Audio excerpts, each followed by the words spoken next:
Okay, we're back again. Welcome back. I'm Sumiko, and this is Final Fantasy XIV. We're going to see if we can plow through the rest of our story quests for the post-game of A Realm Reborn, where I double-checked because I actually wanted to see how close we were, but we're at 202 of 219, so we have 17 more to go.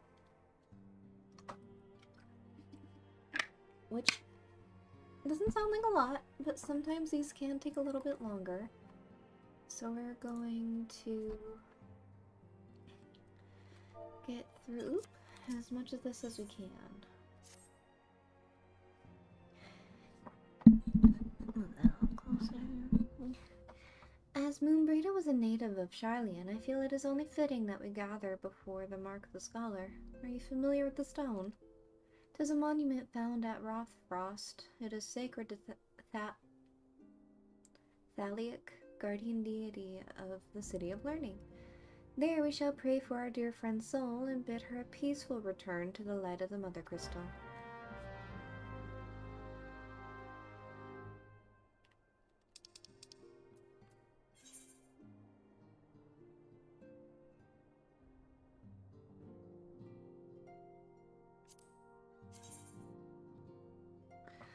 Uh-oh. Hold up. Wait a minute.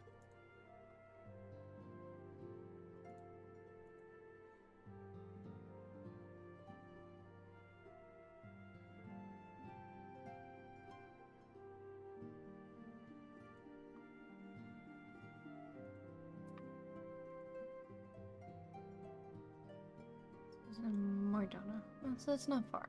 Okay. Why that's all the way out here, I will never know. No, that did not fix it.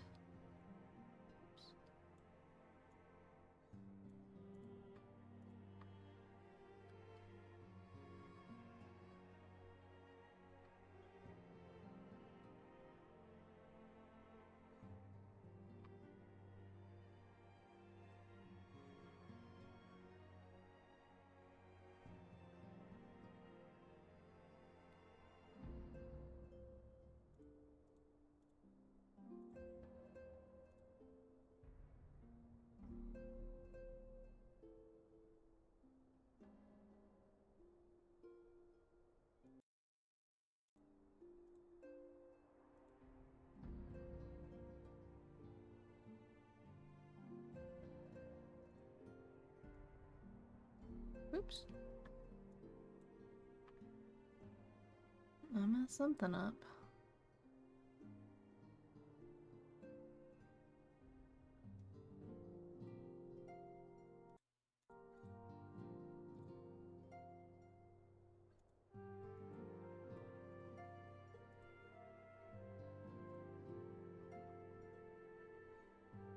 Okay. I think that fixed it. Sorry, I'm hearing an echo of the game audio and I need to fix it. Yeah, it's still... What am I doing?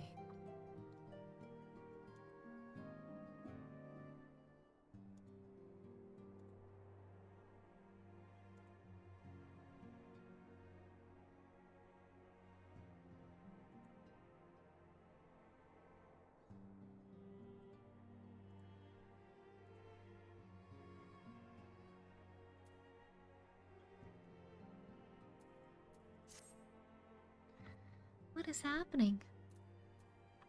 Oh no! What have I done?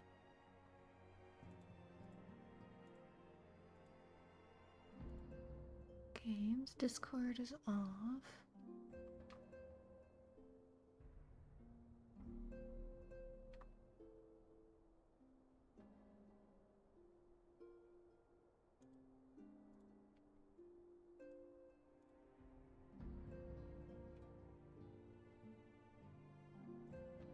I'm so concerned. Oh no. Oh no. Properties.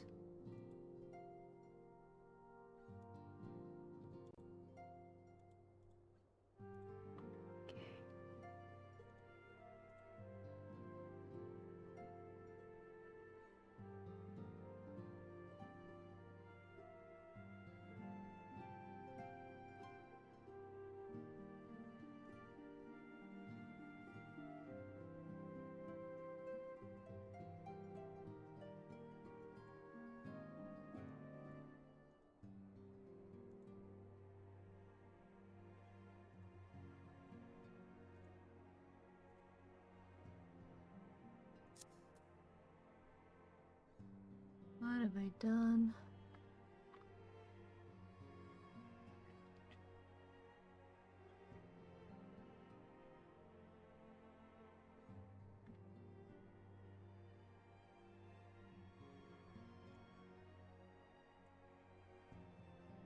Well...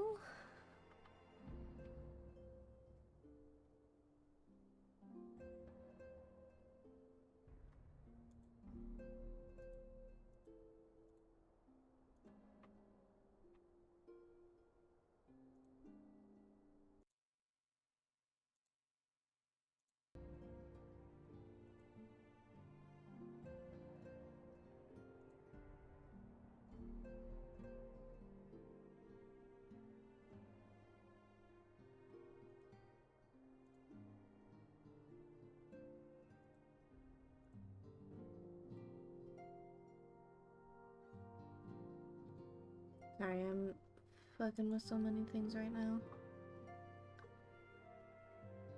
Okay. So what is this scene? Window capture. I don't want the window capture. I want... Oops. Okay. I want the game capture.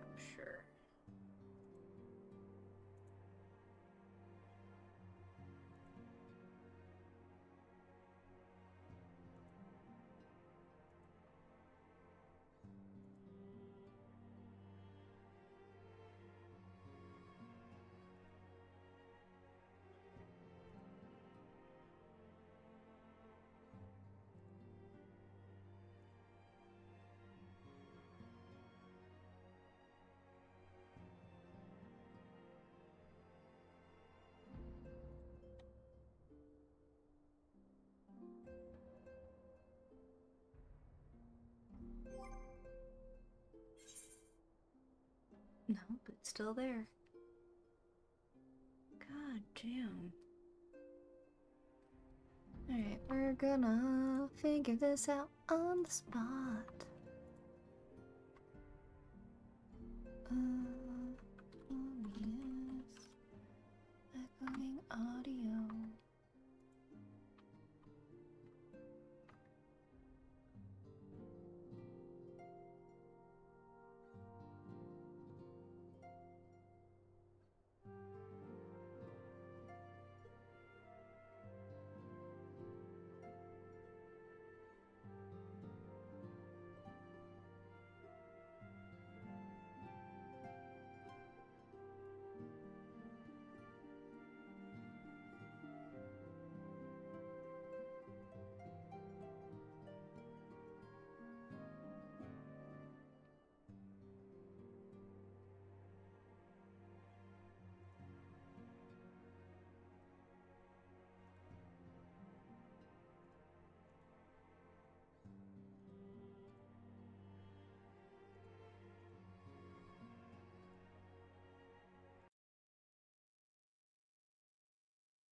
Any ideas? I'd love to hear them.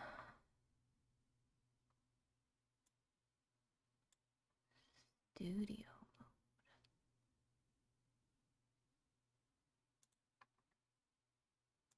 We're gonna close that for a moment.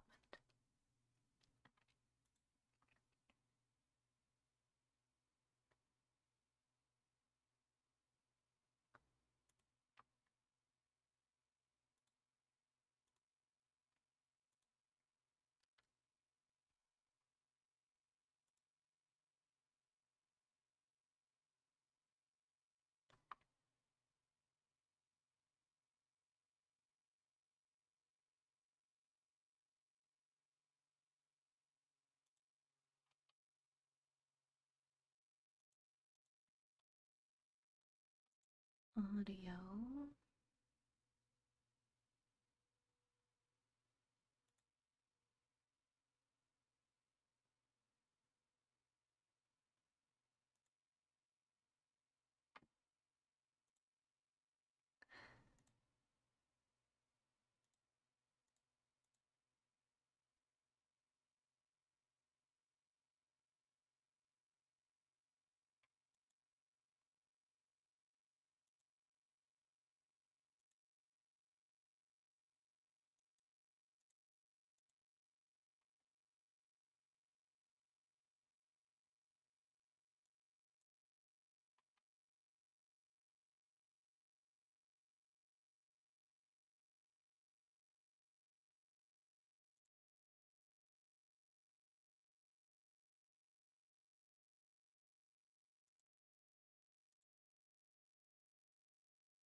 It doesn't sound like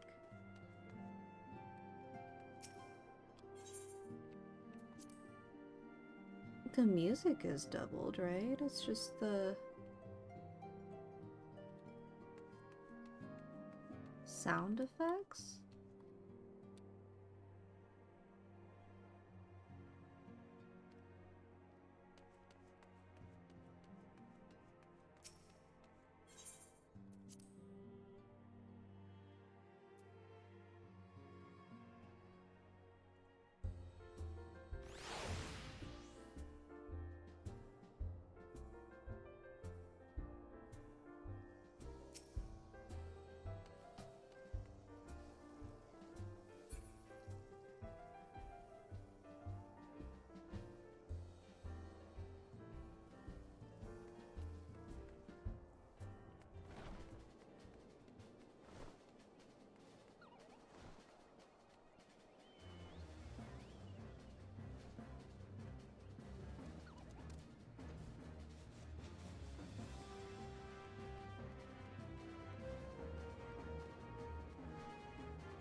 Ooh, yeah, I can't with that. Let's see.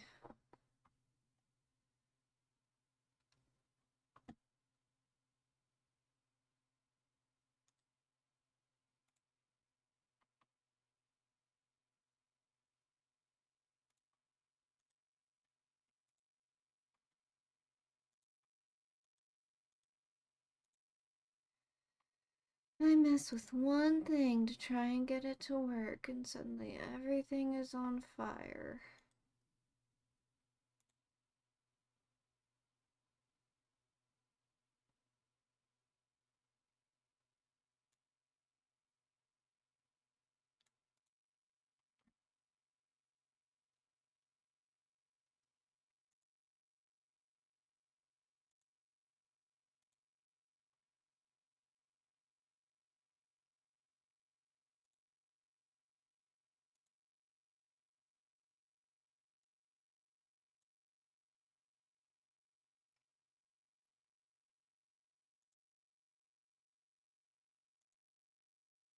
Oops.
I haven't messed with any of the settings in Final itself.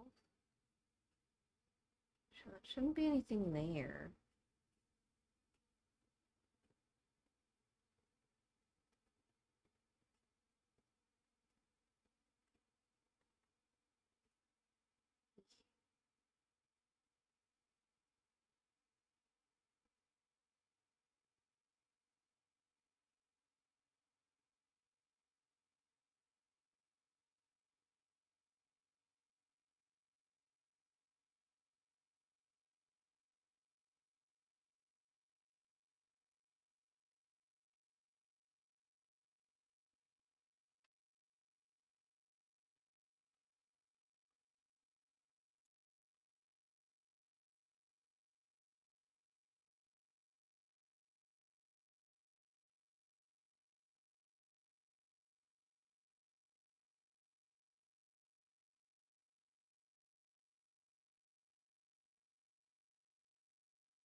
Mm-mm. Mm-mm. Okay.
But I was not, and you paid the price.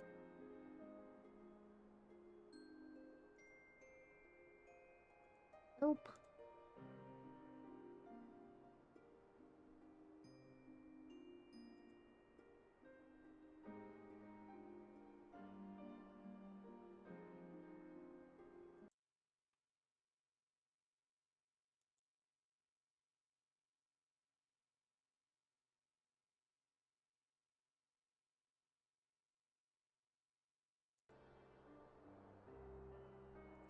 But you would not suffer us to wallow in our sorrow, would you?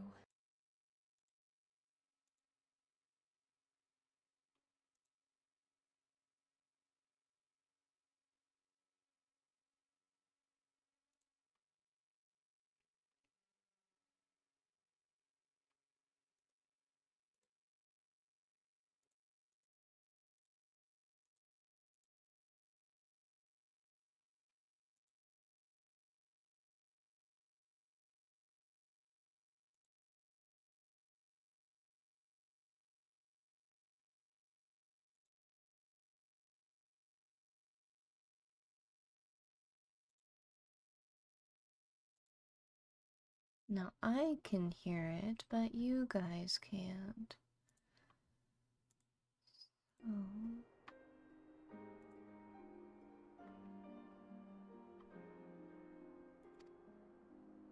And so we shall. We shall defend this realm and her people to the last.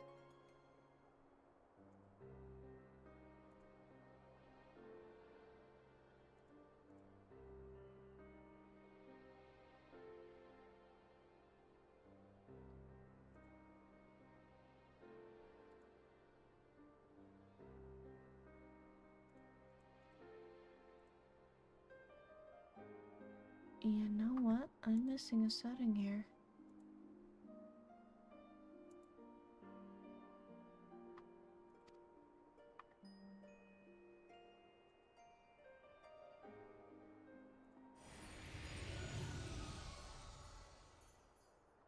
Life for death, a fair exchange.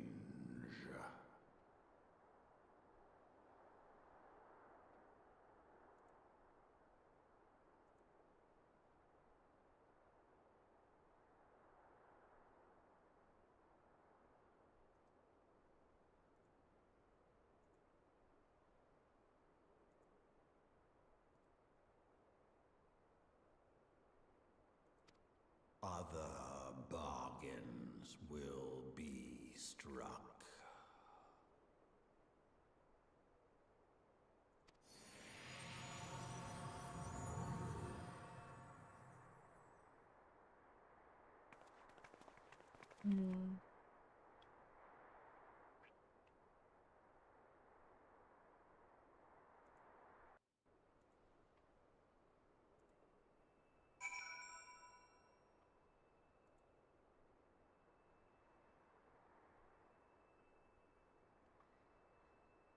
What I did.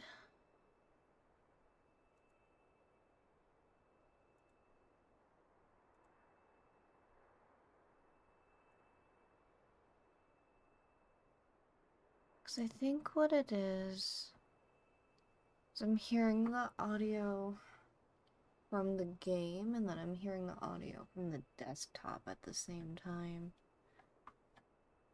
So I want to figure out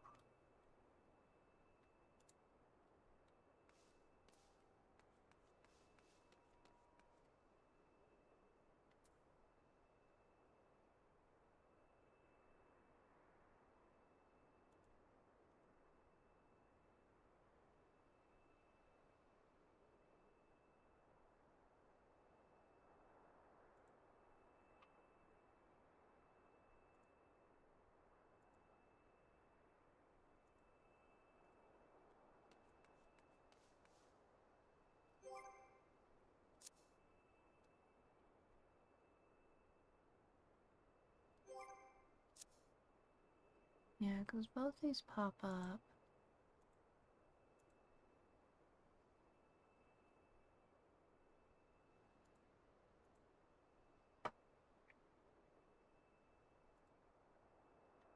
Settings, audio.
Yeet.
I'm so sorry, guys. I have no idea what's going on, and quite honestly, I don't know how to fix it.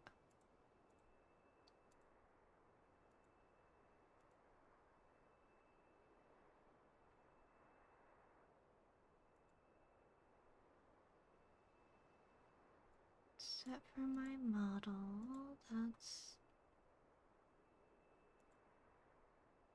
something else.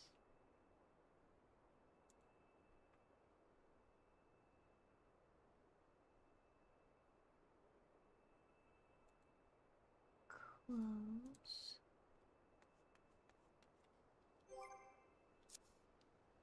Yeah, that's still double. How the hell does one fix that?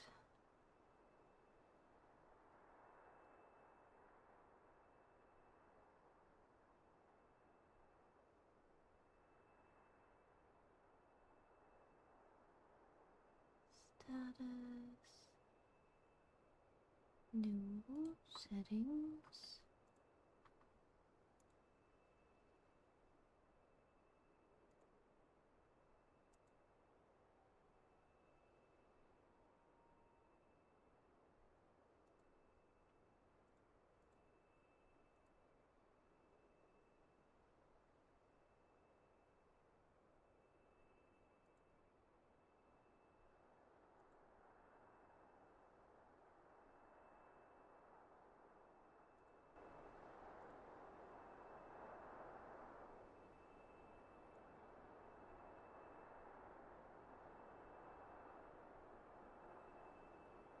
My guys are really...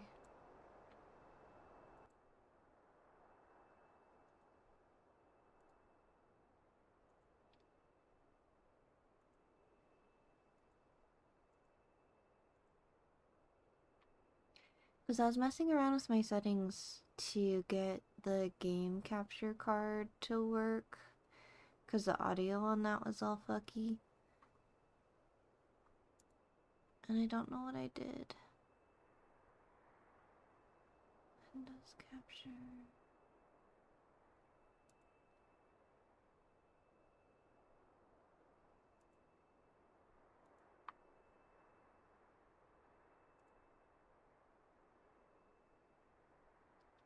So we turn that off. That's the whole last game.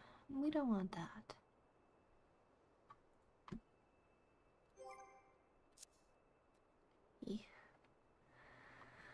Hi, they.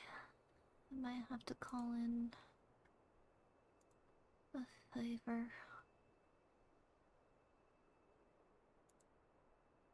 Advanced.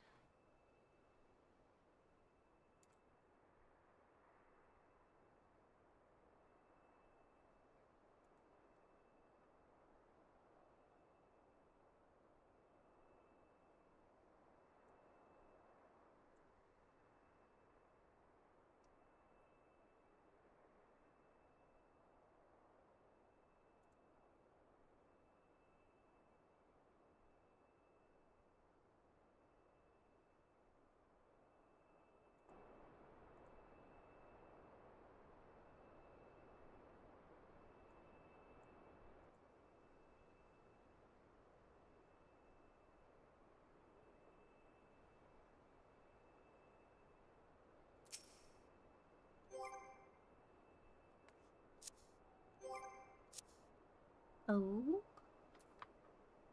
that's better for me. Can you guys still hear it?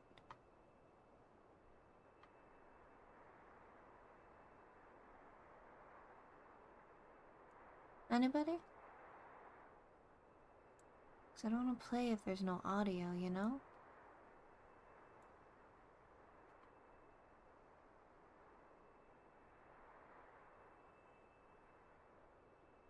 Woo! Thank you so much. Okay, let's get this show on the road.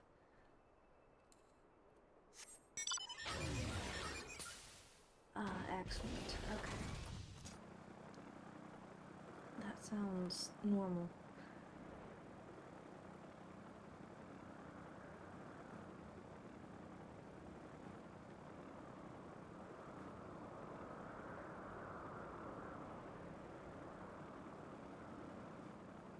Let's see if a cutscene decides to play fair.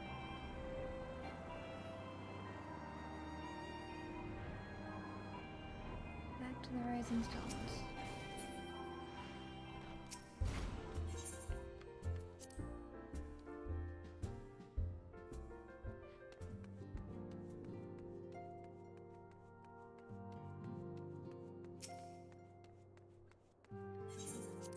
It was the weirdest thing to have to listen to. I don't know if you guys could hear the doubled audio, but it was basically just this slight echo of like half a second off.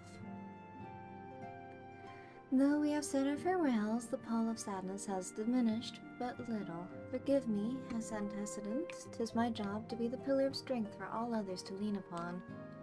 Yet I also believe the grief we feel now is precious in its own way, and not to be lightly swept aside. Do you not agree, Tsumiko?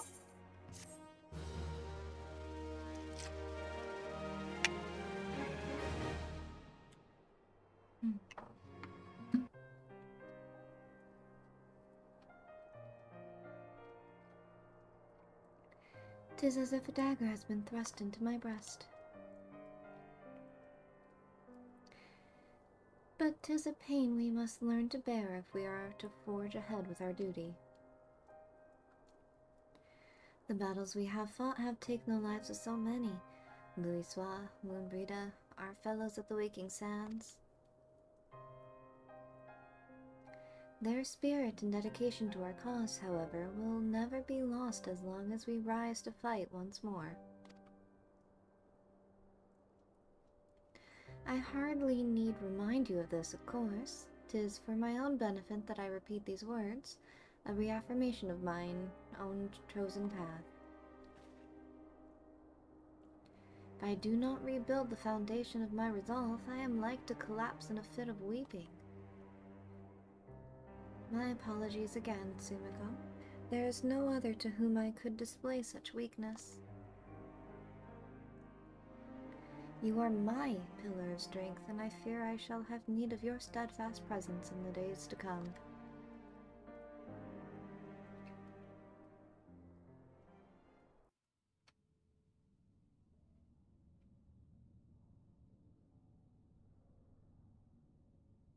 Victory won, comrade lost. To honor the fallen, the living forge ever on toward the light of a new day.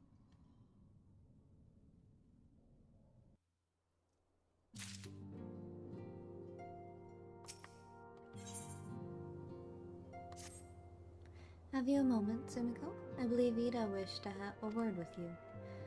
I would consider it a personal favor if you would lend a sympathetic ear to her troubles. She has not been herself since Moonbrita's passing, and my heart aches to see her so downcast. Not the Ida.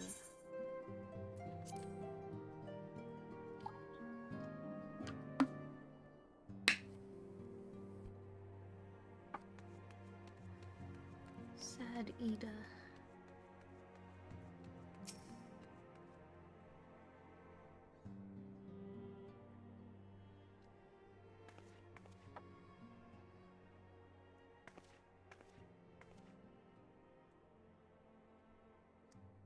Hey, it's Tsumiko. Great. It's no use. I'm trying to stay positive, but it's just hard, you know? The thing is, I know Moon would tell me off if she saw me moping around like this, which is why I decided to cheer myself up by getting her a special flower. I placed an order for the moon daisy with Rowena a little while ago, and it's ready to be picked up. The trouble is, I find Rowena a bit difficult at the best of times, and, well, this isn't one of them. I know it's silly, but I just can't face it at the moment. So I was wondering, do you think you could maybe collect it for me?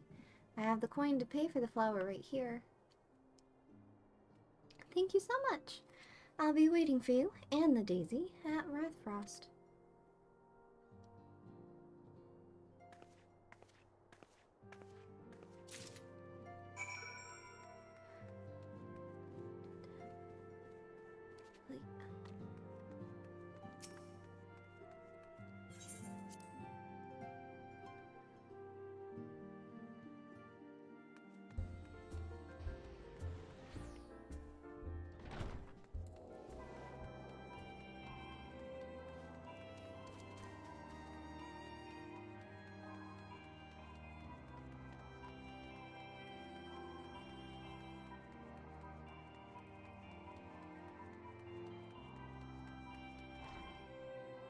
Oop, wrong door.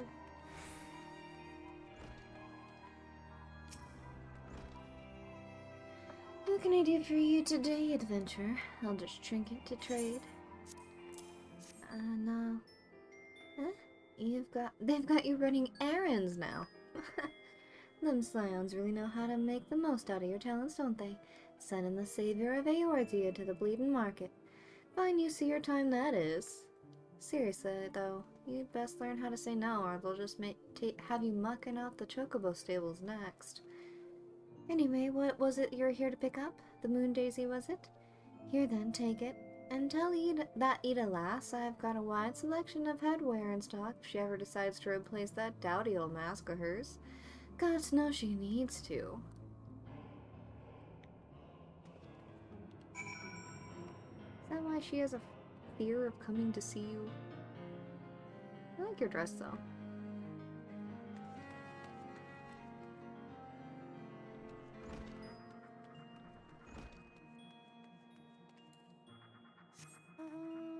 And back to Hrothfrost.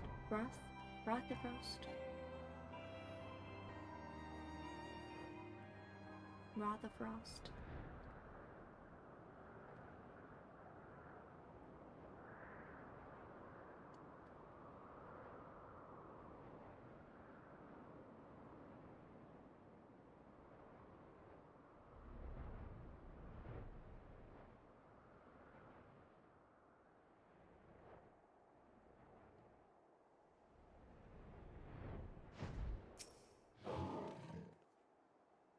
Oh, Rowena can be so annoying.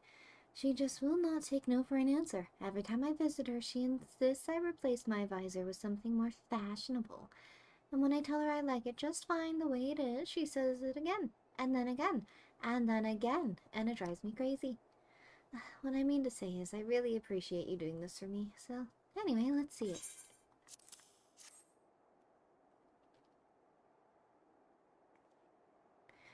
Moonbreeda loved these things, you know? I hope that somewhere, somehow, she knows I'm still thinking of her.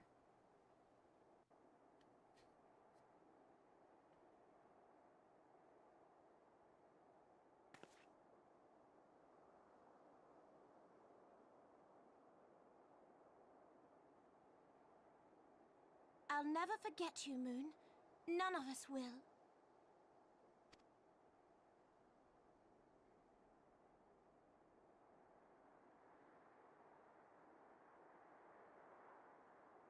The song riseth to a crescendo. Uh-oh.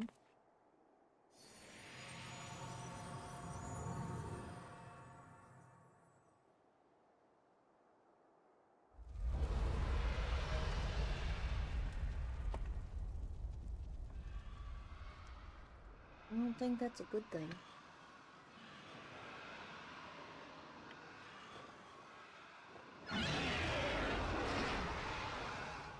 Is that what I think it is?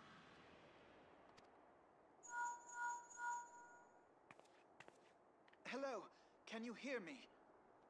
We have received grave tidings from Ishgard. Pray return to the Rising Stones at once. You sing them a song and they come flying like crazy out of the woodworks.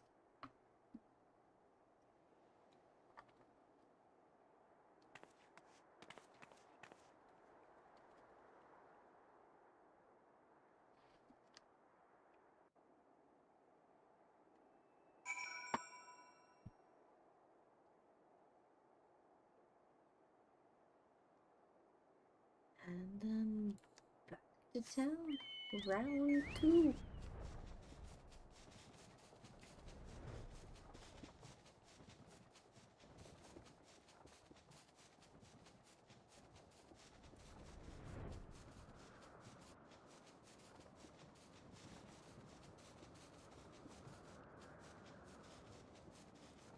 Is that Dalamond right there?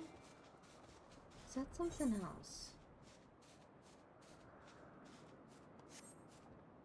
I don't think it is.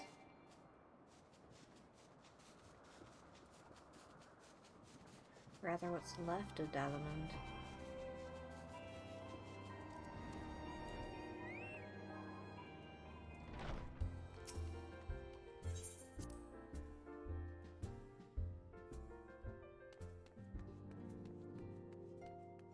Nobody else seems to be in a state of panic.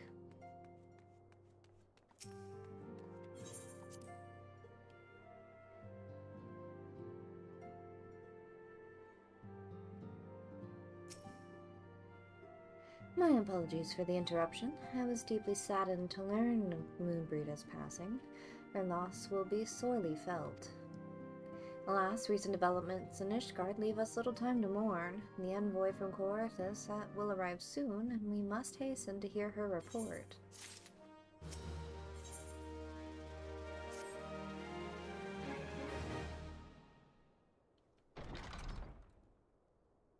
The envoy is here. Is it Lucia? Yes. Thank you for receiving me at such short notice. Time is of the essence, so I would forego the usual pleasantries, if I may. Certainly. You come with news of the Dravinians? Aye, the dragons will begin their attack in earnest. The first wave reached the central highlands a short while ago, and battle was joined soon after. Sir Aymeric himself sallied forth with a contingent of temple knights and several companies of the noble house's finest. Though the beasts were ultimately forced to retreat, our victory, if such it may be called, came at the cost of many of our own. Too many. We will not withstand a second wave should the Dravidians renew their assault. You paint a grim picture, my lady. Is it reinforcements you seek, then? We do.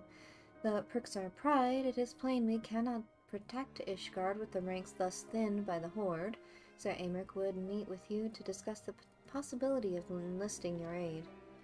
Very well, we shall depart for Coerthus at once. I must warn you, however, that the involvement of the Crystal Braves is by no means assured. Our commitment to quelling the unrest in Ul'dah must take precedence. It is with such contingencies in mind that I must make another request. The Scions of the Seventh Dawn are known for sharing close ties with all three of the grand companies of Eorzea. Would you consent to plead our case with their leaders? Though I will gladly appeal to the grand companies on your behalf, I dare not promise a favorable reply. You need say no more. Considering our past dealings with the Eorzean Alliance, I can well imagine how our plea will be received. But the fate of Ishgard hangs in the balance. We must explore every avenue still open to us, no matter how unpromising. I see. Very well.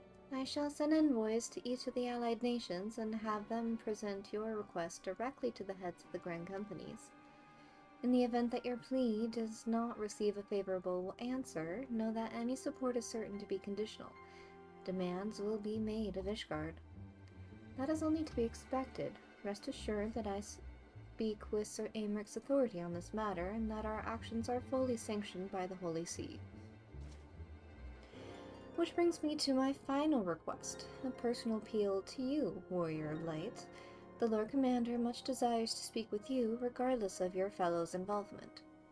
You faced Midgardsmere and survived. Anything you can share of your experience may yield us an advantage over our foe.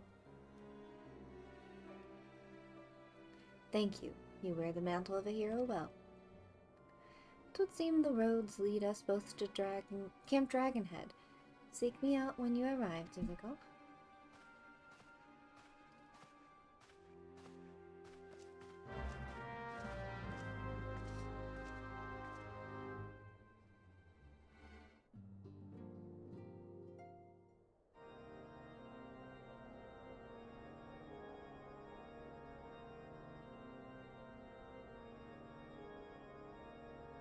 That bridge looks fucked up.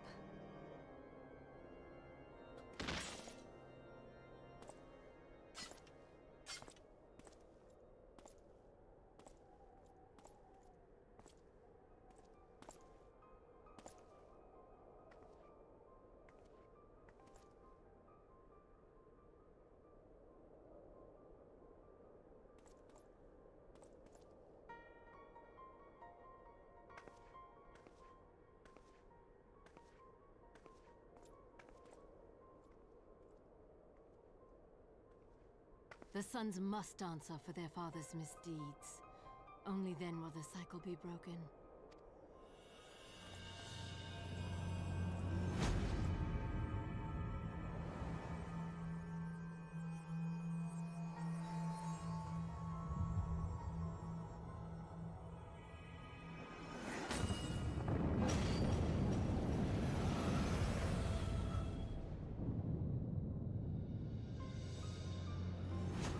brothers and sisters of the heavens, we raise our voices and join you in the chorus. The sinner's feeble magics are undone. Come, claim your retribution. I don't know if all that is necessary.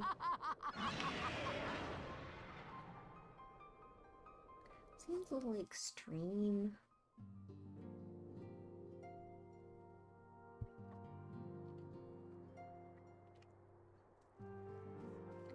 And surprisingly, we're still not in Heavensward.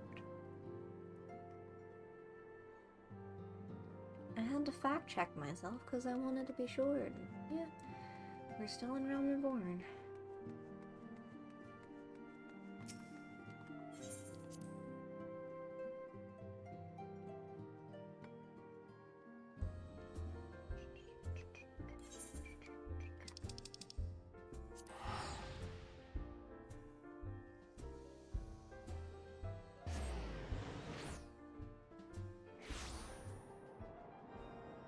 Something real quick like.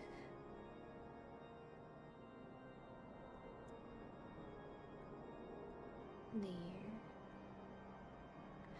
It is pretty long.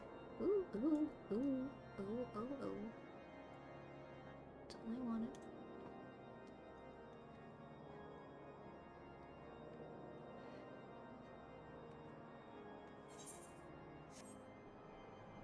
While I'm here, I can grab the crystal or, yeah, the Crystal Tower quest.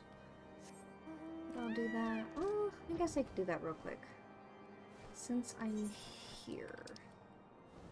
But this doesn't seem correct. That's for Shiva. Here.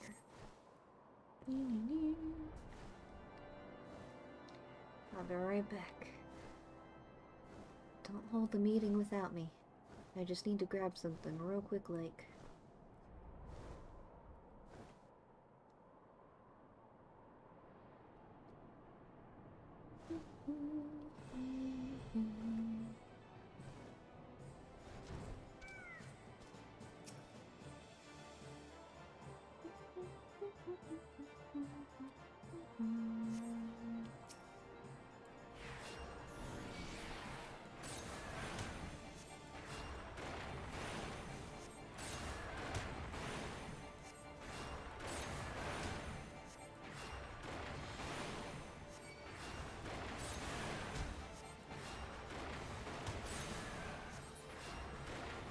Ooh, okay. Ignore me. I didn't just slay one of your shamans. I'm not even here.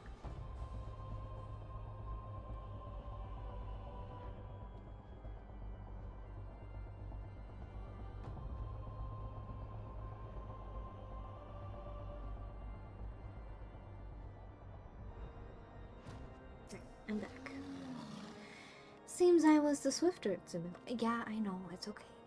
You too, however, have arrived with time to spare, for our host is yet to make an appearance. The murmurings about camp tell of some manner of trouble at the Gates of Judgment. In the Lord Commander's absence, I suggest we visit the place and find out what is afoot.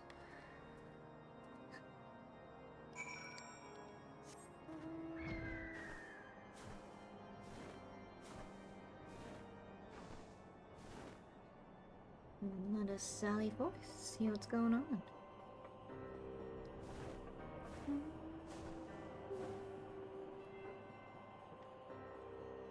Gates of Judgment, yes, yes. No. No, also no. The Gates of Judgment are much more than mere doors. They are the outermost layer of Ishgar's magical wards. If our first line of defense can be so easily shattered. Tenterhooked. When I laid eyes upon Lady Iceheart, I felt the marrow freeze in my bones.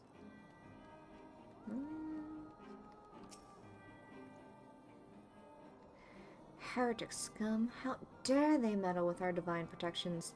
I shall rid our nation of their blasphemy, even if it means cutting them down one by one. We need not fret overmuch. There are yet several layers of arcane protection that shield the city from invasion. Mother will be fine. Mother will be okay. No one will dare. She's just an old lady.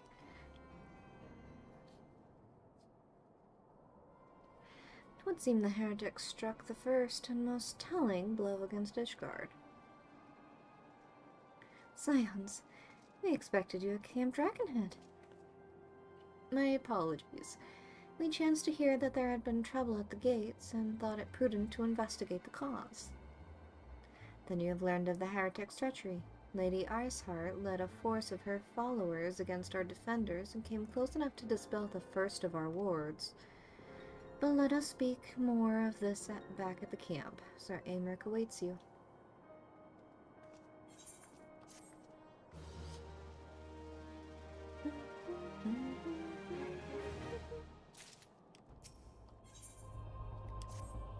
Lady Iceheart has grown bold indeed if she would risk direct action against the city. Come, let us do as we were bid and return to Camp Dragonhead. Lord Archibald will know where Sir Aymeric means to receive us. Let us return to the best of boys, the greatest of lads. He who shall remain forever in our hearts, rest in peace. But he's not dead yet. Nay, he'll never die. We shall revive him again and again.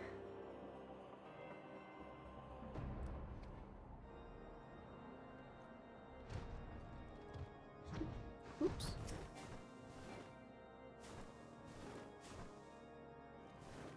Alright. Good night. Thank you. 'Tis reassuring indeed to behold the countenance of a friend when one's homeland teeters upon even the very brink of disaster. Though a single misstep could send us plunging into the abyss, your heroic presence stokes the flames of courage within my heart.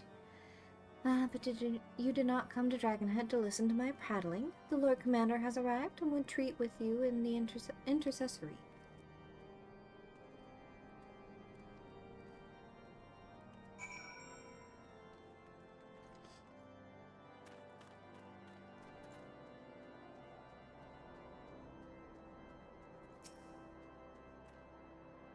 Greetings, madam. Shall I show you inside? Yes, yes, please. He always looks so relaxed in this chair. Like, not a bother in the world.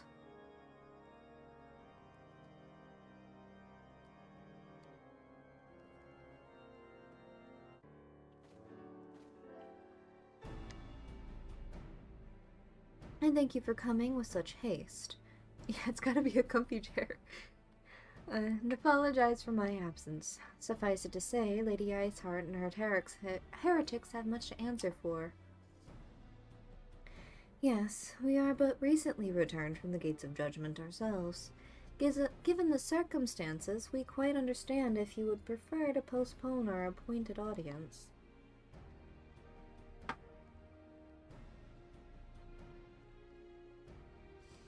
On the contrary, Master Alphino, I think it more important than ever that this meeting take place. Rest assured, I shall return to my post on Ishgard's walls the moment our business is concluded. Before we move on to the subject of reinforcements, however, I would introduce you to a close friend and stalwart ally, Estinian. The man! The myth! Oh, okay. Not yet. Oh, there he is.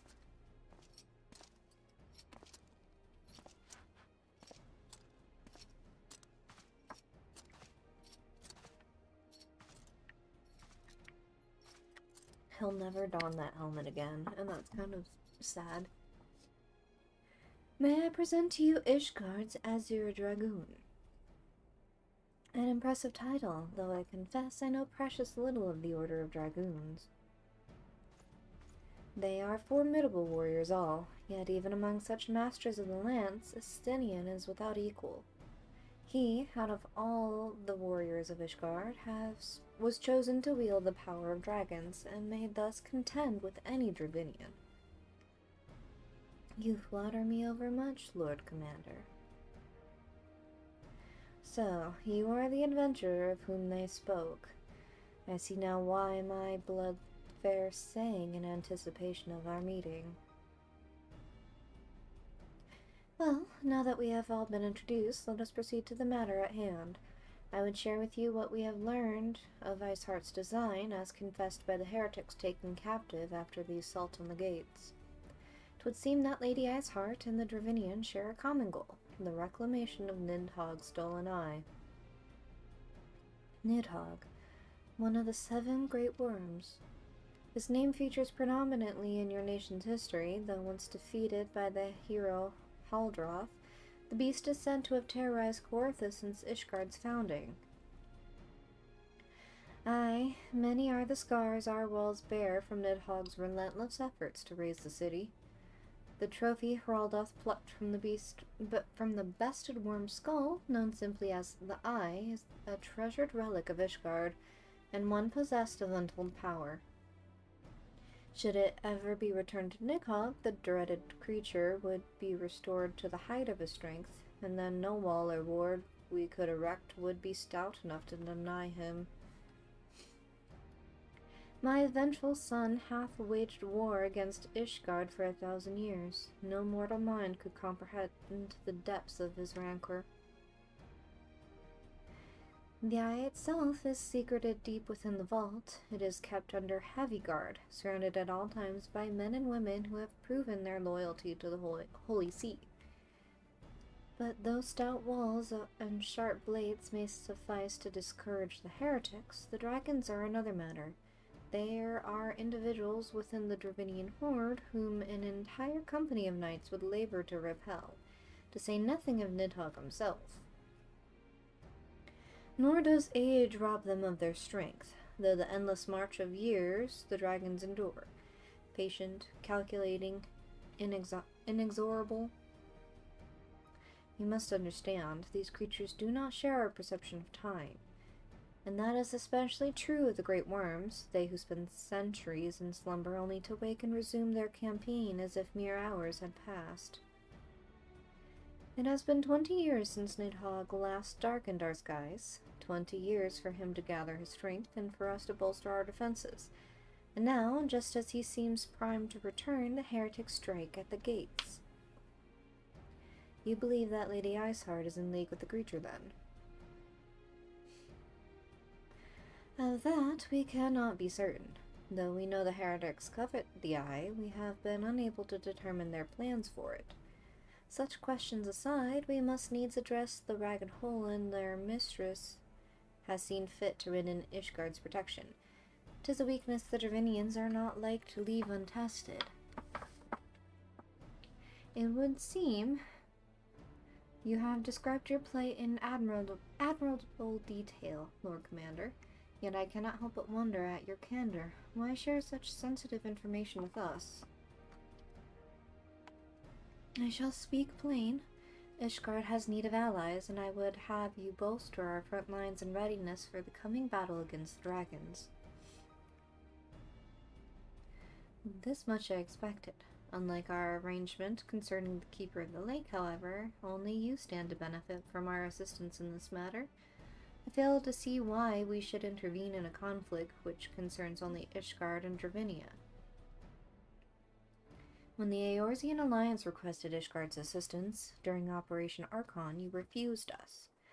Does it not seem grossly unjust to demand that we now risk our lives in your private war? I make no attempt to defend my country's conduct. I only ask that you consider what would follow were Ishgard to fall. Having razed our cities to the ground, the horde would have little cause to linger, and most would return to their lairs in Dravinia. Soon thereafter, the ruins of Coerthas would be buried in snow, and the land would become a sole province of beasts and beastmen. Until the Garlean's arrival, that is. For you may be certain that the Empire would not hesitate to claim Coerthas. They would not even have to draw steel.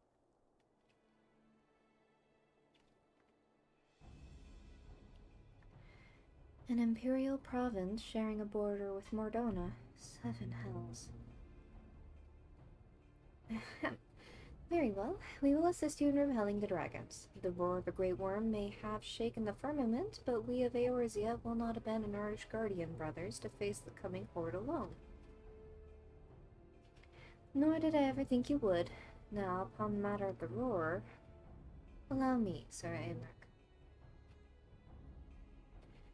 Through the power of the Eye, I have become the vessel of Nidhogg's strength, whose essence was stolen into my very blood. Fear not, I am in full control of my faculties, I assure you, and the Eye itself is of no relevance to this tale. It is not essential that I bear it with me wheresoever I go. Its lingering influence does, however, allow me to hear Nidhogg's song.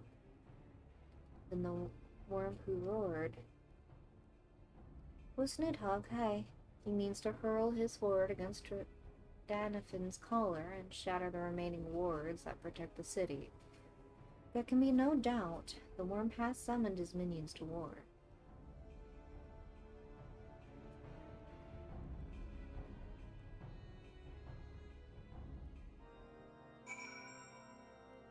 Alright.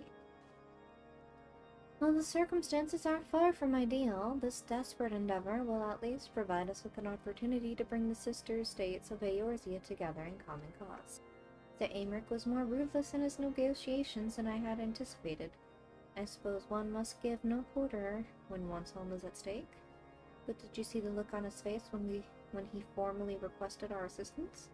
Though the Lord Commander has long campaigned for Ishgard to open its gates to outsiders, I suspect the softening of the Holy Sea's attitude towards foreign cooperation comes as something of a bittersweet victory. The days ahead promise to be interesting indeed. If we're to aid the Ishgardians in this war of theirs, preparations will have to be made, and soon. Before proceeding, however, we must needs return to the Rising Stone and make our report to the Antecedent. On we go.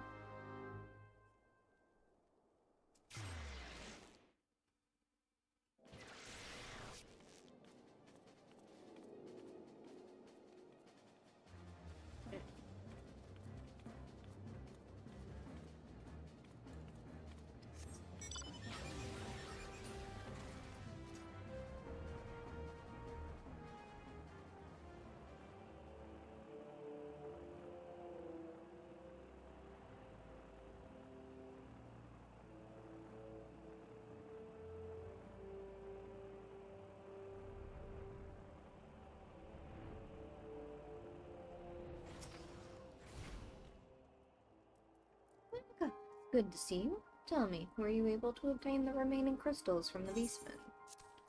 Got you, homebrew. Wonderful. With all 4 crystals in hand, we are now ready to proceed to the next stage of our preparations. I hope I did not give the impression that we would be embarking on our journey to the Crystal Tower just yet. Unless there is another step which must be completed ere we come to that. While the crystals you required are indeed flawless, they are of little use to us in their present form. If they are to reflect the elemental forces of the tower's defenses, they must be cut and polished. A process which calls for a very particular set of materials. Procuring them will be a challenge in itself, I fear. Needless to say, we will be requiring your services once again.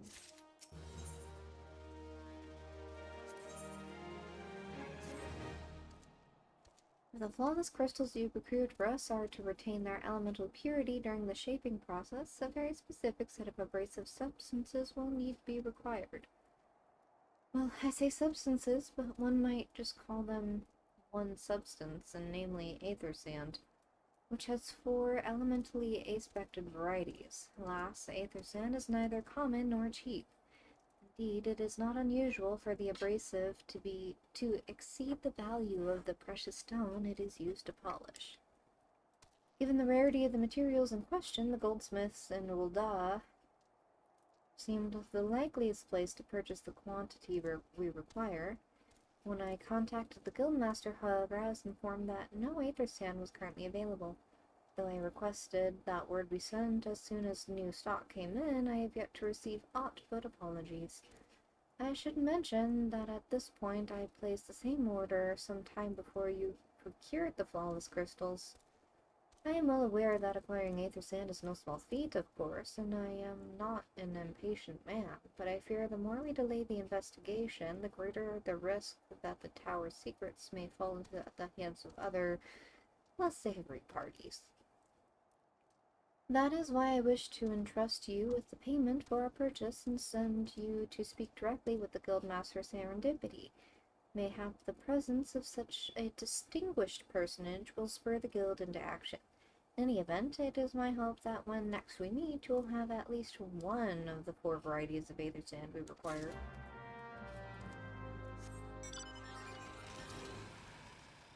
Just my presence alone, huh?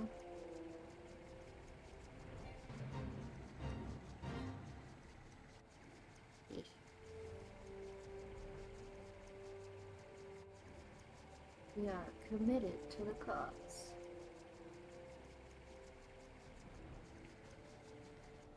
See how committed everybody else is.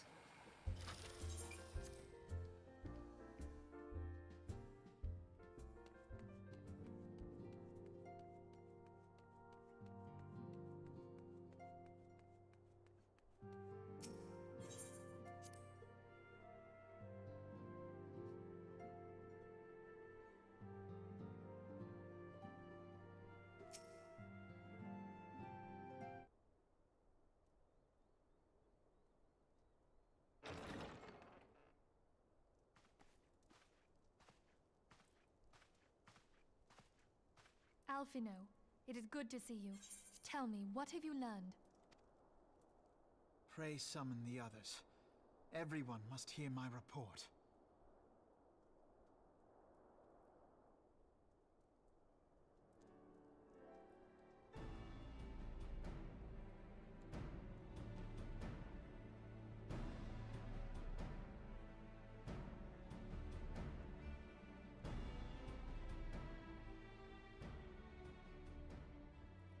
So this was all but a taste of what's to come.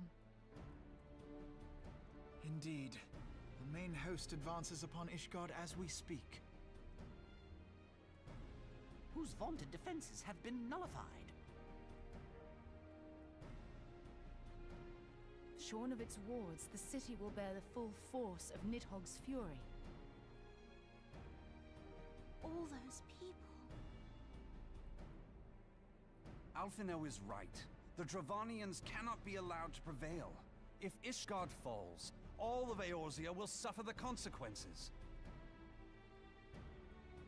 Then you agree that we have no choice but to intervene. For the good of the realm, the Scions of the Seventh Dawn and the Crystal Braves must join the defense of Ishgard. Let there be no ambiguity about what has been proposed. We would be directly intervening in the war. But if all here believe the cause to be just, then to war we shall go.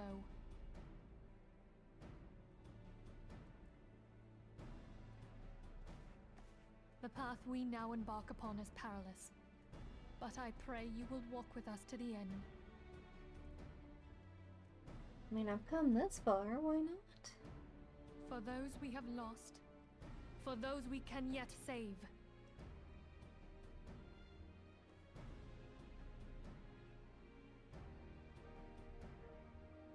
Then it is settled. I shall inform the Council of our intentions, and request that they contribute their own forces to the defense of Ishgard.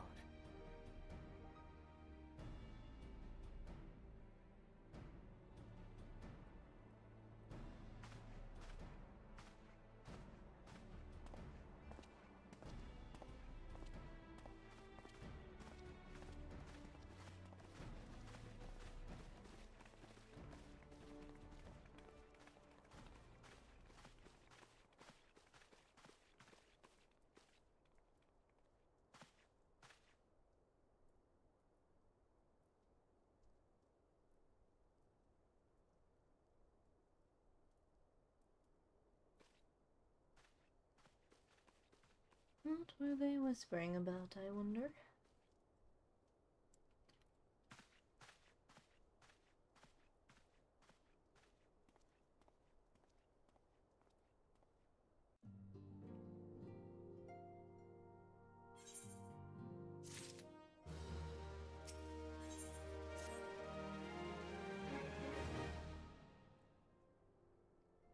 bid the Archons travel to their assigned locations. Should the members of the Alliance agree to pledge Grand Company soldiers to Ishgard's cause, our comrades will be on hand to act as intermediaries for the duration of the conflict. The smaller matter of persuading the Alliance leaders to grant such support I leave to Elfino. For you, my friend, a different task awaits. I would have you reach out to your fellow adventurers and gather what allies you may for the coming siege. I would also have you consider the matter of our own security. Revenant's Toll is but a short flight from the snowfields of Corthus. It is not unimaginable that the fighting may spill across the border. For a brief Slathborn on the brewing conflict and discuss potential contingencies.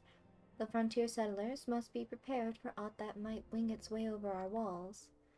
I only hope that such precautions prove unnecessary. Before you leave, might I suggest that you have Tataru accompany you? She has a talent for administration and a firm grasp of the practical challenges we may encounter.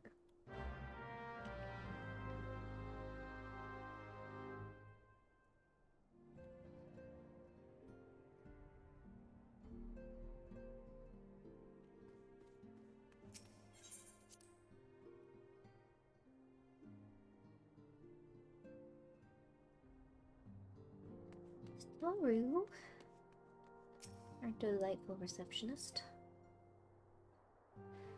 We are rather close to Corthus, aren't we? We'd best see to our own defenses and take stock of our supplies. Oh, and we'll also need to have beds and bandages laid out just in case. A good receptionist is ready for any eventuality. Let's go, Simcoe. I have 101 things to discuss with Slathborn. 101, huh?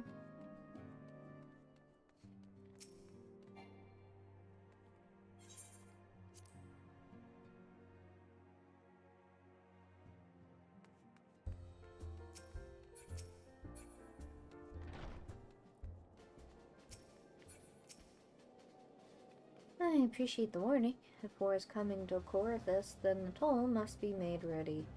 I'll increase the number of patrols and outlooks immediately. I'll also see about finding room for an infirmary, as well as temporary housing for victims of the conflict. Ishgard has done well by us in the past, and I would return the favor. Tataru is ready for anything. You tell her, and she is on it. But as for rounding up volunteers for the fighting itself, I'm afraid I must disappoint you. I will not send my fellow guild members to die on Ishgardian soil, and I am certain headquarters will say the same. There will be no official Adventurers Guild presence at the siege. That said, each adventurer is of course free to do as he or she will. I shall have word with some of my more capable colleagues on your behalf, and you may try your luck here in Revenant's Toll. I dare say that there are a few stout souls about town who will answer your call to arms. Let's get started, shall we? We have a town to rouse.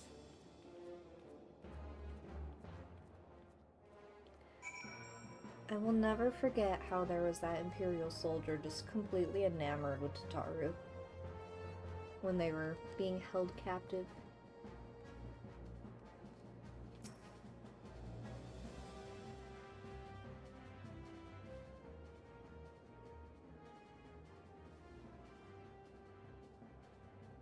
Spare me your talk of glory and fame. I'm not in the habit of volunteering for lost causes.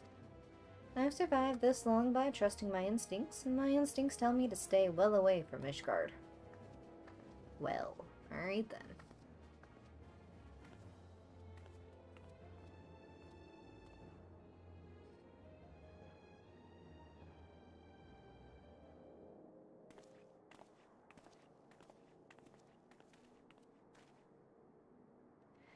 Ishgard sounds like she's in a right mess, but that ain't what I wanted to talk to you about.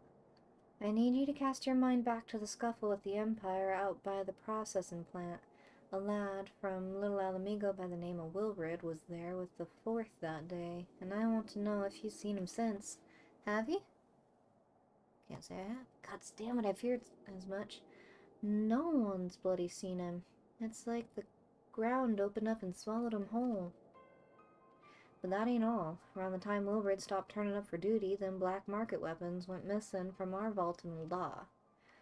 So now, of course, half of the Braves suspected the lad of making off with the goods. Folk like to believe our company's a disciplined fighting force, but as you and me both know, it's no more than a motley collection of mercenaries, adventurers, and Grand Company veterans. The only thing as binds us together is some vague oath about fighting for freedom of all. That and a steady pay. Now, compared to most others in this crew, Wilred's a fresh-faced novice, a bleeding whelp amongst wolves. But the boy's got passion. When he talked about being a guardian of Eorzea, he bloody well meant it. A lad like him wouldn't rob us blind and bugger off like that. He ain't the type. And then, and this is just between you and me, mind, there's the fact that the lad wanted to tell me about something queer he'd noticed in the ledgers. Something about the Braves' numbers not adding up. Aye, there's a villain at the end of this trail I've stumbled on, and I'll bet me good eye that it ain't young Wilbred. Any road, you've got a war to wage, so I'll let you get on it. I just thought someone should know. I'll be seeing you, Tsumiko.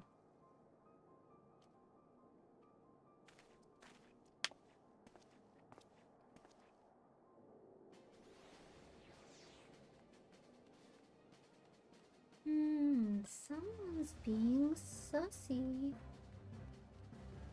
And I think I know who it is. Hello, sir. So Ishgard seeks those swords to bolster its ranks, eh? Though I'm not sure I like the sound of the siege, those nobles will surely be generous with their rewards. But I have pledged myself to guard Revenant's toll. Modest work though it is, I am loath to break the terms of my contract. What to do?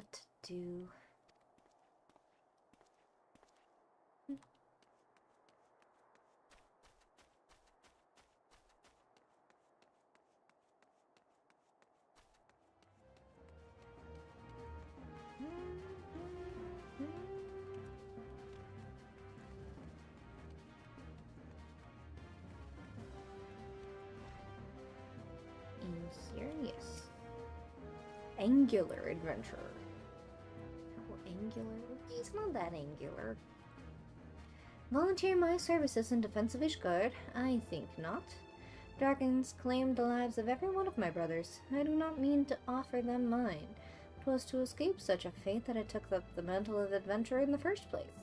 I would sooner die in the pursuit of fortune than huddled behind an icy wall. I mean, in this case, it's kind of both. It would be both.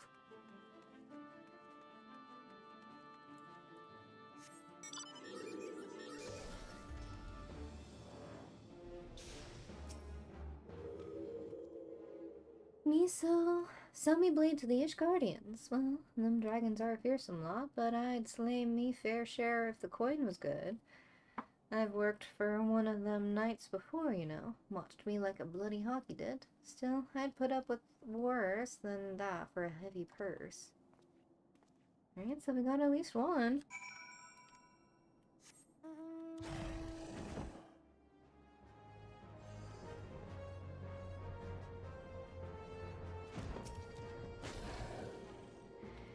There you are, Tsumiko. So, did you sway any hearts? One or two, eh? Well, add it to mine, that makes 3 or 4.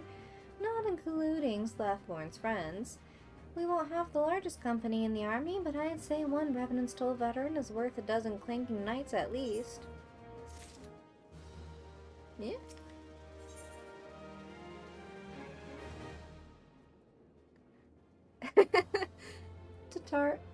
If Tataru was the Warrior of Light, how would that work? There'd be a lot more commerce, that is for sure. Peace through trade and diplomacy. Maybe some threats, but mostly diplomacy. Oh, I've been so caught up with recruiting that I almost forgot. There's been word from Alphino. Apparently, the Alliance leaders are convening in Ul'dah to discuss Ishgard's plight. Yeah, All of the above. And they've requested your presence, as usual. Anyway, you'd best make your way to Ul'dah, or you'll be late. Alphino said that he would meet you on the Royal Promenade. Actually, nope, not that one. Everything happens in Ul'dah, huh?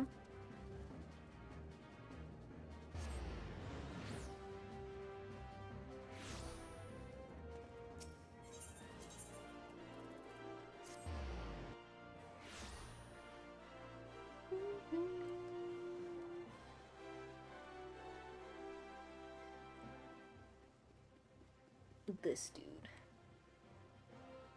What business would Her Grace have with the likes of you? She has all sorts of business with me. I am an important person. My apologies for calling you away from your tasks. I had hoped to proceed with these negotiations one leader at a time, but it seems my urgent requests for an audience have prompted a gathering of the council. Needless to say, I felt obliged to attend. The alliance leaders are already seated within. Let us join them, shall we?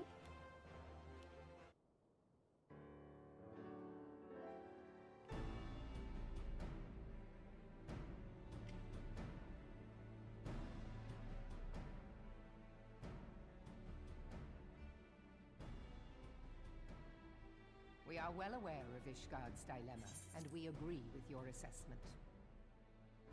Everyone is here, yeah? Then I trust there are no objections to the Crystal Braves' intervention. Ul'dah has none. Gridania does not object. The Crystal Braves are yours to command, Alphino. Do what you will. We shall pray for your success. It was my hope that you would offer more substantial aid than prayer. I know it is within your means. Ooh, he getting spicy. Do not presume that you have knowledge of our every concern. The Garleans and the Beast Tribes are but two of many. We are not in a position to contribute greatly to the defense of Ishgard. Not when our own homes are still under siege.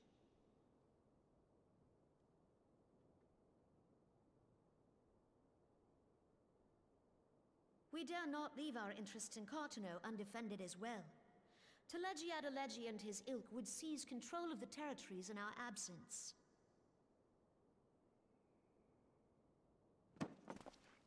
The enemy is at their gates, and you would cower behind yours? No one is cowering, boy. We will offer what support we can. Aye, support. A handful of men and no more. Would that we could commit more than a token force to this cause. Yet there are others to whom you might turn. The free companies ever want for work. Ah, yes. The free companies. They're not like to turn you down. I beg your pardon? You would entrust the survival of Ishgard to sell swords? Crises like these are the very reason why this alliance was formed. It is our duty to aid our fellow man. My duty is to my country and my people.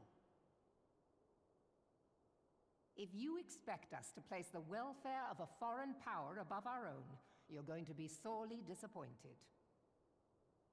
Lest you doubt, Limsa comes first, then the Alliance, and finally, circumstances permitting, Ishgard and the rest. If you cannot understand so simple a concept, then you have no place at this table. Gotta sting his pride. Forgive me, Admiral. I was careless in my choice of words.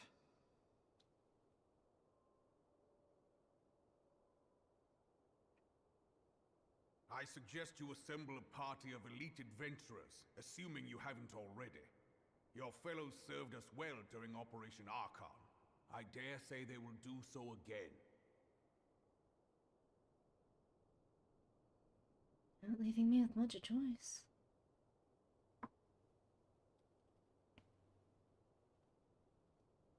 If I may, Your Grace, I wish to propose a redistribution of forces. If we entrust the security of Uldar to the Brass Blades for a time, we can dispatch a larger force to Ishgard.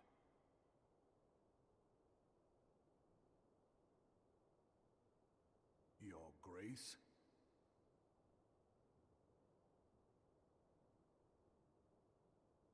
Yes. Yes, of course. Do what you will.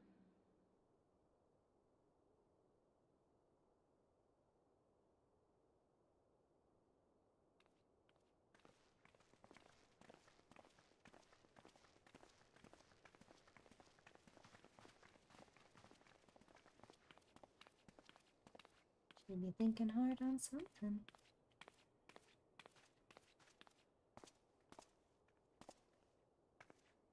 Is Her Grace not feeling well? To the best of my knowledge, Her Grace is in perfect health. I see. Carry on.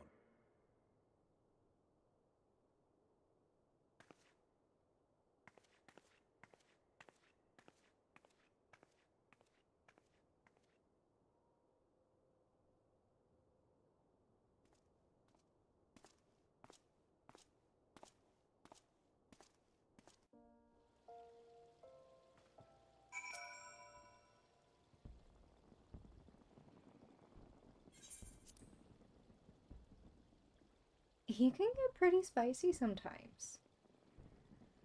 But you gotta be bold to get things done, unfortunately, sometimes. Once again, I owe you an apology. Seems that you have been conscripted into leading a contingent of adventurers on yet another mission of inestimable danger. But I fear we have been left with little alternative. We cannot well abandon Lord Ashvance or Aymeric to their fate.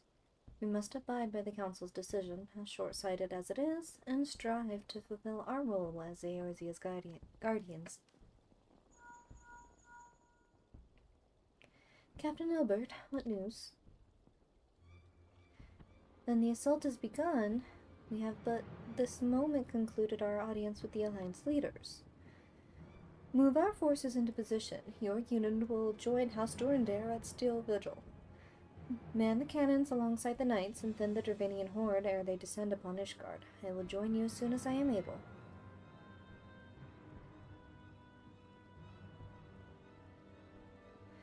I think it's because he has such high pride in his own skill that he's confident in talking like that, which is understood. He has the knowledge and the confidence, he just doesn't have the experience to know when to shut up. Simika, I would have you and your adventurer allies bolster the defenses at the Steps of Faith. Report first to Sir Marcian at the Gates of Judgment, and he will direct you to where you are needed most. May the gods grant us victory.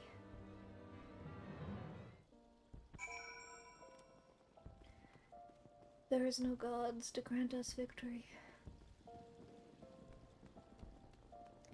Little by little, he'll gain that experience, but for the time being, he's but a book-smart whelp. He knows not of the way of things, only how things should be. Where am I going? You're for the paladin quest, that's what you are. It's like, what does he want? Where am I going?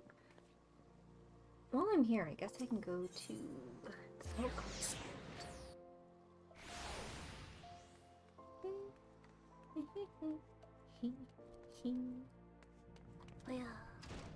No, not the alchemist. What am I doing? I need the goldsmiths.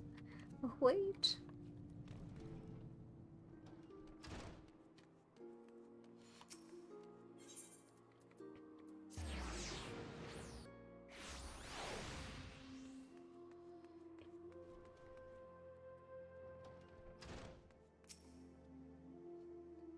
Mr. Shikami, welcome, welcome. What brings you here, if I may ask? I need stuff that you're withholding. Like now. Right now, today. You're here on behalf of the Sons of St. Quainoc. What fortunate timings. I was just about to contact Master Ramboros with the news that we finally managed to acquire a quantity of fire-aspected aether sand. I'm afraid it may be some time before we can supply the other 3 varieties, but you are welcome to settle accounts for that which we have now. Pray speak with Jemima over the... I do beg your pardon. It seems she's assisting another customer. Come on, there must be something you can do. Without that sand, we'll have to rethink our whole design. I sympathize with your plight, sir, but as I explained, the aether sand in question is already spoken for. If you'd like to reserve the next shipment, then I would be happy to accept the funds you've offered as partial payment. Partial? Are you saying it's not enough? I'm already stretching our research budget as it is. I suppose a man can do without a midday meal for a year or 2. Simco, it's been too long. What brings you here then? Got an eye on something expensive, have you? The sand, please. Now, that's quite a money pouch. The sound of so many gills clinking together is strangely satisfying, is it not? Calming, and yet invigorating at the same time. Oh no, you're here for the blooming aether sand, aren't you? Well, I can't deny that elegant civilization's a subject worth researching. The chief said he was looking into something big, but we never thought to ask him what. Mudge and I have been too busy tinkering with a new airship design to think of much else, see? Well, I say tinkering. Wrestling would be more like it. Still, after such wriggling of hands and gnashing of teeth, we've managed to put together a prototype crystal-powered propulsion system. We got the idea for it when we heard how you lot had a corrupted crystal on board the Enterprise, as a matter of fact. Anyway, to cut a long story short, our design calls for all 4 varieties of aether sand. And that's why I can't just relinquish my claim on this batch here, even for you, lass. How are we meant to usher in a brave new age of technological innovation if not by technologically innovating it? Ahem. While I hesitate to interrupt such an impassioned speech, duty compels me to point out that this lady is a representative of an organization that reserved the aether sand in question. To mention nothing of the fact that her purse is considerably larger than yours. It's like that, is it?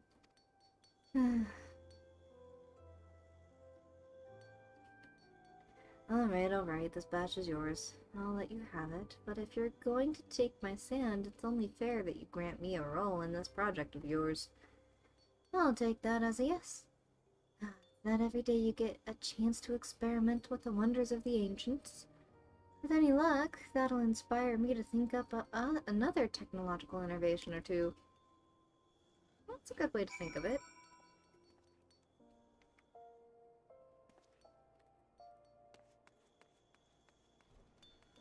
Wait, give me my sand.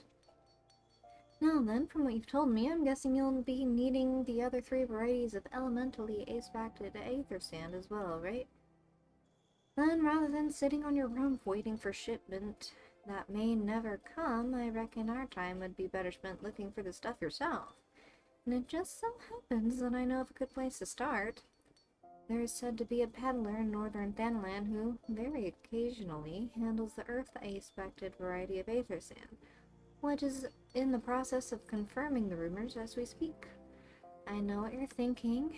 When did my timid little friend decide he didn't need me to hold his hand anymore? The answer being, just the other day. Seems he's been inspired by a certain adventurer's heroic example. I thought he was joking when he volunteered to go to Thanalan without me. I just hope he manages to stay out of trouble. Head out to Blue Fog and you should find him poking about with his new bodyguard. Oh, did I not mention her? Wedge thought it would be wise to hire an adventurer to accompany him, just in case your heroic example turned out to be less inspiring than he first thought.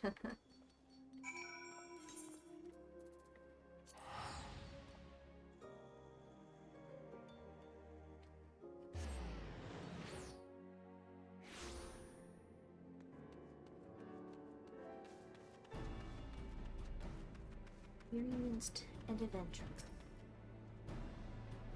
Save your greetings. If you're looking for a higher blade, then you'll have to look elsewhere.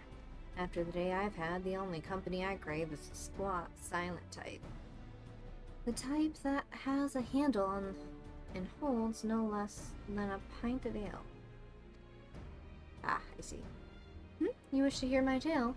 I warn you, 'tis no stirring epic, but as you asked, my employer, Lala Felinat, wished to pay a visit to a peddler who deals in some manner of special sand. I forget what it was called, but 'tis apparently worth a small fortune. Anyway, when we arrived, the man claimed his stock had been stolen by bandits. Determined not to return empty-handed, we crept into the bandits' stronghold and set about locating the stolen goods. Long story short, alarms were raised, rogues were awoken, and we fled in a blind panic.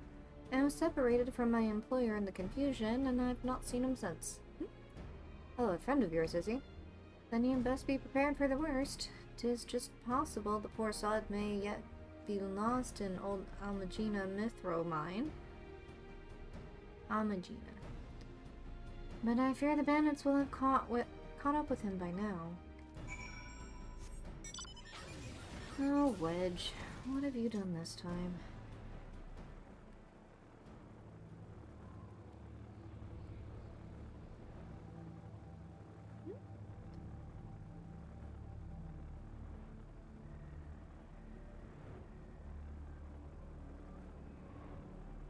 Amagina. Where am I going?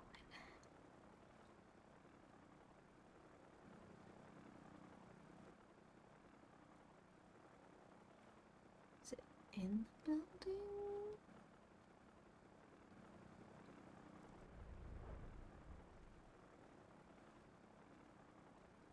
I would assume so. Oh, excuse me.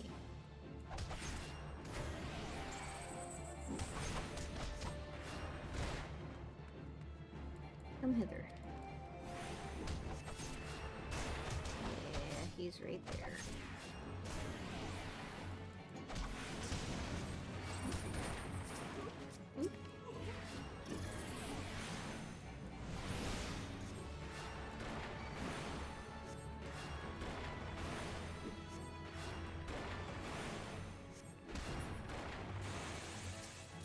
Alright.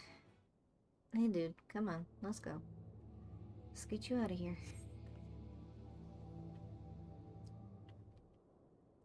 How could I be so stupid? Sneaking into a bandit's lair, it's just not the sort of thing I would do, and I'm going to die for it. No, I just need to calm down. I can do this. I can be brave. I'm going to stand up, then I'm going to walk out of here. Here we go.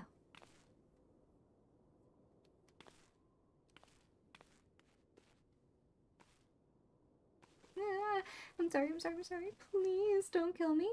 I promise I'll leave and never come back. Hey. Sumiko! Is it really you? How did you find me? Can you smell fear? Maybe. Actually, ignore that smell. I expect you're wondering why I'm here. Well, I was just in the process of retrieving some stolen aether sand, which Biggs and I needed for our research, as it happens. I concede, perhaps a touch foolish, and very nearly fatal, but I did succeed in snatching the stuff before my bodyguard ran away, and several dozen bandits came piling after me with knives and axes and what looked very much like a plank with a rusty nail in it. Anyway, the important thing is that the stolen aether sand is right here in my oh dear. It must have fallen out when I was, taking invasive maneuvers. It seems I won't be leaving this infernal place for a while yet. Where'd you leave it? You'll find the aether sand at my stead? Oh, thank the gods. You're a true friend, Sumiko. I hope the search doesn't prove too troublesome. The bandits don't seem to care much for visitors. And you return to cowering for your life. Alright. All well and dandy.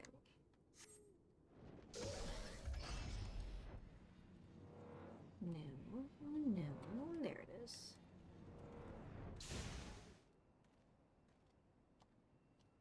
Come on. You can do it.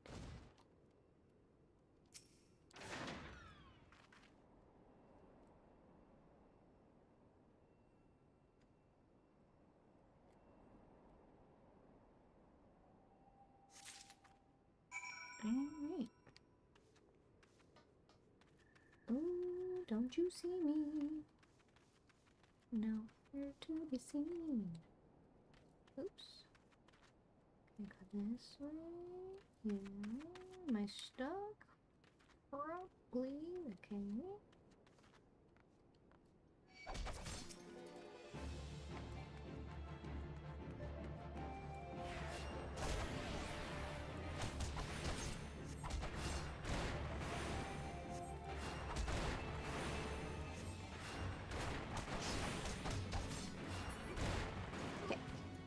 Hey, Witch.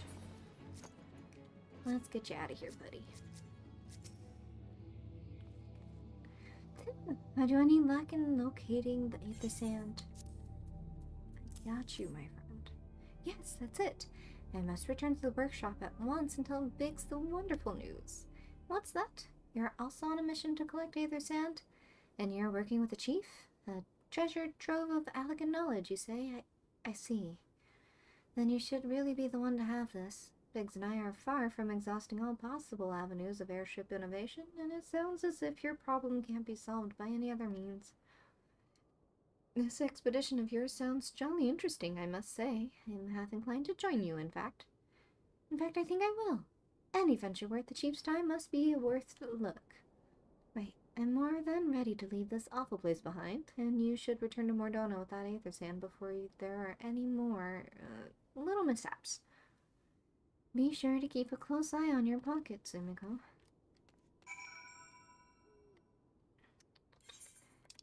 Dropping something so precious like that. Silly boy.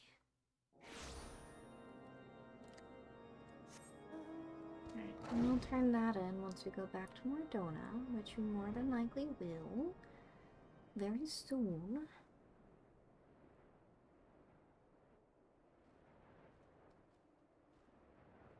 Because we will need to complete that before we can even get into Heavensward. You are the appointed captain of the Sellsword contingent? Then welcome. There is no shortage of blade work to be done. As we speak, Trevinian skirmishing parties are harrying positions across the Central Highlands. I've assigned the Crystal Braves and your fellow adventurers to contain these scattered attacks, and for the present I would have you join them. This is, of course, merely a precursor to the assault on Ishgard proper. The wily serpents seek to divide and confuse our forces, but we will not be so easily drawn out of our position. The Temple Knights will remain on the Steps of Faith and continue our preparations. When the Horde arrives in force, they shall face a wall of Ishgardian steel. Report back to me once their advanced skirmishers are slain.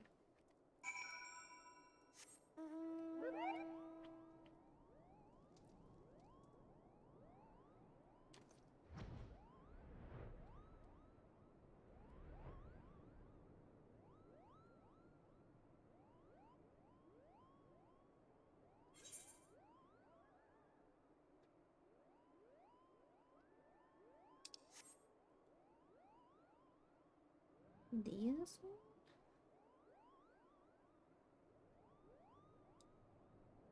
Ah, yes, this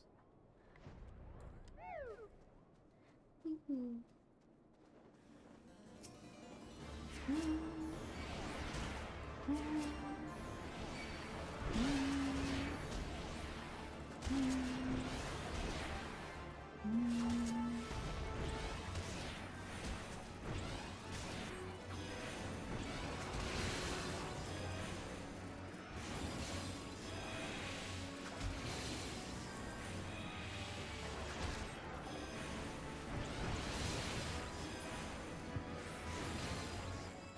Ta-da! Okay. Not done.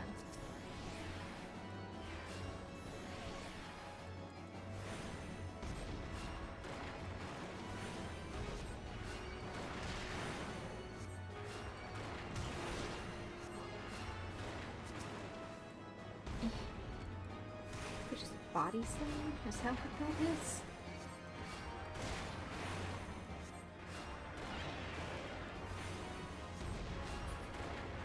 It's just a whole ass body slam. Right on.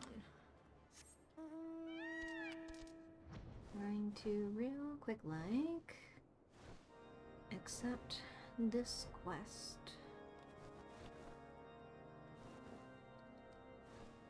for Shiva so I can get that updated since I'm right here.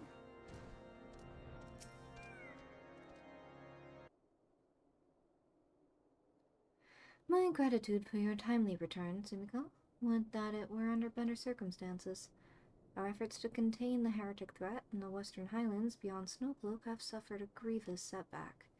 In order to support expeditions further afield, we sought to establish an outpost in the heretic's former fortress. Under guard, our craftsmen began the necessary improvements, and for a time all proceeded according to plan. The building work had scarce begun when Iceheart's minions descended upon the fortress from all directions. If I were to guess, I would say they have deliberately delayed their attack until sufficient supplies had been delivered to their doorstep. I do not begrudge my men their decision to flee. By all accounts, it would have been a slaughter, any survivors condemned to a fate worse than death at the hands of their leader. However, by abandoning our crystal stores, we were given the heretics the means to summon their patron saint. I beseech you, Tsumiko, slayer of the gods of beastmen, who vanished once before the demon who threatens us now. Lend us your strength, infiltrate Snowcloak, and put an end to Iceheart's machinations. Thank you, my friend. Though I pray you can stop her before she completes her ritual, I have faith you can defeat Shiva should it come to that. One of Sir Amric's temple knights awaits you at Snowcloak. He shall guide you through secret tunnels to the Aetheryte at the heart of the heretic's fortifications. Whence you may gain entrance to Iceheart's sanctuary as before. Cool.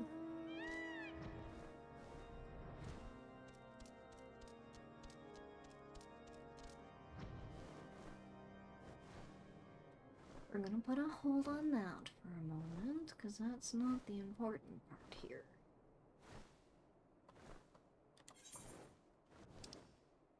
Where am I going now?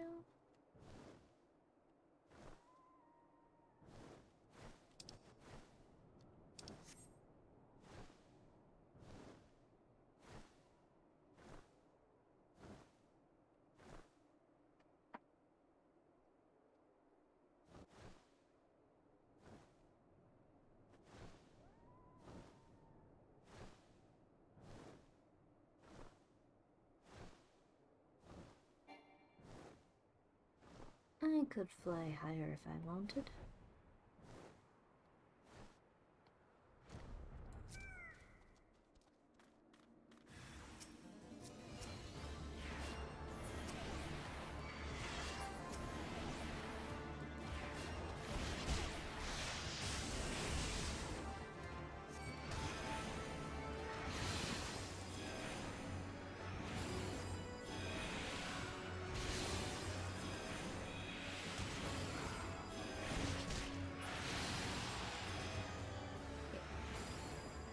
Round one, done.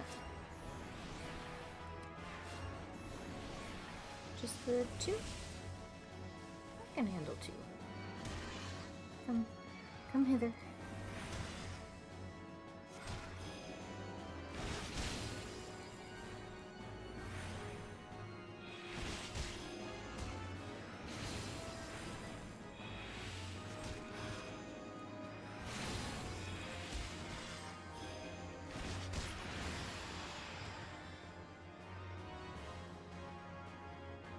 They did.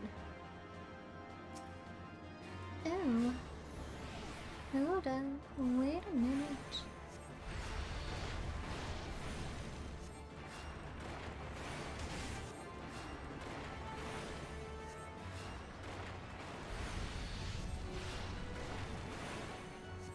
Oh, it's a tree. Wait, what's happening to my screen?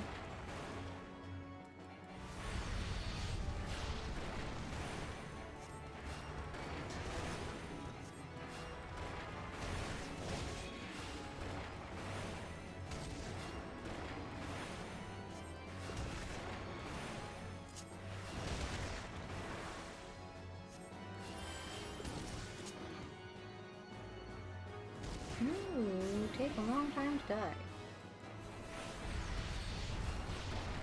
But I suppose you wouldn't be a commander if you weren't sturdy. Okay. Good. So, quite a few people have already...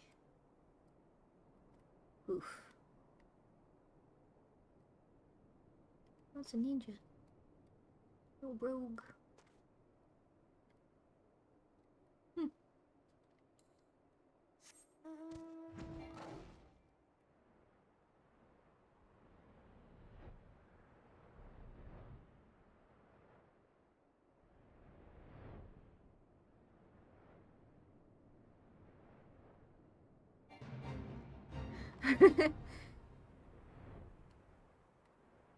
You're the command. Yeah. Every time I see an enemy do that, I'm like, that's not fair. Don't do that. And yet I'm just the healer who just never dies. Unless you can hit me hard enough, but that's another story. What news, adventurer? The reinforcements. Decimated, you say? Dravinian devils, damn their scaly hides. Hold fast to your grief and fury, my lady. We will avenge the deaths of your fellows in the battle to come. Better.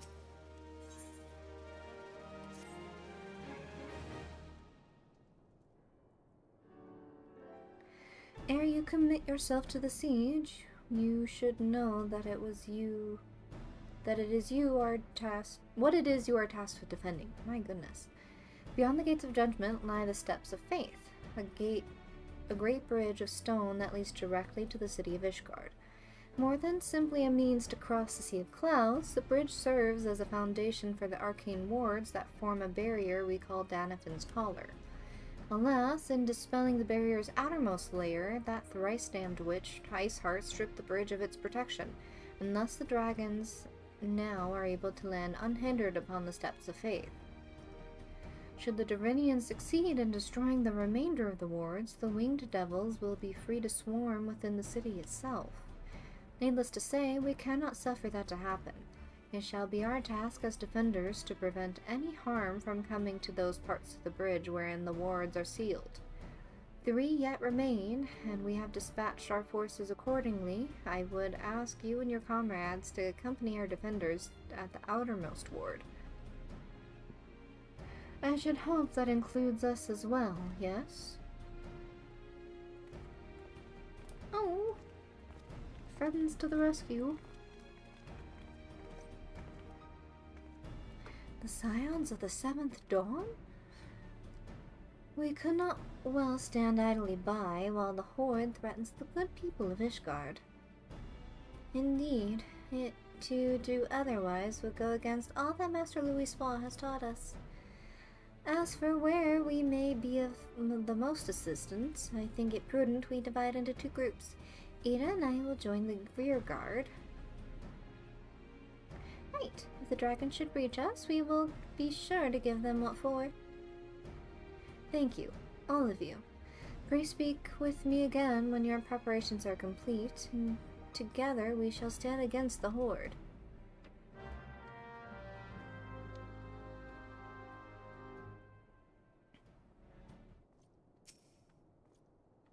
I trust you are ready then? Good. Come, let us make for the battlefield. I'm ready! Let's get this show on the road. Oh! Oh, that's a big boy.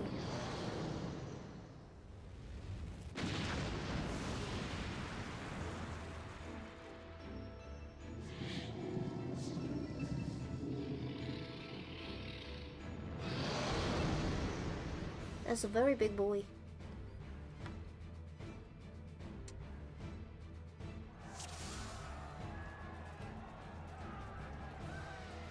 Plucky adventurer. We claim victory this day, or Ishgard falls. Accept the fury into your heart, and defend this bridge with your life's blood.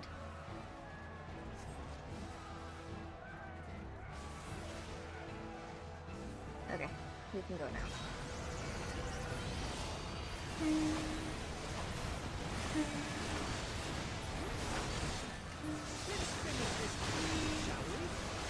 Yes.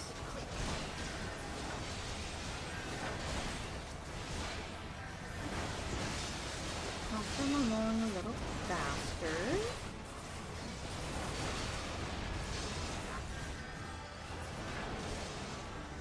Hey! Ooh.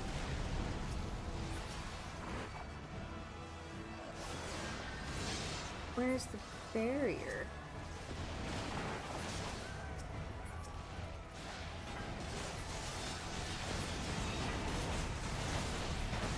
Oh.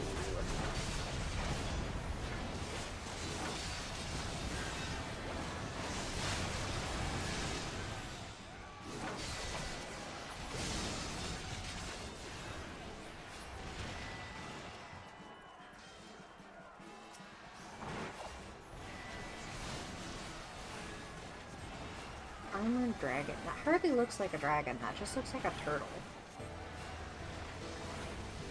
Dragonstone.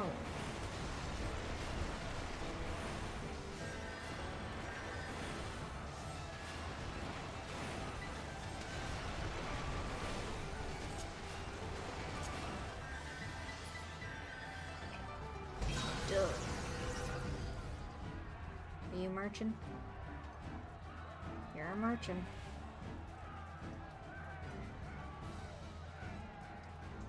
Fall back now. I can't.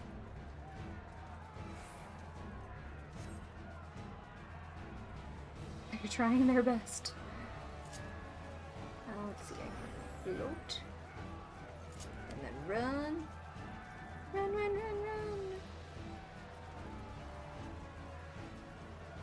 Where are we going? Behind? Okay, we're just staying here. To me.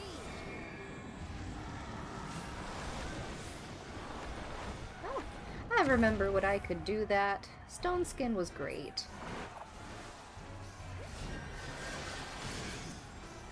What? Can I, thank you. Stone Skin was a fan favorite, and it was gone. Ripped right from our ability.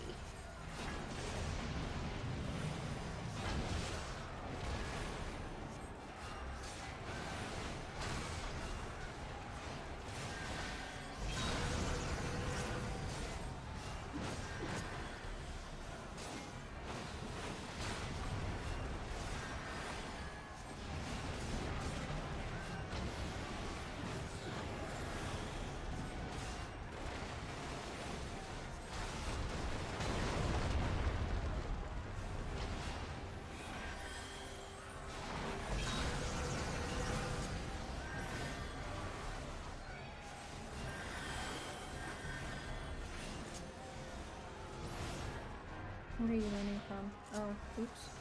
Shoot.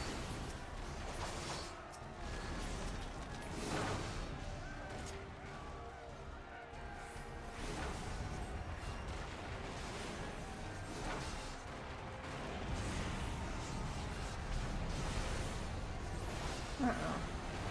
Oh, there it goes.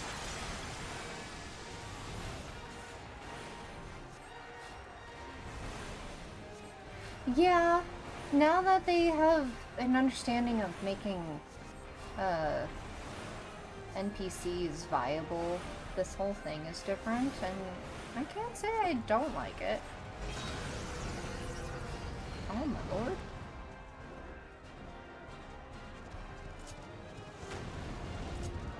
Hey.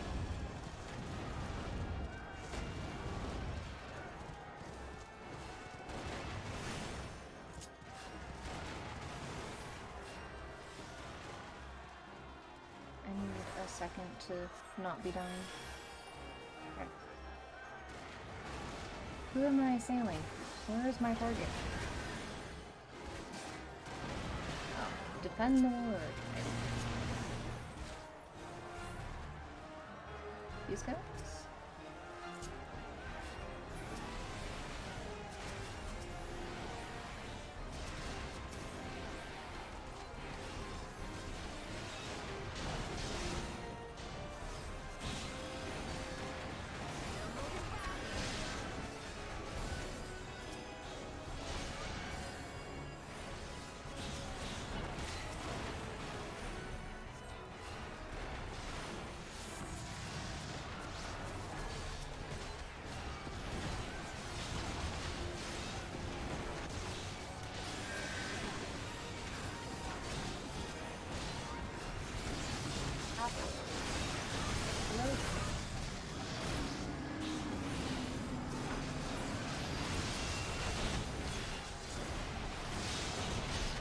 I think he's one of the people who transformed into dragons, the bipedal ones.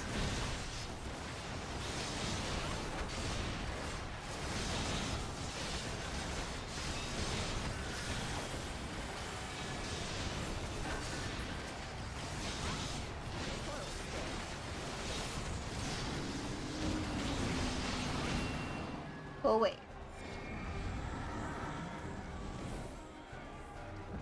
Wait, hold up.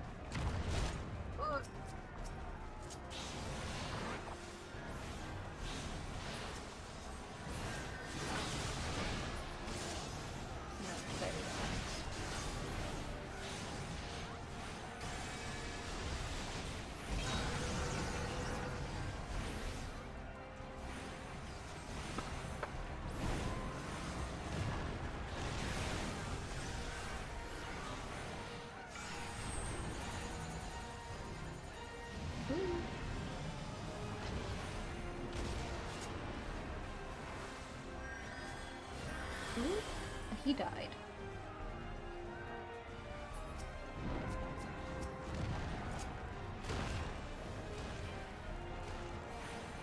The only thing about the NPCs is that they don't move while AoE is in effect. So like they'll move out of the way, but they won't act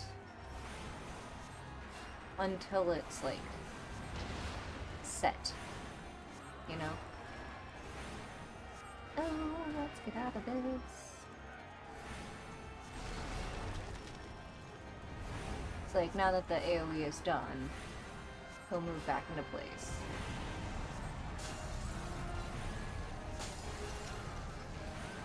Hi!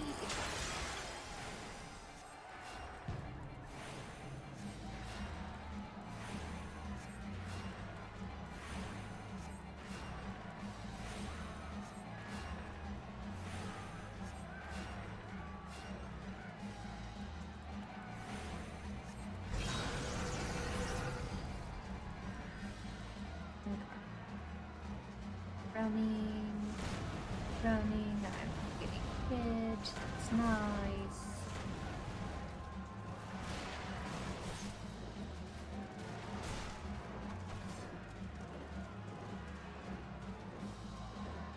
Now and see to the final board.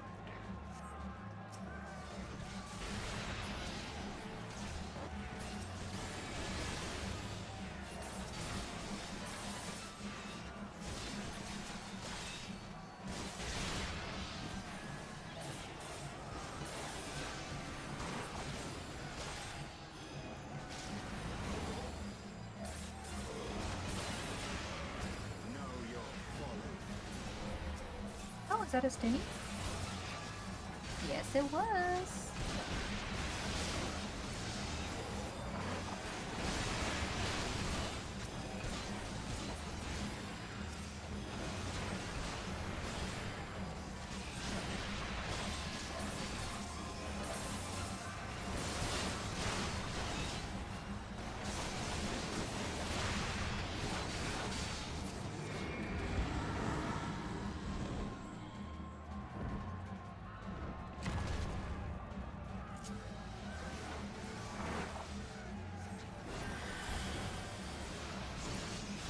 I can keep them alive. I heal them. I probably should have been focusing a little more on.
people are gone.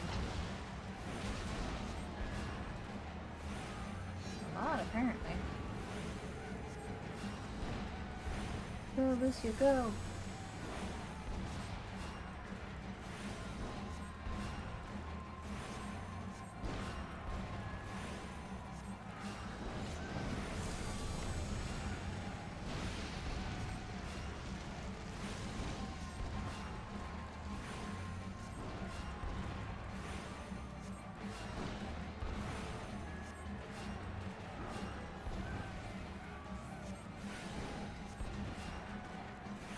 We can do it. Just a little more left.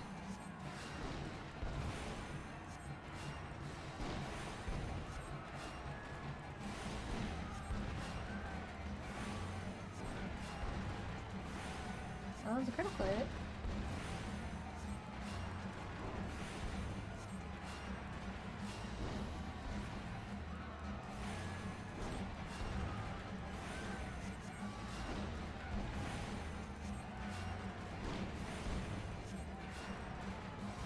One more? Alright.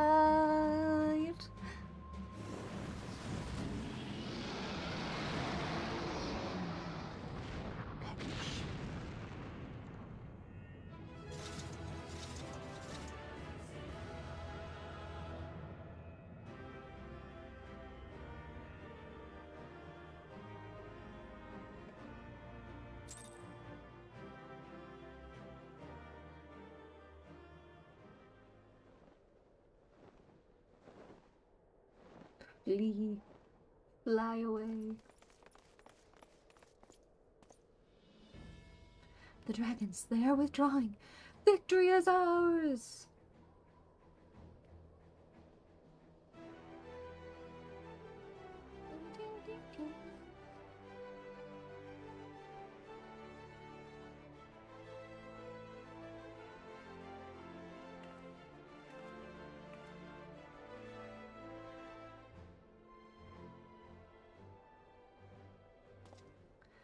One of Nidhogg's greatest champions, slain, the Horde will not soon recover from this blow.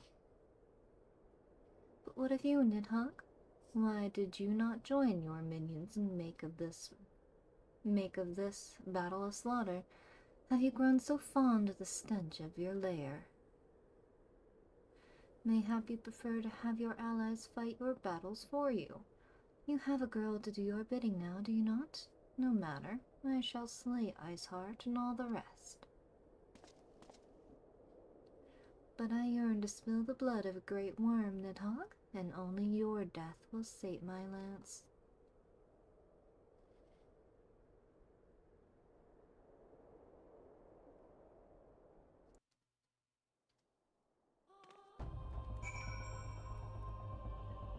Chocobo. It's a cute little chocobo.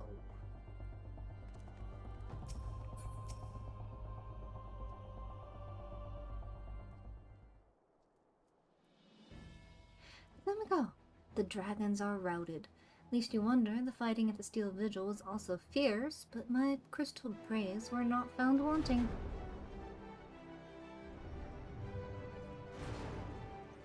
Smile dashed. Commander Levier, Zimika, true to your word, you arrived to aid us in our hour of need. On behalf of the Holy See and the people of Ishgard, I offer you my humble thanks. Though I would stay and lavish you with well-deserved praise, I fear I must away to oversee the aftermath of the siege. Now that not all the dragons are fled, and there are yet wounded to be carried from the field, pray let us meet anon that I might express my thanks with the proper courtesy.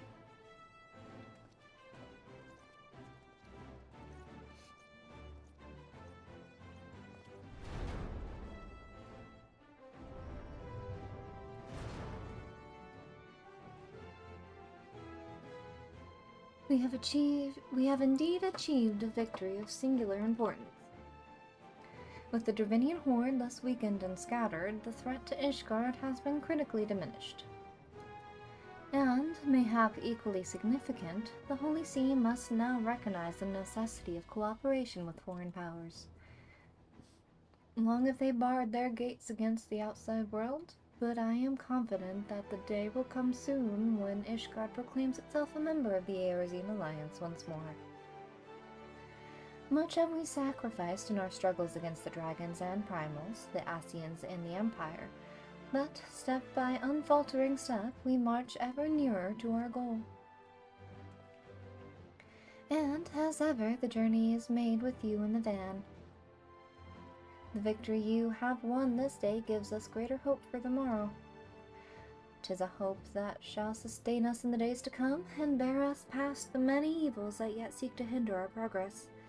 Yes, we have done well, my friend, and I, for one, wouldn't take a moment to savor the enormity of our achievement. The demands of duty, however, allow me little time for levity. I must accompany Captain Ilberd back to Ul'dah and reassign those braves whose squads suffered heavy losses. You, my friend, have earned the rest at the Rising Stones.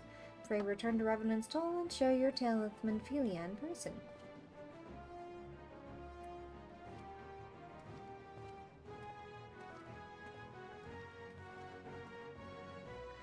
We will see to informing the other nations of what took place here. Do be sure to give our regards to Minfilia.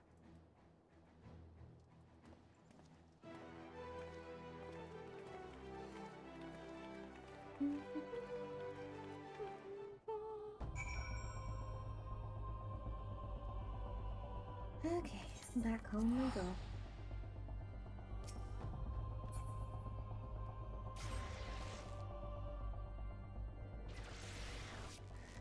Make a quick detour over to the Suns, because these seem to be going hand in hand with the main story quest, which is good. I'll not argue that one.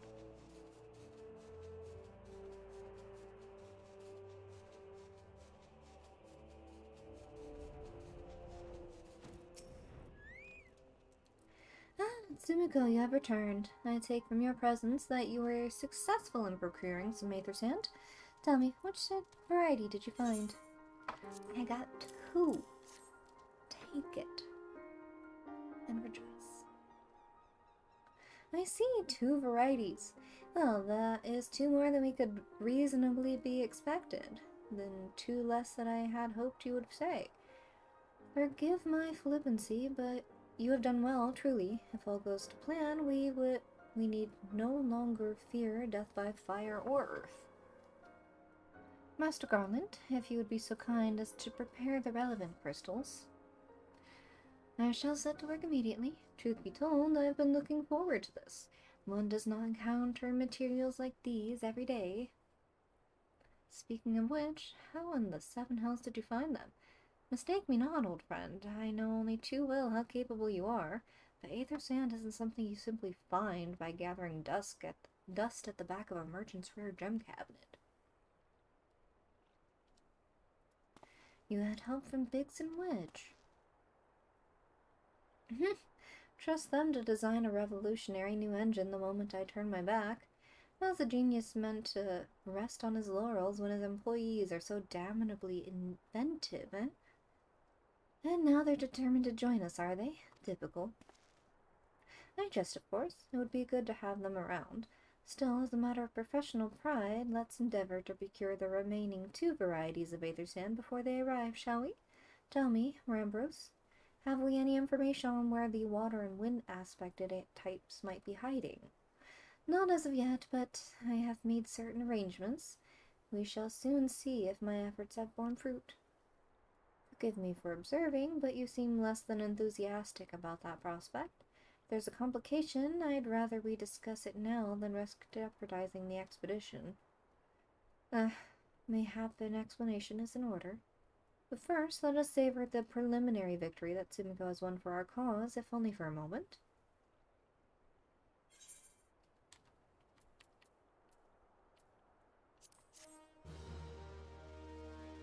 Small victories where you can.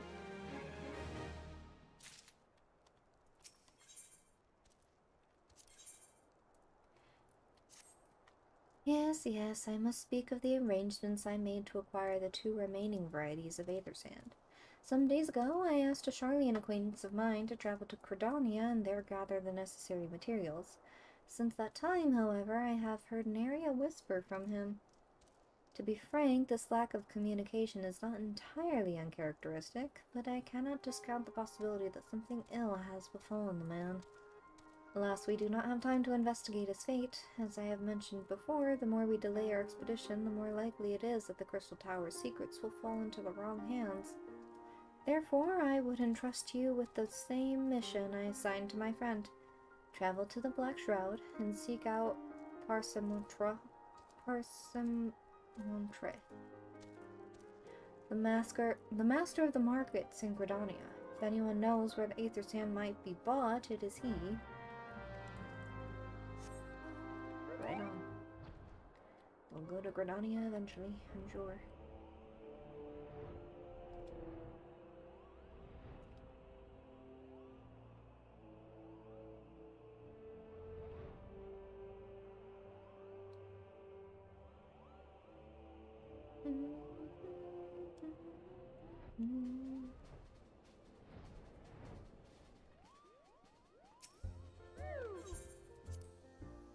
That was such a sad Moogle sound. Tataru. Philhami. Lithami.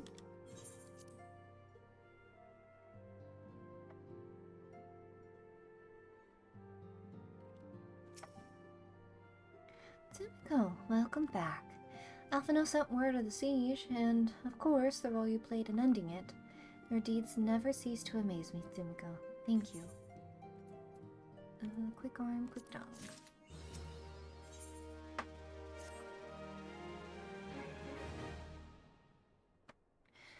You must be wary, Timiko, and now may very well be your only chance to contest it. Oh, Tataru, what have you gotten up to?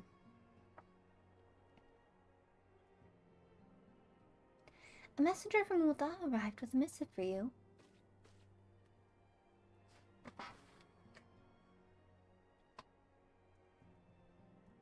The royal seal.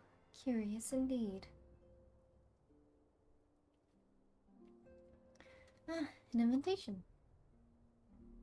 On behalf of the Council of the Eorzean Alliance, Her Royal Majesty Nanamo Ul Namo invites the Scions of the Seventh Dawn to attend a feast at the Royal Palace of Ul'dah in honor of Ishgard's recent victory. It would seem we are to be recognized for our part in lifting the siege. You for your valiant efforts as commander of the Adventurers contingent, and the Archons for their earnest attempts to rouse the city-states. Truly, I find it strange that the Alliance leaders should think themselves deserving of a place of such a celebration. All 3 refused to deploy their standing armies, preferring to send hastily assembled companies of sellswords, many of whom perished ere the siege began. And are they truly so brazen as to seek to share in the glory of your triumph? But mayhap they simply seek a pretext to meet with the Ishgardians while the mood is yet jubilant. Such an occasion would present a fine opportunity to press for Ishgard's return to the Eorzean Alliance. We have scarce had time to mourn Mubrita, and I, for one, am in no mood to carouse. But I suppose we must put away our grief for the moment of the realm. Put away our grief for the good of the realm, excuse me. Though you were promised rest, I fear I must insist that you also attend. Being a strange celebration indeed of the victorious hero, we're not present. Pray content yourself with the thought that such occasions may bring about momentous change, and this without recourse to bloodshed. Tataru, if you would do me a favor of contacting the rest of the Scions. Of course, Antecedent. And please let me know if there's anything else I can do.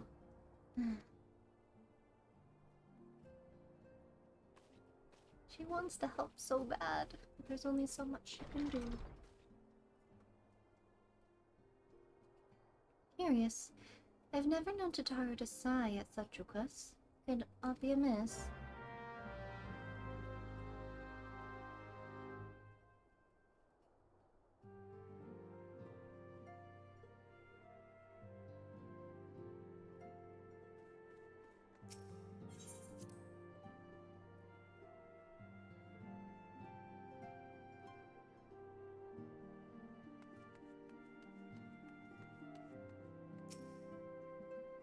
go. Not under the table, not behind us. Not enjoying tea. Jotaro is conspicuous by her absence. Hello. Jotaro, I believe she just stepped outside. Now that I think on it, she did seem rather preoccupied. Uh-oh. What is our little receptionist getting into?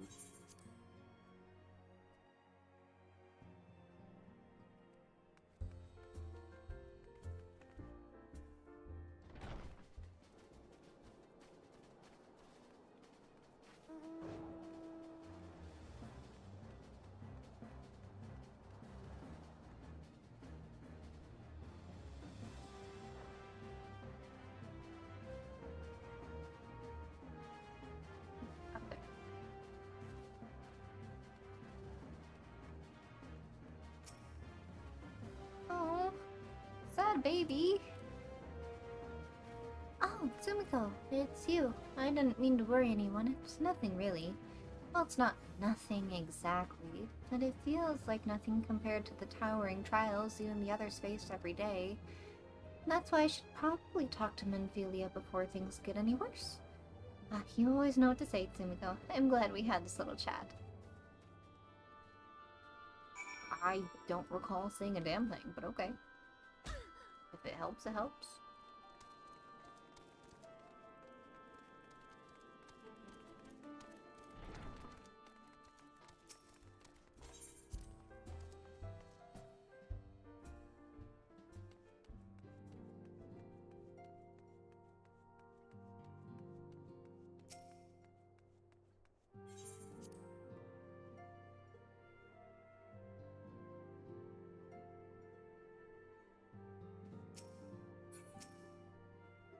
And is made up. Yes, Jotaro, you have my undivided attention. I've been hesitant to broach the subject, what with all the recent excitement, but Simco made me realize that there's no time like the present, and time is what I'm here to ask you for. I'm not sure I understand. If you wish to be excused from your duties for a time, then you certainly have earned the rest. But I suspect that lying abed is far from your intent. You know me all too well, Antecedent. There is, in fact, something I've been wanting to try my hand at. Along with the adventurers and the Crystal Braves, the Scions are constantly being thrown into dangerous battles and deadly predicaments. Even Hori Boulder and Kultana have been promoted from guard duty to fill our need for competent warriors. And so it seems only right that I too should acquire the power to defend myself, and others more importantly. When I return, I shall be both your receptionist and your bodyguard.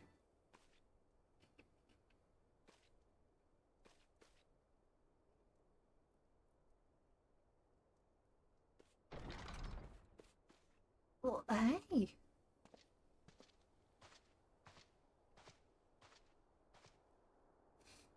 That's the first time I've almost been knocked to the ground by Lalafell. I have never seen Miss Tataru so determined. As aught befell, with which I might be help, Antecedent. Not at present, thank you. Was there something you would ask of me? Oh, yes. Pray excuse my distraction. An adventurer who was to join us for escort duty was injured while out on patrol, and I fear we cannot properly defend the scholars entrusted to our protection without the aid of at least one more guard. Therefore, I humbly request another adventurer, of the capable kind, of course, be assigned to our party. Very well, I shall consider the potential candidates and provide you with a replacement as soon as I am able. My thanks, Antecedent. I take my leave of you.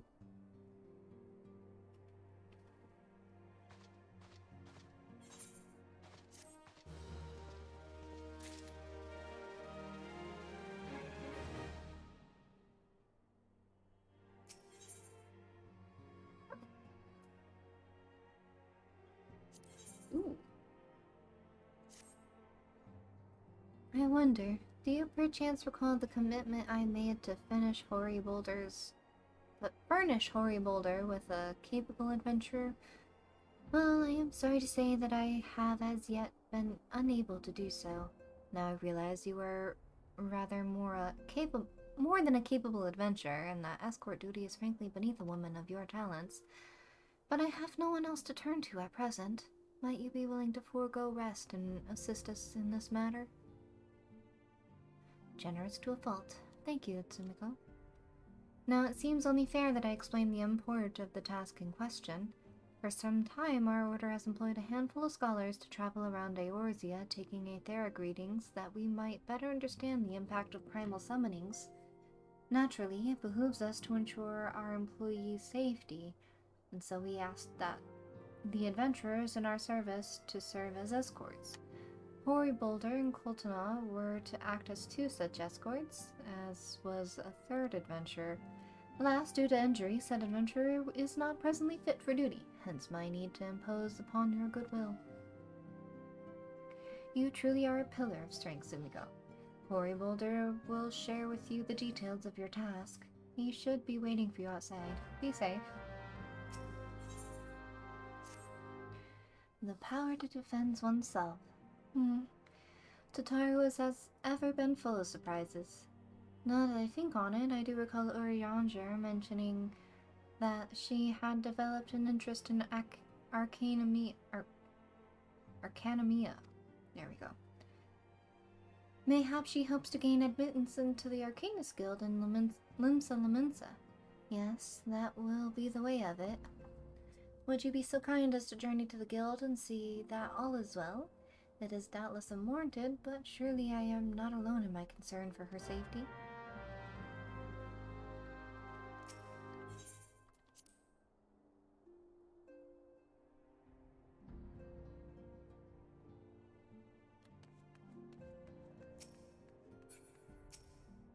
Yo. What up, Mr. Boulder? Sumiko, is it true that you agreed to lend us a hand? Yeah? Huzzah! What did I tell you, Coltana? Our misfortune has become a blessing, an opportunity to serve alongside the warrior of light herself. Need I remind you that we have 3 scholars to escort, each of whom will take a different route? True, but our mission is the same. Separated by moms we may be, but in spirit we shall be together. If such thoughts bring you joy, you are welcome to think them. To more practical concerns. Sumiko, we would have you attend to the scholar charged with surveying the South Shroud. He is waiting in Camp Tranquil as we speak. All you need do is follow the man. He will determine the most appropriate locations to take his reading. In spirit, Sumiko, in spirit we shall be together every step of the way. In spirit, my friend. Let's see, I knew he'd be going back to Gridamia soon. We'll go talk to the good man at the market. Go to the South Shroud. And then probably Limsa afterwards.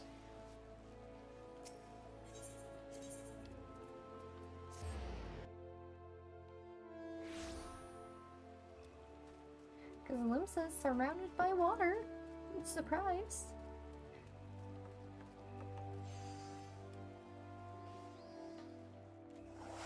Hello, my dude. Yes, I'm sorry. Did you say you wish to purchase Aether Sand? Forgive me, madam, but have you the faintest idea of the rarity of the material you seek? Why, I have not seen so much as a grain of Aether Sand in these markets for many a long year.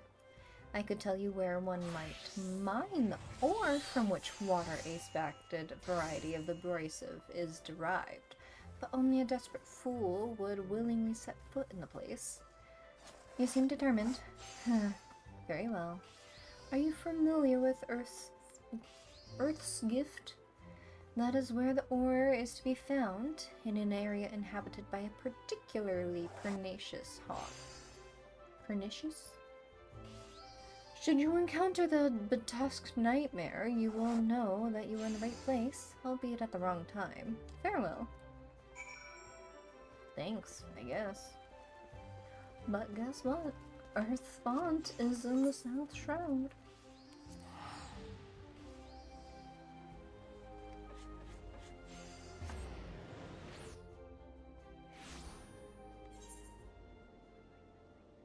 But I need just a second. I will be right back.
Okay, I'm back. So we're on quest 211 of 219, but 211 and 212 are both.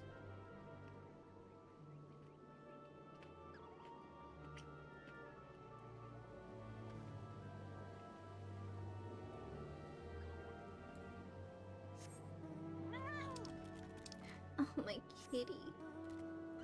The sweet baby. Go this way. Almost there. Home stretch. Is the wall? That is in fact a wall. Go this way. It's your foggy over here. Hulking hog carcass. Was somebody already here?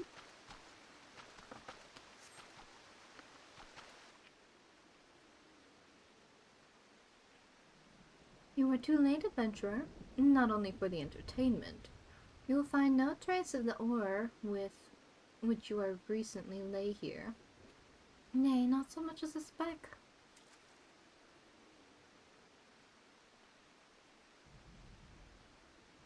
No, you will never spy me from there. For the time being at least, you will have to trust the evidence of your ears. Now stop squinting at the foliage and listen. As I told you, the water-blessed mineral you hoped to find is gone, taken by me. Victory has made me magnanimous, however. Accordingly, I have decided to share the location of alternative source of aether sand for you. The wind-touched variety, to be specific. I trust I have your attention? Good. That of Ixal in the North Shroud keeps a quantity of the abrasive for the purpose of removing impurities from lesser crystals. Well, do you mean to dally here all day? Make haste, adventurer, before I snatch another prize from under your nose. This is to be a race. The Ixali lodging grounds in the North Shroud shall be your destination, and that is where the real amusement will begin. May the best man win.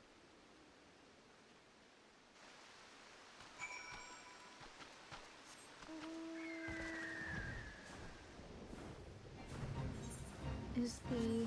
Oops. It's not here, is it? No, it's in the North Shroud, I think.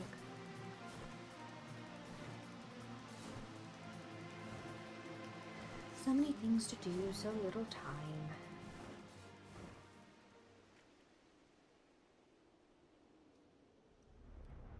Oop. Round I go, apparently. Don't tell me what I can and cannot do. Will fly as high as I want, thank you.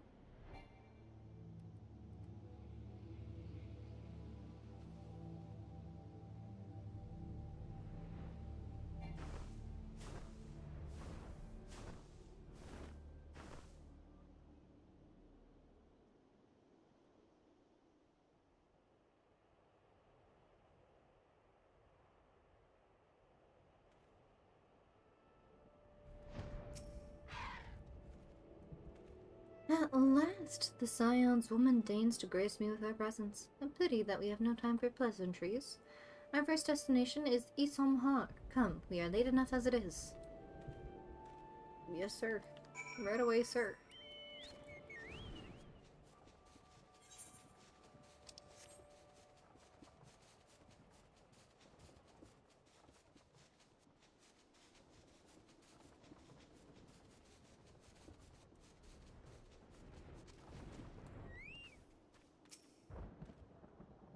Yes, this location should suffice. Once I finish calibrating my instruments, I will require but a moment to take the necessary measurements.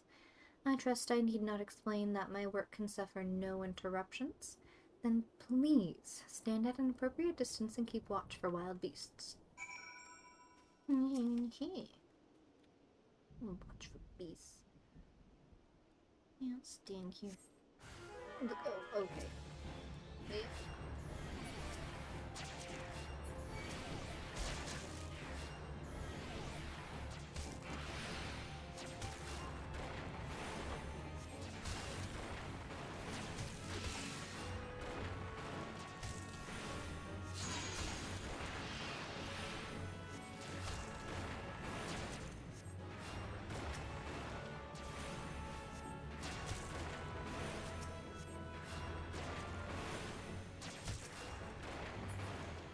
There. You done?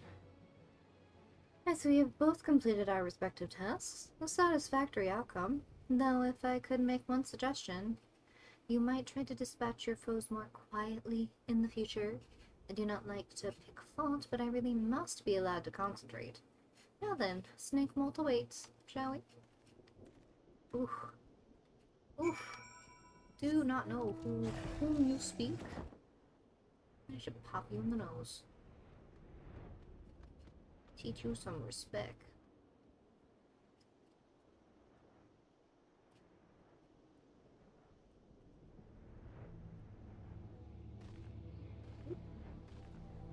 Oh, where am I? I am in the trees. That is where I am.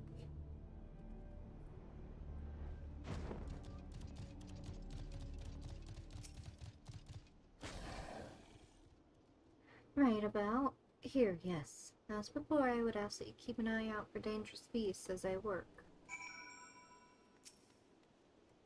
Are you gonna gripe and moan at me this time too?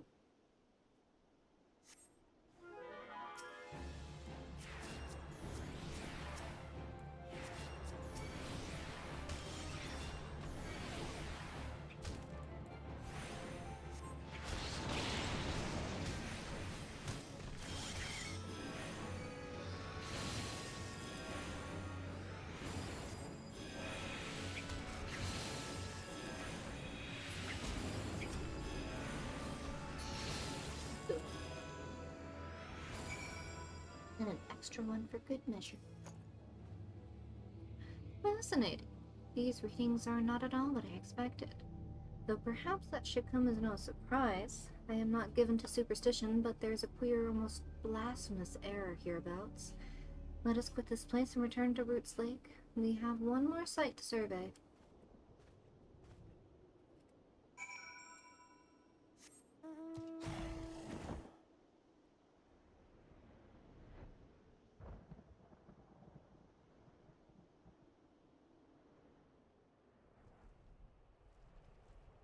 First place is the Palace of the Dead, and the second one is Ampedor Keep.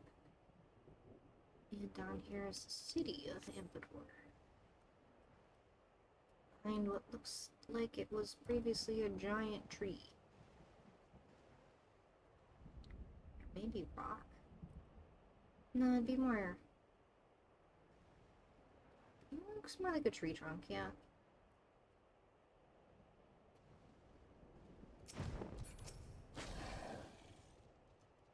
As before, my guardian, pray leave me to my task and assure my safety. Yeah.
Here we go.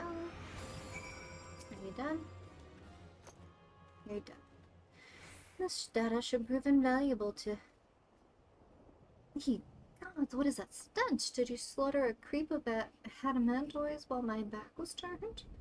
Quickly now to Camp Tranquil. I will not have my clothing reeking of blood and awful. Thanks. I do so much for you, and that's how you repay me, huh?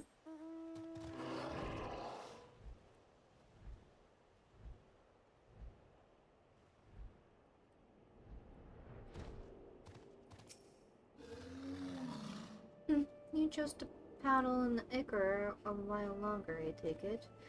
No matter, I take advantage of my unexpected privacy and performed a cursory analysis of my data. It would appear that there has been a measurable decrease in Eorzea's ambient ether concentration since the calamity. However, this data is far from conclusive. We must take additional measurements to confirm my assessments. What? For our next survey, I would have you escort me to Earth's font. Ambient ether concentrations there are so high that crystalline structures form spontaneously. Consequently, anomalous fluctuations should be much easier to detect. Brilliant, yes? No, don't bother answering, that was rhetorical. Now, come along.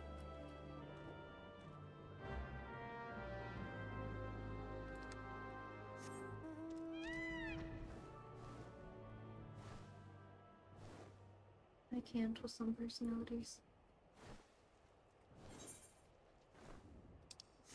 Sometimes they just grate on your nerves, you know?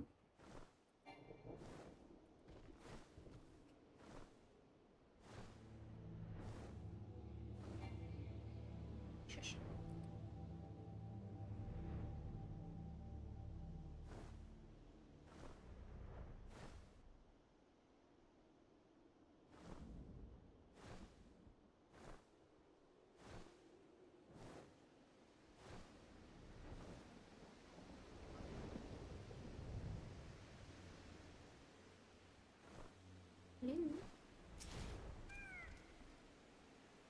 Should be more familiar with this procedure by now. Pray find a suitable position from which to keep watch, and I shall take measurements.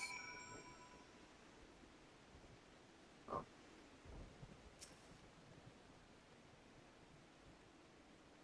Good.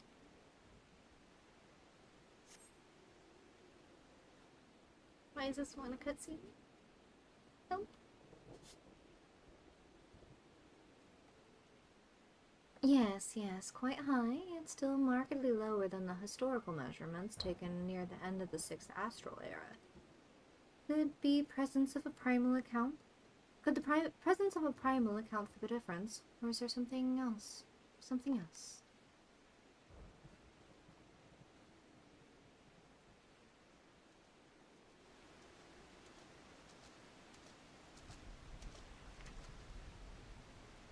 something else. Scion, come here. I need you.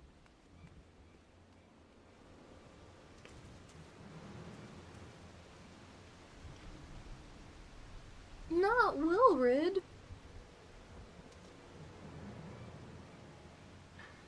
Fear not, my friends. Help has arrived. Wilrid, no! There you are, Tsumiko. Hori and I worried when you and your charge failed to return at the appointed hour. We just got here.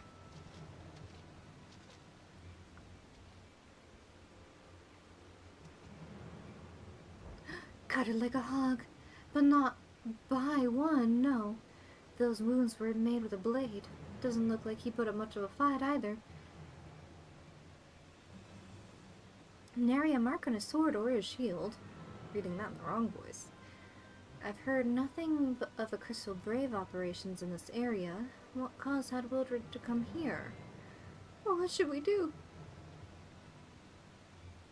We will see to the scholar's protection, Sumiko. Aye, and the boy's remains. You should return to the Rising Stones. The antecedent will not to know what happened here. And so do I.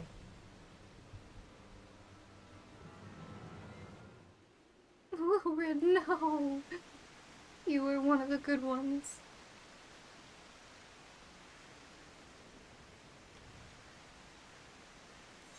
Oh boy. Wait, I need to go... Before I go back, let's go... Is it North Shroud? We'll finish this here. We'll go to Limsa.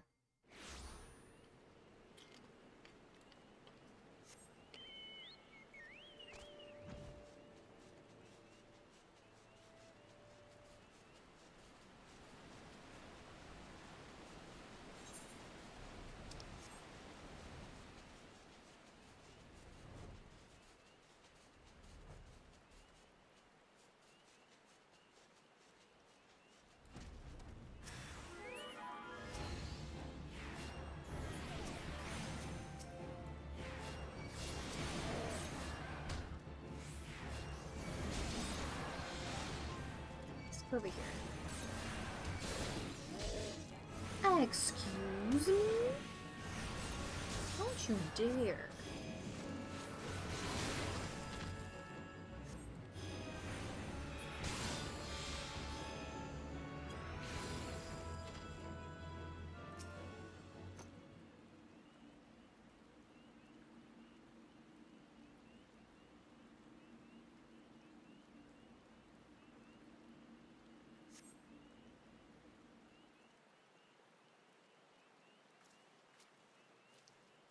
Bravo! That was quite a show, adventurer. Why, the spectacle proved so enthralling that all thoughts of Aethersand slipped from my mind. I appear to have fortified our little race, or forfeited our little race. Congratulations, the wind-touched abrasive is yours. And yet, having been treated to such a memorable performance, I cannot help feeling that the greater prize is mine. The inequity in this the inequity must not stand. I insist that you accept a token of my appreciation. Payment for this entertainment will be waiting for you to the east, in a clearing within Proud Creek. Pray retrieve the gift ere it is crushed beneath the iron feet of the Dullahans. I honestly don't remember who that is. I have a feeling it's Biggs or Wedge. Probably Biggs. But I don't remember. Daedalus. No, thank you. Can I have my sand, please? You go to sleep. I have no problems with you right now.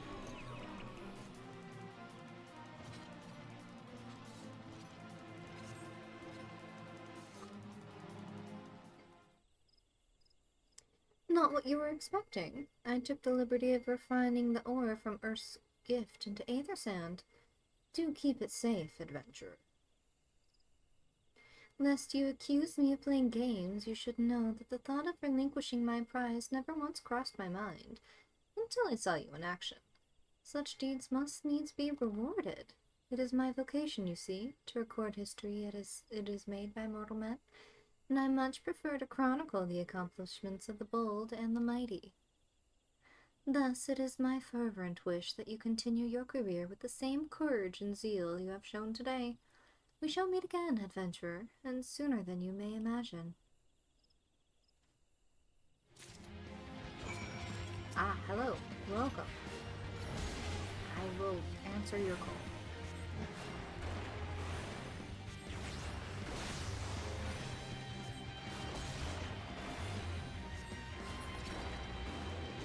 Are you happy? Now I can go to...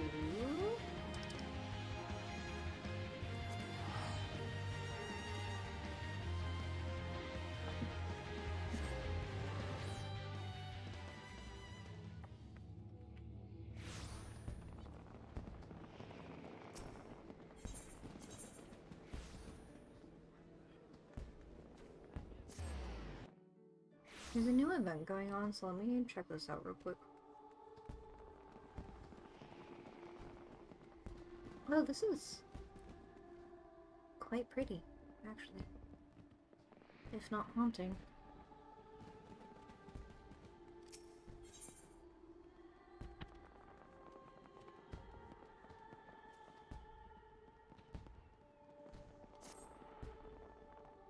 Greetings, friend. By your dauntless bearing, I assume you are an adventurer, and come at precisely the moment I find myself in need of an adventurer's aid. Might I beg yours? Music is a bit haunting. My thanks. The matter is this. I have been approached by a lady named Ayoyo who wishes to imprint her own imitable mark upon the skies above Limsa Laminsa. I speak, of course, of the fireworks that illume the rising nights. These rising nights. Learning of my contribution to previous year's festivities, she has enlisted me to her cause. We already have the ear of the organizing committee, however, Lady Ayoyo has expressed a strong desire to consult with a storied adventurer before finalizing her proposal. Come to the Yellow Jackets guardhouse at the base of the Coral Tower, and I will introduce you.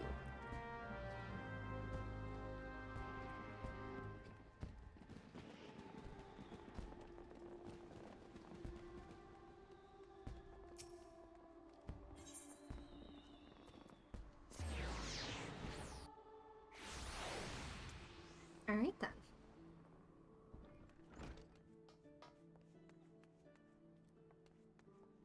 At the base.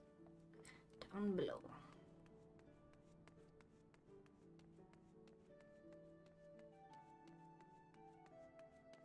I think. Yes? Yes.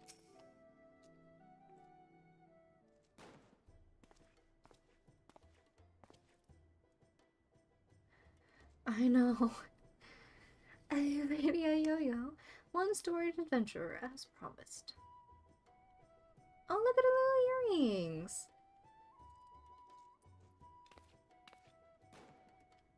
Blessings of the 12 upon ye.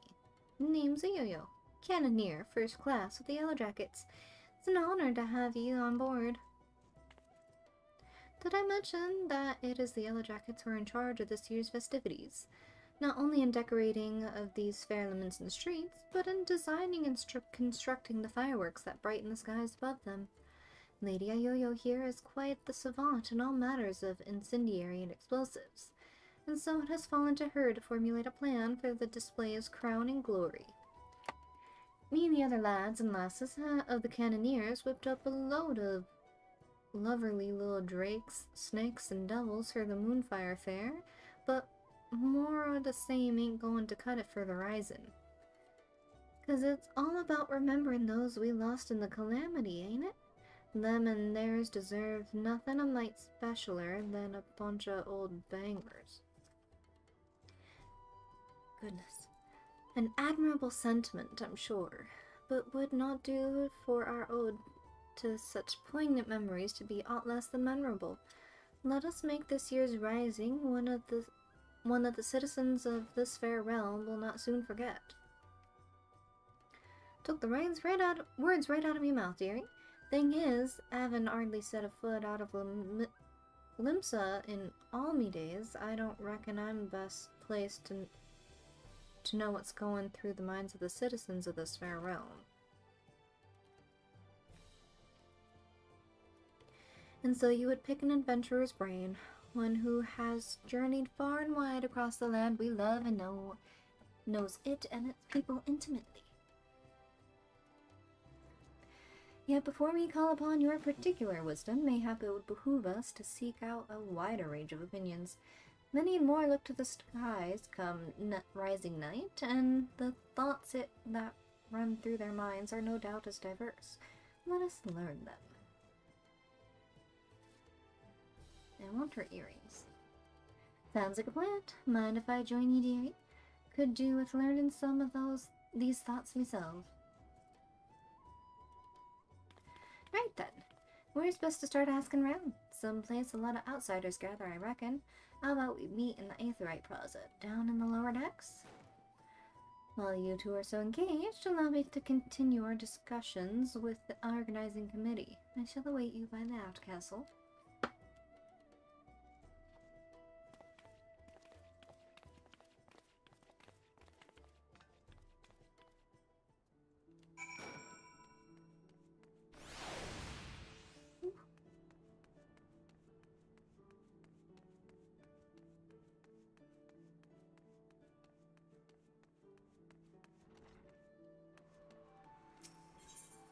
I'm gonna first go to the Arcanist Guild.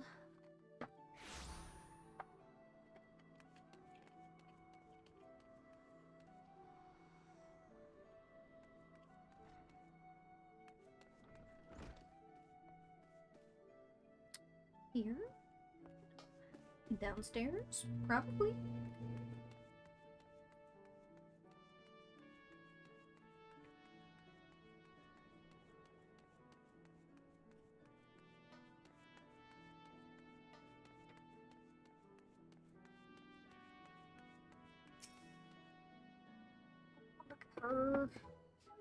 She's got her little outfit going on. Look, it's Sumiko. What are you doing here?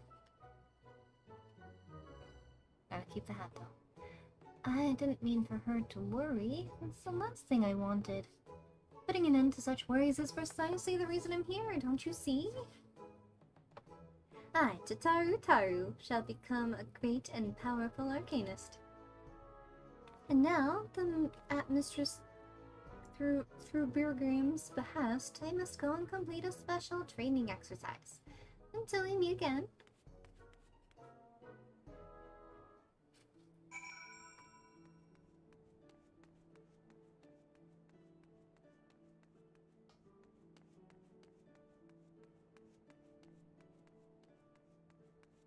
What have you assigned to her?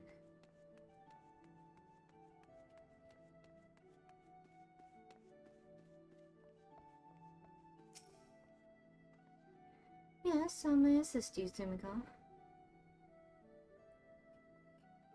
So you're acquainted with our newest member.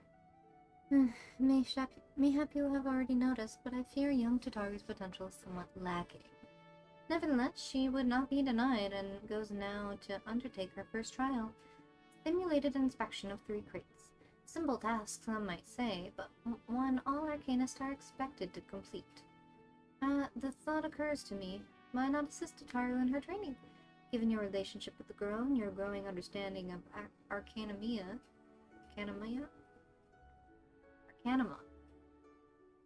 There's not a second I in there. Arcanima. You may prove a great help to her. Your trial will be conducted at the cliffs south of the Zephyr Gate. You need only observe at a distance.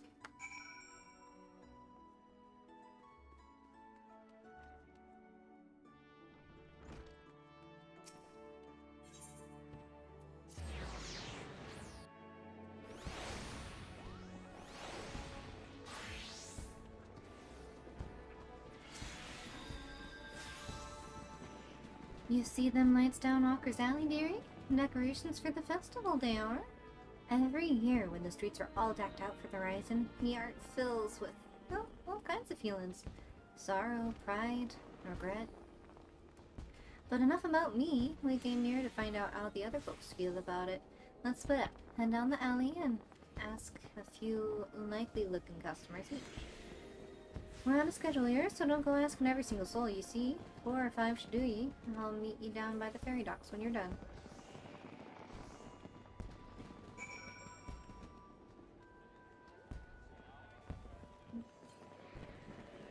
So many people. These decorations are really pretty, though. I do like them. Welcome, welcome. What may I interest you in this fine morning? Is it morning? Information, is it? Well, if you must know, the whizzing and banging that fills the air this season always takes me back to the time just before the calamity struck. The great festival was held to celebrate the reformation of the grand companies. People in the streets were hooting and hollering and setting off fire spouts, and all the ships of the bay, now bedecked in maelstrom colors, let loose their cannons. Seemed so foolish now, knowing what was soon to befall us, but all that noise served a purpose nonetheless, drowning out the fear that ever whispered in our ears. It is my firm belief that the rising fireworks serve the same purpose even now. They present a vision of loveliness, of togetherness, that we might forget our fears and be given hope for a brighter future.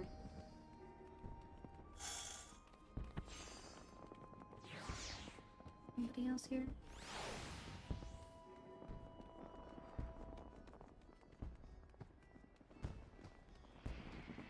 Oh, look at him go!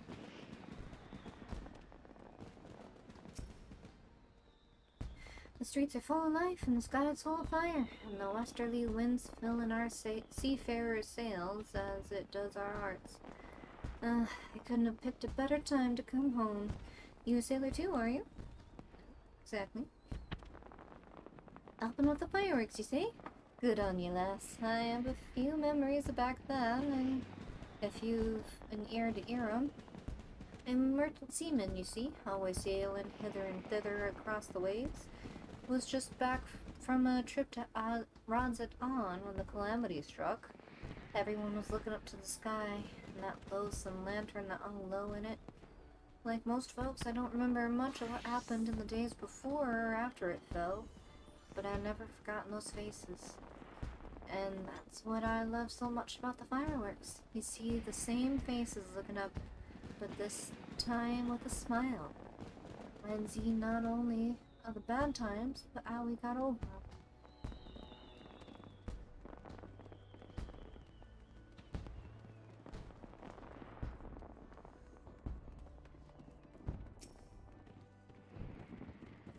All right there. Anything I can do for you? You're asking for people's thoughts on the rising fireworks? Would have thought a great hero like you would have better things to do with your time. But I suppose that's what makes you a hero, eh? People help out whichever way that you can. Helping people out whichever way you can. Well, I'm like most people, I suppose. I think of those I lost. My parents, most of all. I wonder if they're watching too. Swam up from the bottom of the ethereal sea to see what all the crashing and banging's about. It's complicated, I suppose. I feel sad they're gone, but happy I'm not, and grateful to Badera saving me and so many others. If they are watching, I hope they can see me too. See that I'm doing alright for myself, that they might sleep soundly for another 12 months. There's someone else here.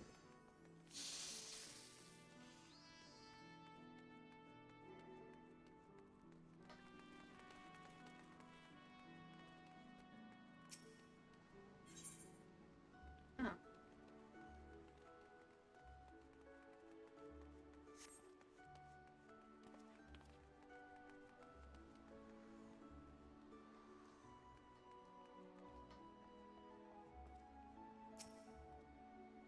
Can you see them too, my love? Hmm?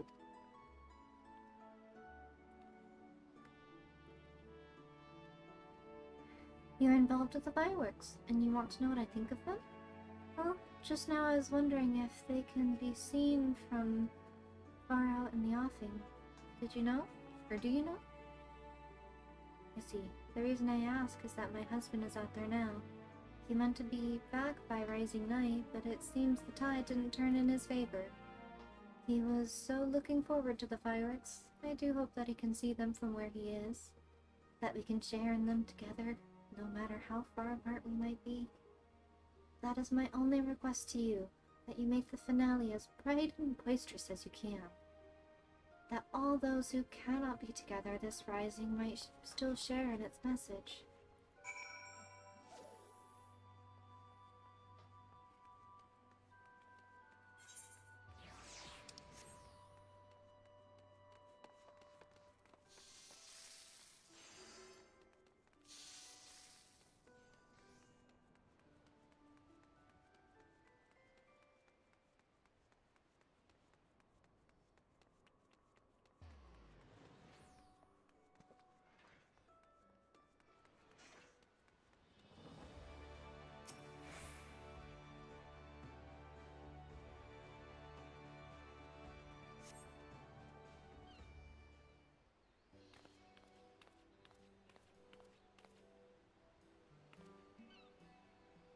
Sorry to keep you waiting, dearie. So, what did you find out?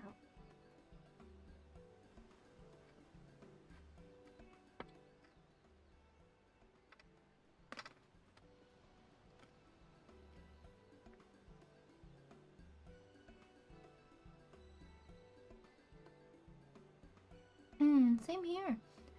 Was half expecting them to just like looking at the pretty lights, but it seems the feelings run a lot deeper than that.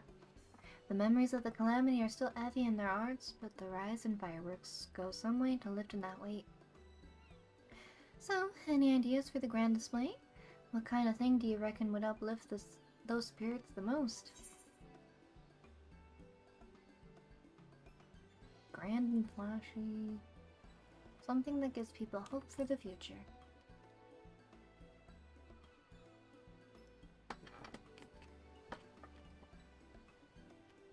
Hope for the future, eh? That ain't a bad idea. Reminding folk that however dark the night, dawn is just around the corner. The rising ain't just about mourning those we lost, after all. It's about remembering the struggles of those who survived, to steer us to a brighter future. Aye, that's it. That's what Limsa needs this rising.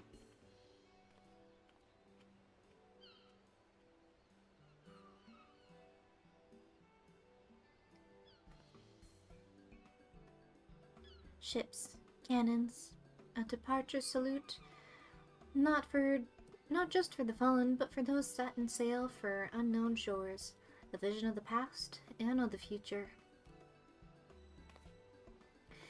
An old bleeding armada filling Galadian Bay, lighting up the very heavens. Who wouldn't want to watch that?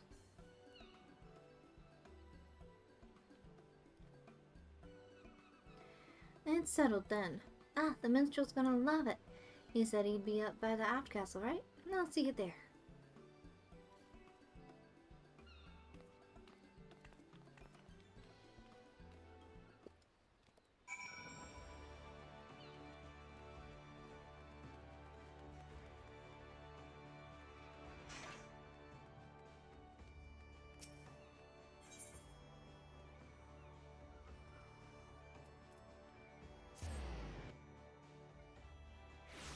Back by where he was.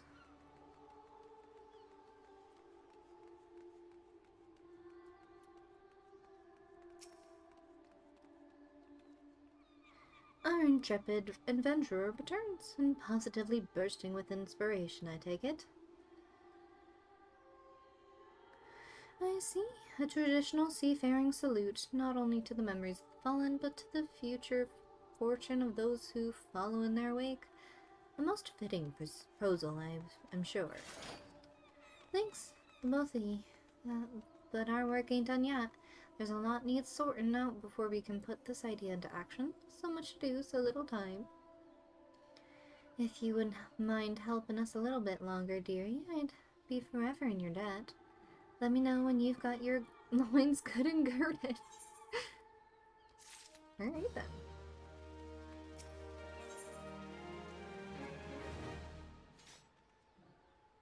What's little Cryo? She's not to be brushed off in the face of danger. I want it. Alright then, let's get started, shall we, dearie? The plan is we're going to line up a whole fleet of ships across the bay and have them fire a broadside into the sky. But before we go out about finding our fleet, we need to get the plan approved by the organizing committee, and that means convincing Commodore Raynor. I'll take the lead, but I ain't exactly got the silver's tongue, nor much experience nobbling with the higher-ups. If you two see me struggling, put in a word, won't ye? Of course, my lady. Your cause is ours. Thank ye, me dears. Together then to the Coral Tower.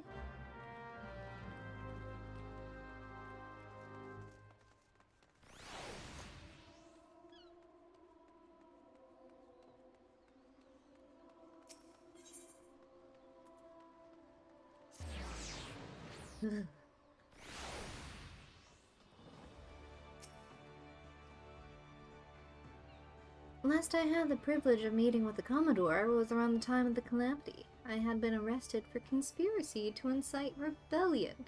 Naturally, it was all a misunderstanding. Some other scurrilous soul had been singing songs of sedition. If not for Raynor and his relentless pursuit of the truth, I might still be lingering in the brig. He is a shrewd investigator who will brook no equivocation. Shall we then?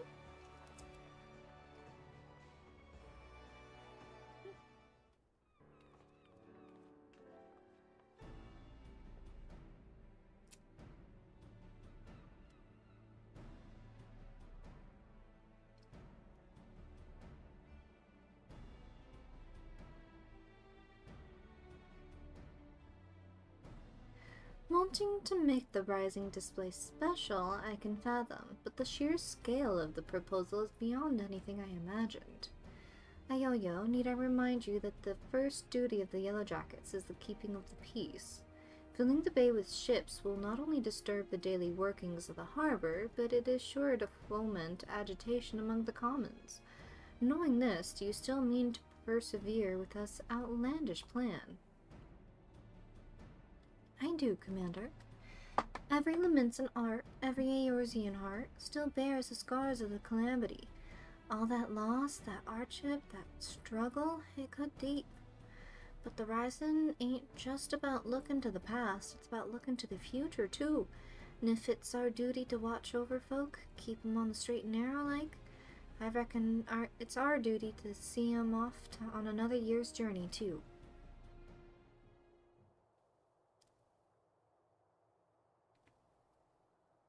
Well put. I accept that your intentions are pure, but what of the logistics? I trust you have a plan as to who exactly will be providing and paying for this fleet of yours? Yes, Commander. We are going to petition the Maelstrom for the flagship, and of the rest from the Black Sails.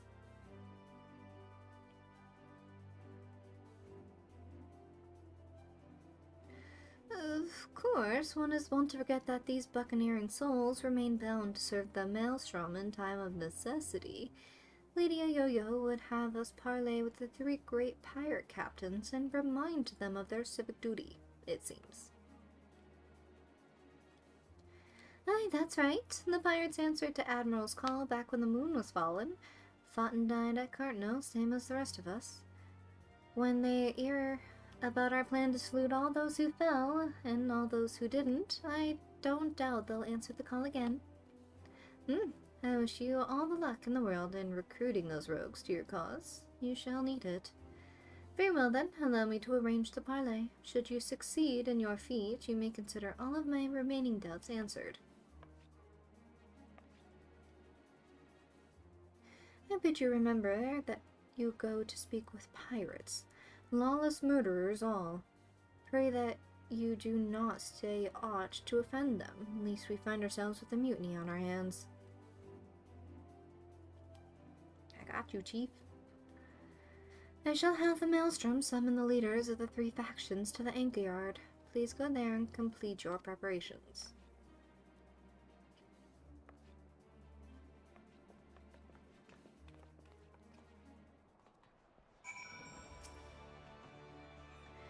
Cheers for sticking with me, you two.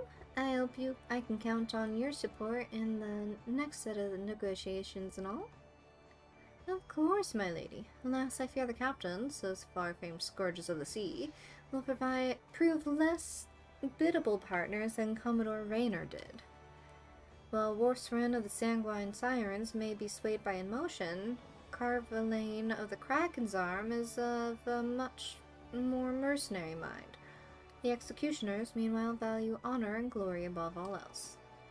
If there is aught that unites them, it is a zealous spirit. Let us argue with passion, that we might inflame theirs. If it's passion you're after, I've got that in bleedin' bucket loads. But I might need you two to jump in again, in case me tongue decides to tie itself in an avage. Just say the first thing that comes to your heads and I'll pick up after. Come on then, D8s. Let's head on over to the anchor yard and get this parlay started.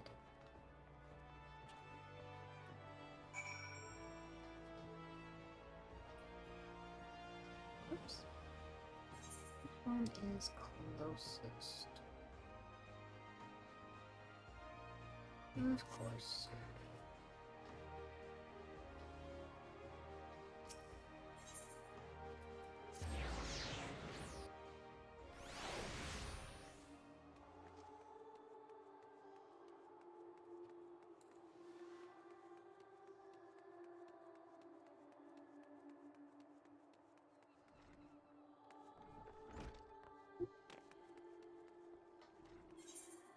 Oop. Oop times 2. Let's see.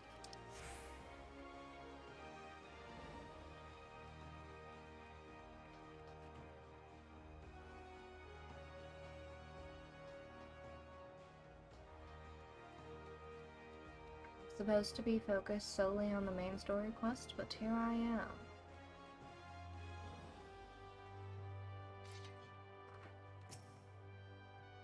Among the masses.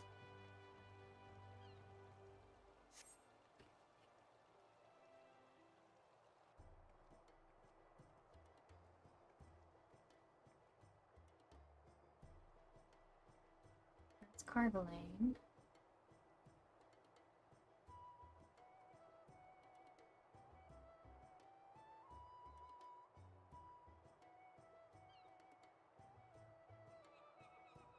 Thanks for coming. The reason we asked you here is... the Maelstrom Summon laid it out for us, loud and clear. You want us to help with the Horizon fireworks. And the answer's no. When my sirens fire broadside, it's to send our enemies to the bottom of the briny, not to paint pretty pictures in the sky for drylanders to go up at. We've better things to do with our time. It's a rare occurrence, to be sure, but I find that my opinion aligns with Roswin's. Our time is precious, as I am sure is yours. Let us hasten to draw these discussions to a close. I shall put it bluntly, I see no profit in this endeavor for myself and my men. So unless there is anything else...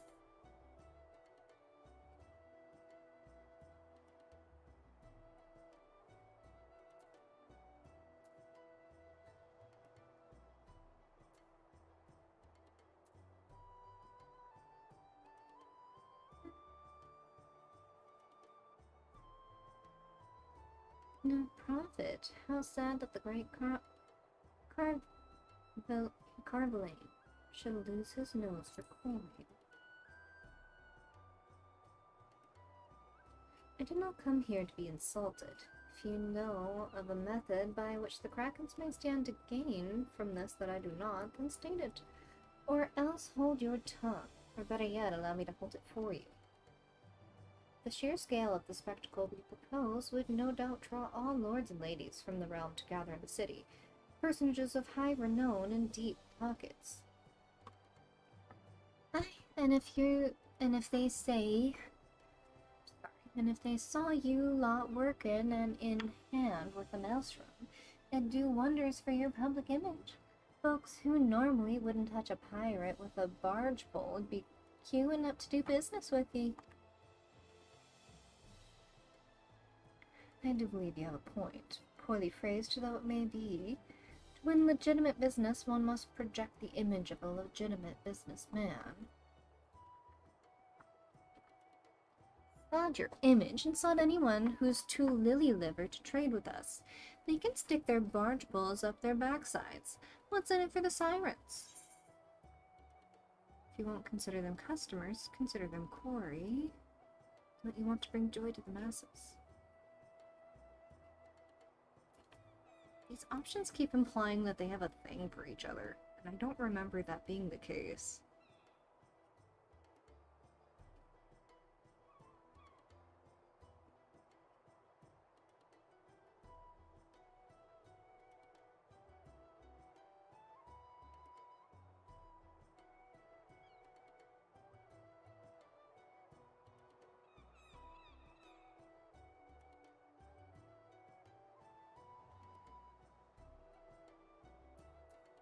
I imagine this is gonna end regardless, but I'm curious.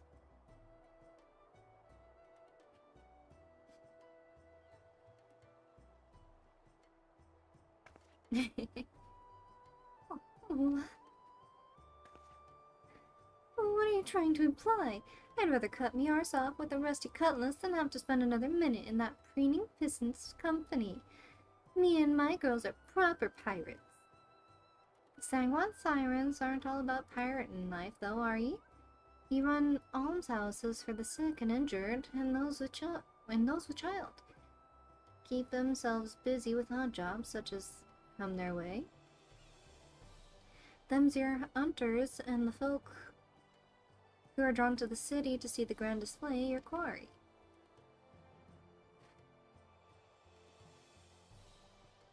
I see where you're going with this. Get the girls to set up stalls selling food and grog and the like, and they'd make a killing, provided they had all the right permits from the Yellow Jackets. You're a shrewd one, you. Maybe I could lend 'em a hand myself.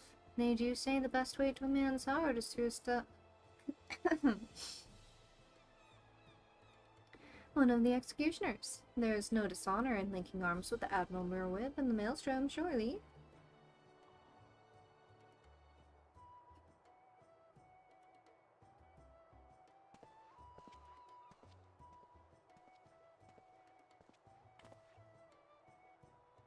You, Yellow Jacket.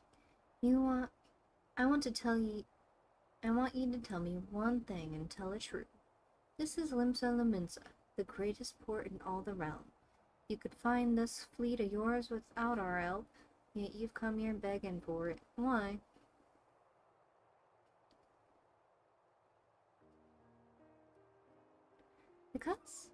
Because I reckon you're the ones who need the rising most. The black sails only came together 'cause of Cartno, yet you could have upped anchor and sailed off into the sunset, but no. You fought like demons on those cursed flats, made heroes of yourselves and martyrs. The way I see it, it's only right that those that lost the most, when they stood up to gain the least, should be the ones to fire the salute to the departed. And a salute to the departing, too. The calamity changed the lives of you pirates weren't anyone. If anyone should be celebrating new beginnings, it's those whose new beginnings already begun.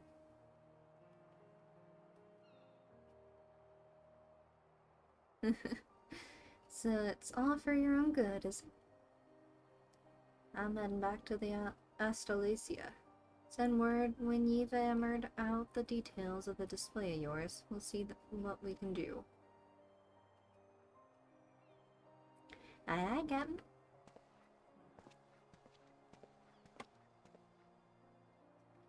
Can't rightly say no to you now, can I? You lost a lot of good people back in Cartno. Let's send 'em off with all the bloody... Send 'em all off with a bloody great bang. I will join you on one condition. That in your reminiscence of trauma past, you do not make a shameful spectacle of yourself. Pray do not force me to restrain you again. I never forced you to do nothing. You keep your hands off me if you want to keep them, you randy bastard. Quite the fragile flower, isn't she? Well, then I bid you adieu. My ships will not ready themselves.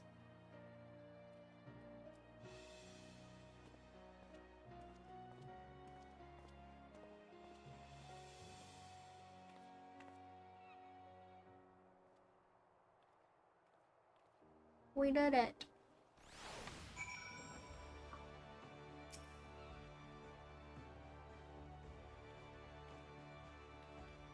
And breathe.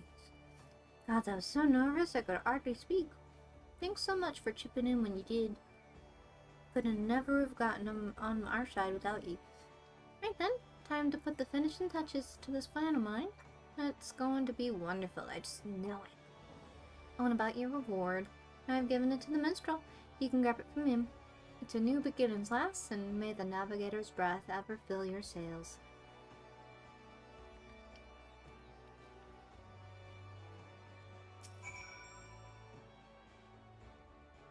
You did a great service, my friend, both for Lady Ayoyo and for all those who loved the Rising, myself included. For that, I shall ever be grateful.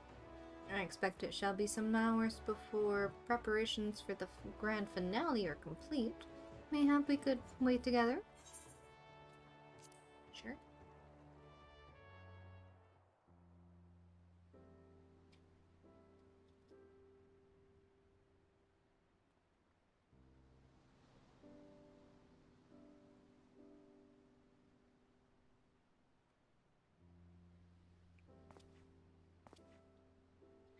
While we wait, would you care to hear a verse that has lately come to me? It is a song of celebration, of encouragement for all those who sail for unknown shores. Pray lend me your ears.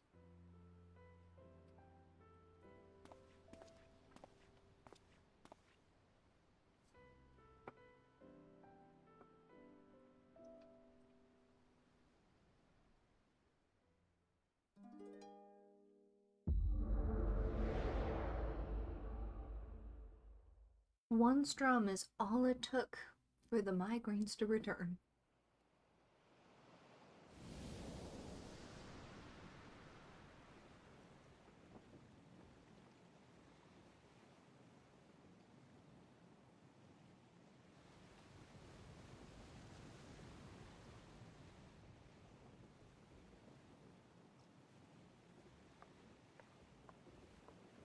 Hello?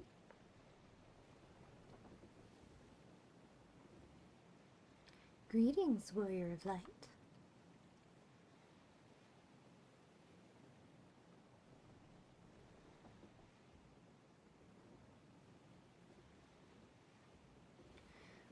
This is a world that exists outside of your reality.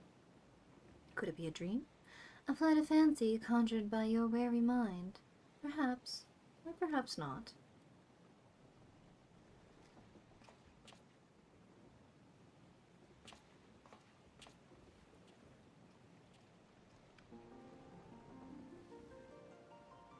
It is a pleasure to make your acquaintance. My name is Naoki Yoshida, and I have beckoned you here that I might express my gratitude. Aww. The road we have walked has been a long and winding, full of perils and pitfalls, but we have enjoyed every step in your company. We hope that you feel the same about this last great leap. With every adventure we undertake, the longer the legacy we leave behind us. Yet a lengthy history need not mean a foreshortened future. Many adventures yet wait. We shall continue to chart a course into the great unknown, one that takes in all the diverse wonders of this wide world has to offer, that your legacy might grow ever greater. To be certain, it will be a less trying task to sleepwalking ever onward down the same well-furrowed path, yet to venture down paths untrodden, believing in the bright and glorious future that lies beyond them, it is by far the more rewarding. This is the gift that we wish to deliver unto you, the gift of adventure. And we pray with all our hearts that you will continue to walk with us. We thank you for joining us on this journey, heretofore and hereafter.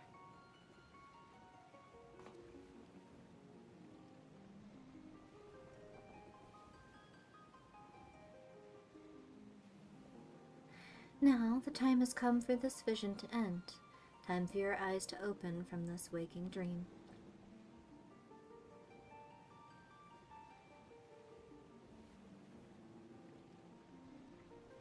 One cannot know what fills the heart and mind of those who look to the sky this rising night.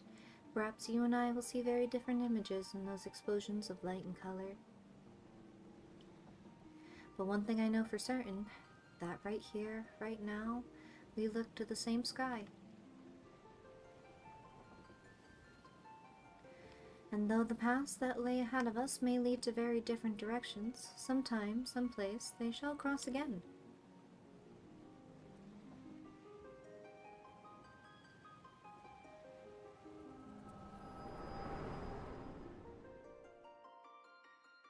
That was one heck of a self-insert.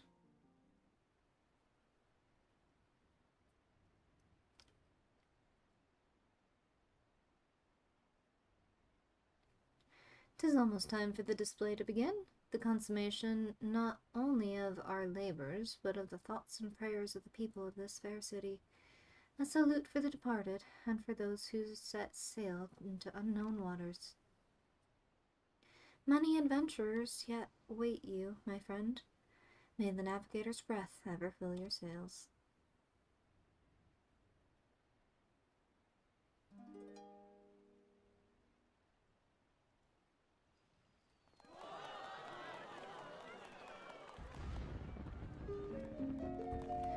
From eastern sea to eastern sky, the sacred sun descends. The voices stir of wind, of waves, of ropes, of sails, of friends. Though who, like the golden light of dawn that streams across the sea, set sunlit sail for foreign lands, may fortune follow thee. Her journey done, to sink the sun below the western waves, the memories stir of friends of yore asleep in watery graves. Let not our voices rise in song disturb your endless sleep, but join us in our chorus, and you dream among the deep. Excerpt from an ancient mariner's song, a prayer for the safe return of those who sail over the far horizon, and for the peace of those who sleep beneath those same eternal waves.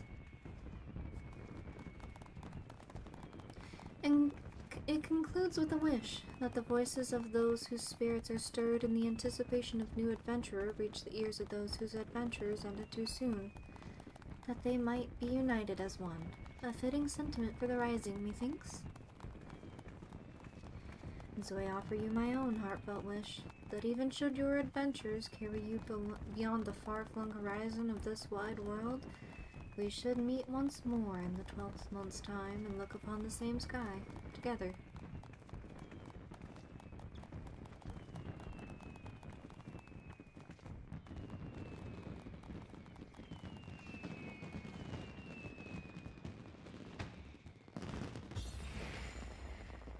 Heck yeah.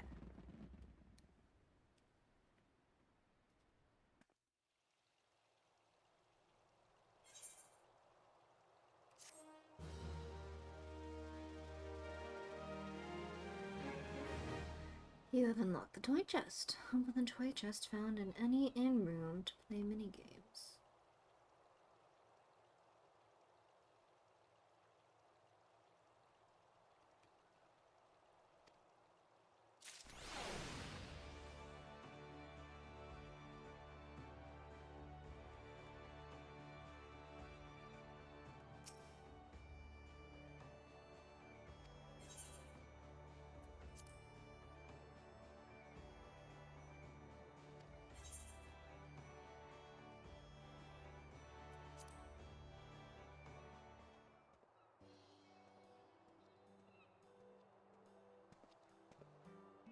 Well.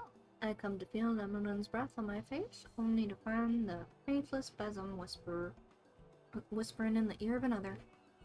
Have you been keeping, Sumiko?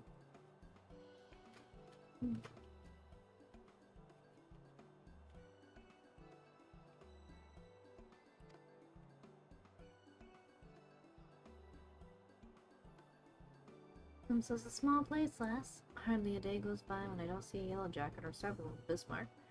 Whether it's to sup on the finest food and wine this side of the sea, or to clap irons on those who tap the casks a touch too thirstily.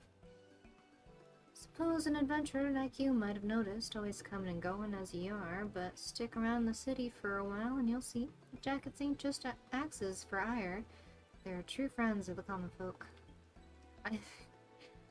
When you got your hands in the oven most of the day, you gotta have something safe. The yo-yo was a retainer for the before the calamity struck, you know? Your master had a thing for fireworks. Every time they came back from their wanderings, they'd load her down with a 100-weight of spouts and spinners they'd picked up from God's nowhere.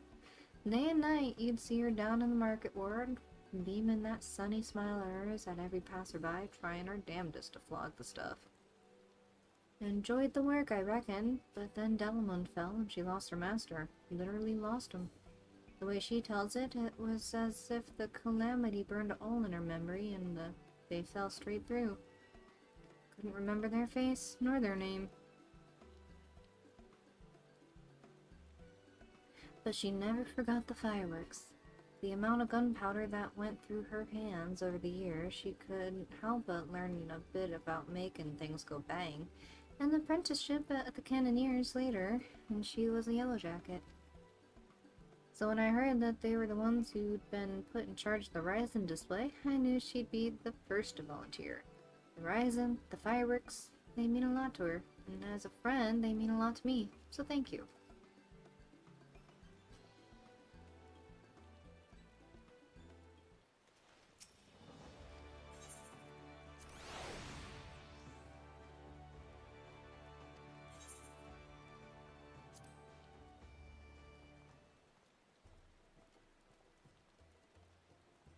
We'll just do these three. It ain't me old pal Sumiko. Here to beg the old bird for guidance too, are ye?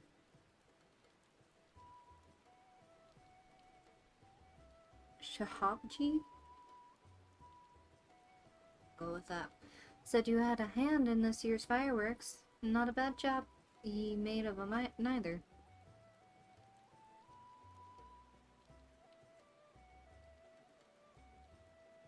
You met Shahabji down in the Ockers alley, right? I sent her to pick up some stock for the lunch, but do you know what she brought me back? Only a bottle of bleeding Bacchus. Paid for it out of her own pocket, she did, to thank me again for saving her life. Did you know why she's so hung up about it? The girl's paid me back 100 times over with all her hard work over the years. Felt a bit bad accepting it but, well, a bottle of Bacchus is a bottle of Bacchus. Reckon it's you we should be thanking anyway for that marvelous display. All the ships in the harbor, the fire in the sky, it brought back a lot of memories. Some good, some bad, but every one of them well worth remembering. And we ain't done making them yet. You'll be off to your next adventure soon enough, I wager. Well, I can't rightly be striding out on an empty stomach now, can ye? Come up to the lunch and we'll fill your belly.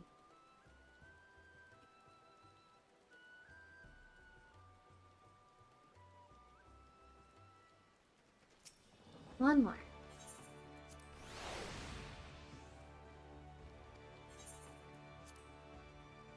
Over south.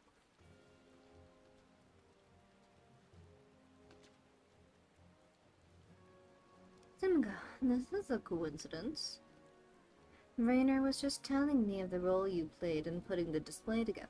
I'm sure all those who gathered in my city to witness it were as moved as I.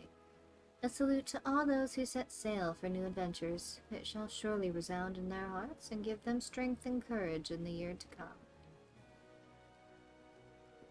And a salute to the fallen too, was it not? Many and more lost their lives on the fields of Cartano. the men and women of the Black Sails, chief among them. I thank you for giving those who survived them this chance to put their grief to a more productive ends. I thank you for giving the celebrations an unmistakable touch of salt too. This year's rising was not merely in Limsa, but of her. I look forward to seeing how future host cities follow our example. But for now, let us focus on the present. I am sure I have kept you from your business for far too long already, and I must return to mine. I must offer my prayer to Limelin and be on my way. Fare you well, Tsumiko. I wish you safe voyages for the year to come. May the navigator's breath ever fill your sails.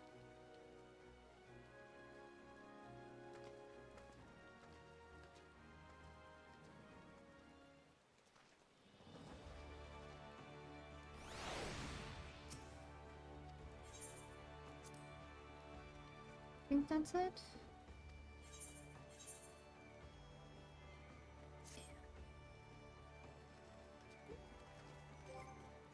Well, I have me a cute little cryo, and we're going to put her to use. Nope, not that one.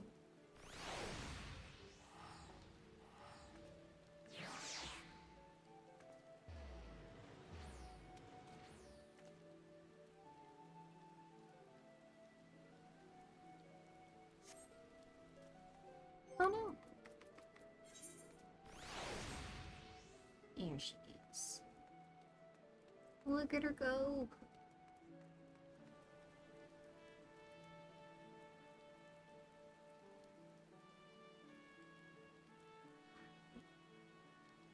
Thank you.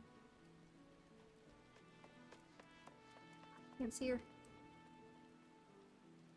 She's too cute. Okay, focusing. Where are we going? We're going out of the city. We are going south of Zephyrgate.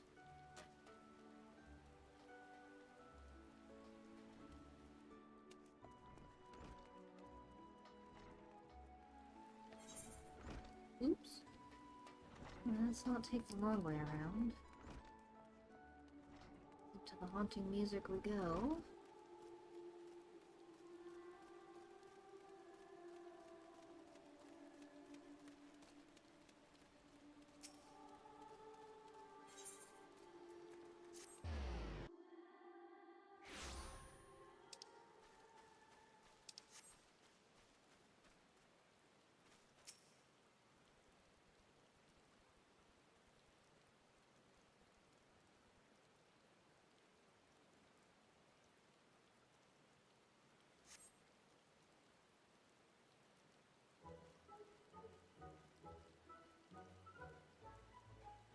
Or as her sheets to Pirate's Port, where she met her shining jewel.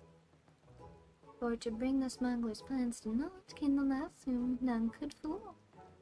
Beat 'em with the backdraft, gut 'em with the gust, deck 'em down with downburst, go carbuncle go. Are those crates I spy? Ah, and this must be a true test. But we're ready for them, aren't we, Carbuncle?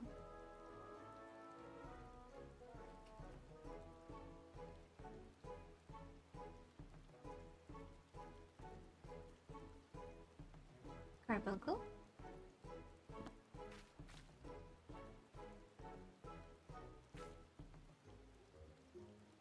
Where is it going? Abandoned?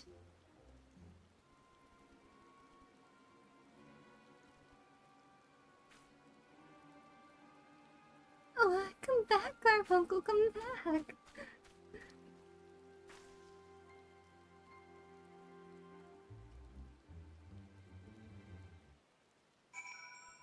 Oh dear.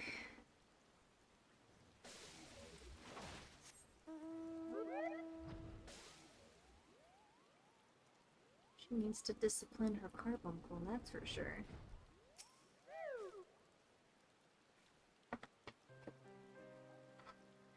I should have known you'd come, Sumiko. You needn't say a word. Your face says it all. I know you bore witness to my shame. Betrayed by my own carbuncle and left at the mercy of wild beasts. I must accept the truth. I'll never be a warrior like you or the others.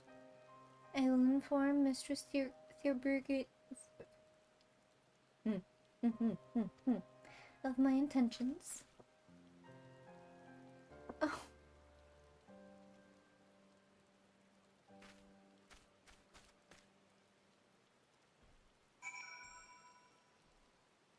I am freaking out.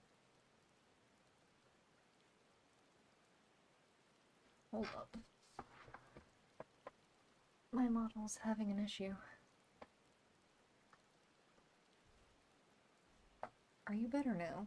Am I better now? Yes? Okay.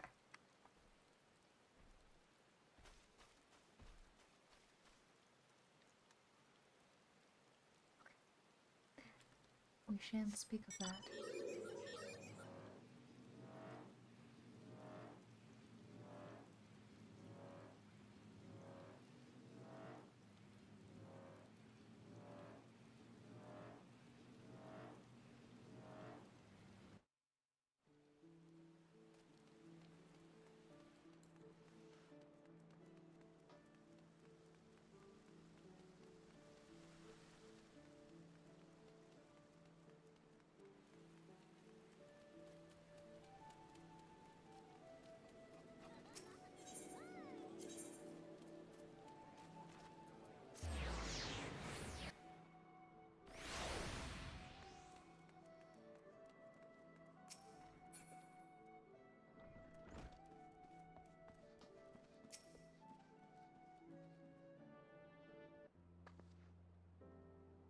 Back so soon? How fared our fledgling arcanist?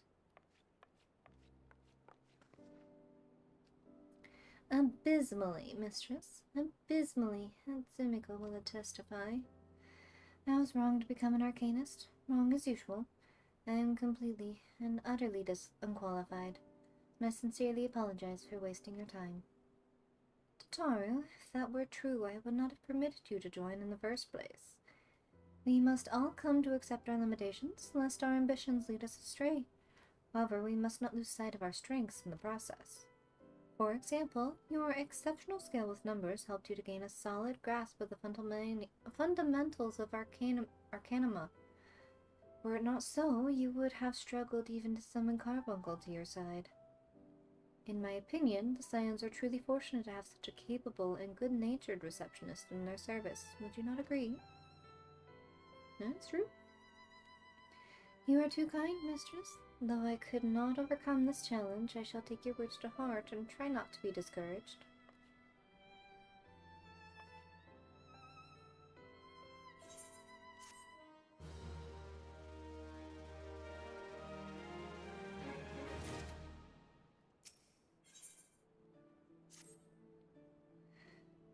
As fetching as these garments are, I fear I shall never don them again. But I can't go back to the Rising Stones without something to show for my time away. Wait, I know what I can do. That is, if you don't mind accompanying me for a little longer. Wonderful, then to Costa del Sol we will go. It's a bit of a gamble, but I'm confident it will pay off.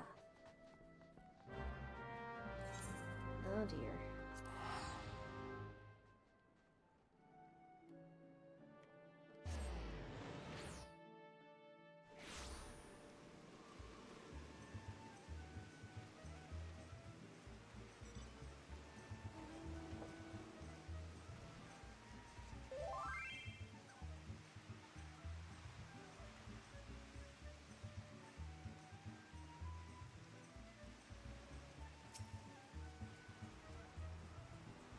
This is it.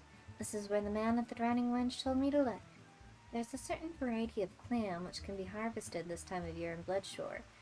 One which produces a most marvelous pearls. However, these clams are also coveted by certain wild creatures. And since I fared rather poorly in battle last time, let us be off. Oh, she's wearing her little hat. Wait, come back.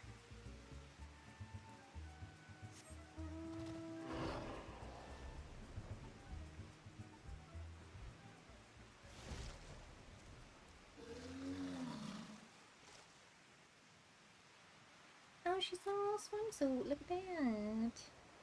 I like her hat though. Look, Fortune has already found one. Would you be so kind as to keep watch while I work? This should only take a moment.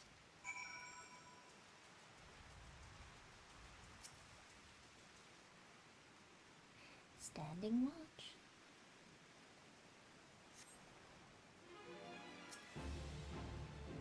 More guar.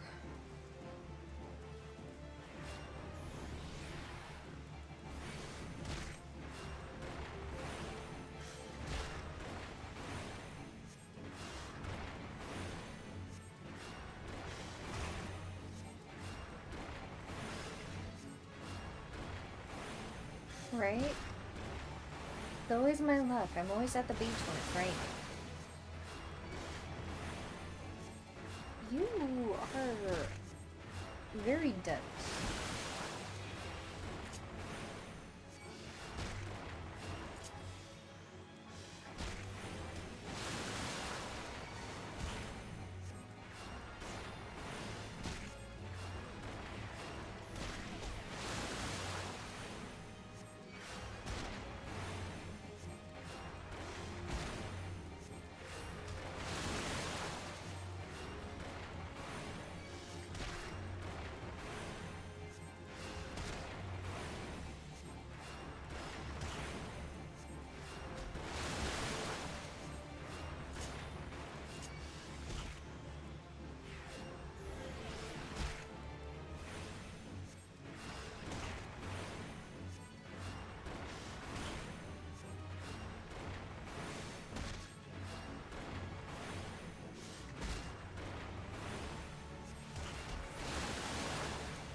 That took a lot longer than it probably should have. I'm not that under geared, am I? I could use a new staff, that's for sure.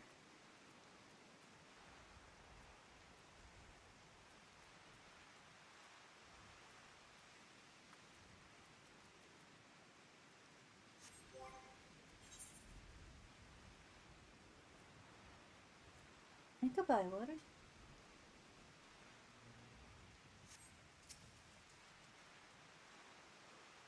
We buy a staff.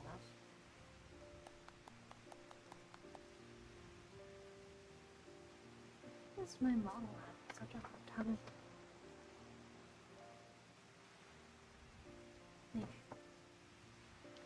Oh, Fatsumiko, well thought. I knew I was right to ask you to come.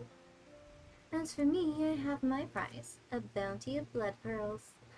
So named for their reddish hue, they were treasured as wards against dark magics in ancient times. I thought I could make charms for everyone, so that no matter where they go, they will always come home. It's sort of the power to defend myself and other people, in a way. Right, well, I mustn't keep them in waiting, but there's work to be done, and lots of it. We're to secure provisions for the scions and the lemons and markets. She may have an eye for quality, but I have a nose for bargains. Will you be heading back to the Rising Stones? If so, pray convey my apologies to the antecedent and tell her that she needn't worry about me. Farewell, Timiko, and thank you for everything. That sounded rather final, didn't it? How about until we meet again?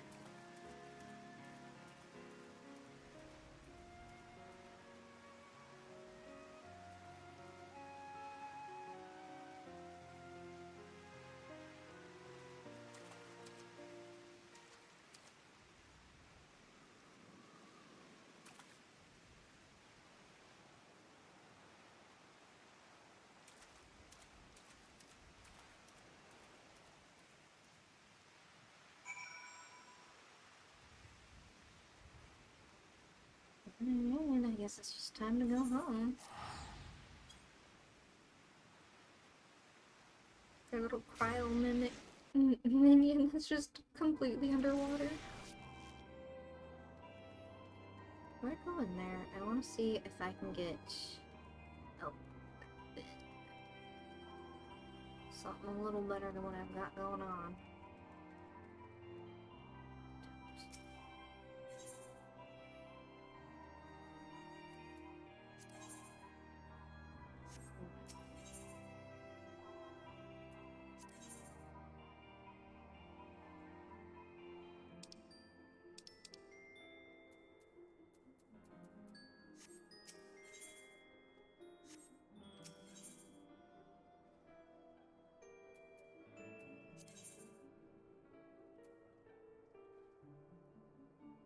I think I do have some of these.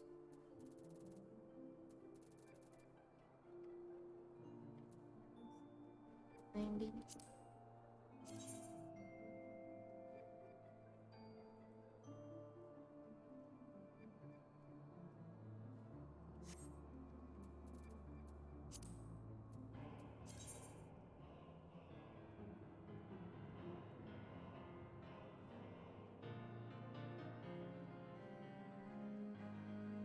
Probably should, but considering we're almost out of Realm Reborn, I wonder if it would be worth it.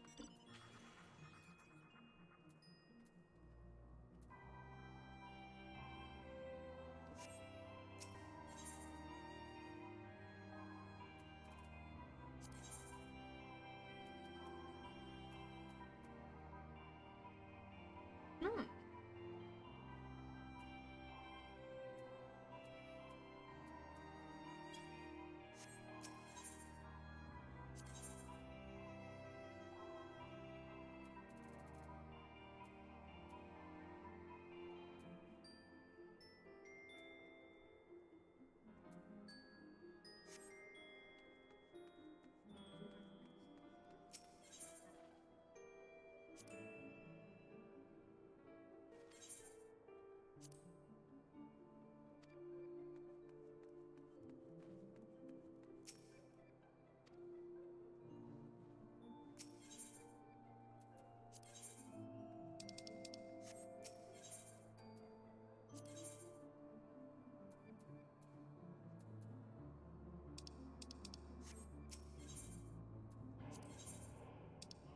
Hmm.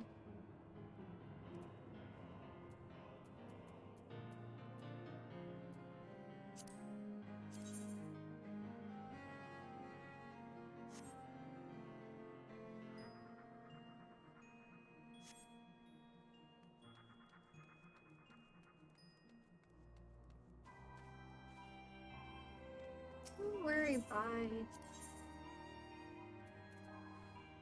Glamour prisms. Huh.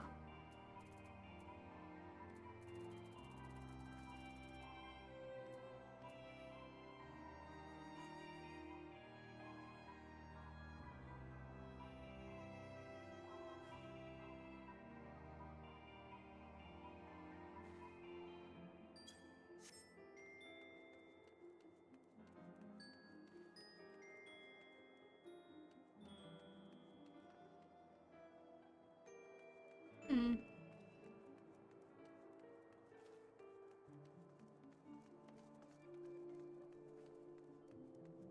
We'll just leave it at that, I suppose. So let's check on our friends, the Suns. So mysterious.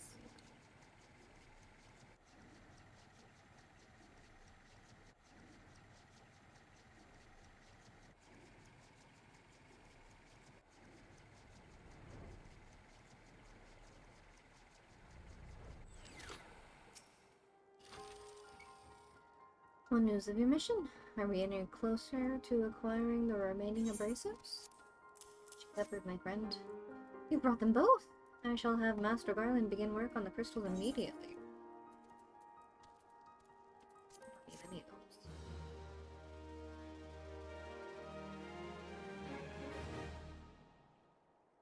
That should do the trick. Like little fangs. Excellent work! We now possess all 4 of the fangs required to pierce the Crystal Tower's defenses. My compliments, Master Garland. Oh, it was a trifling matter, I assure you. Sumiko here is the one you should be thanking. Anyway, by my reckoning, there's nothing stopping us from striding up to the Allegan's front door. You can't go without us, Chief.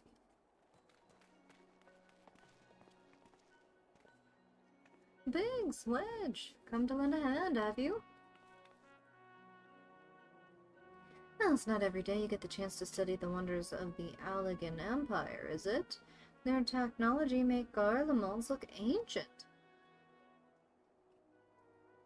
I appreciate your enthusiasm, lads, I really do, but we're not here to take this knowledge for ourselves. Twice in the last decade, the promise of unimaginable power has prompted men to meddle with technology they do not understand, and the realm has been dragged into the brink of oblivion on both occasions. We shall not be so irresponsible as to risk another.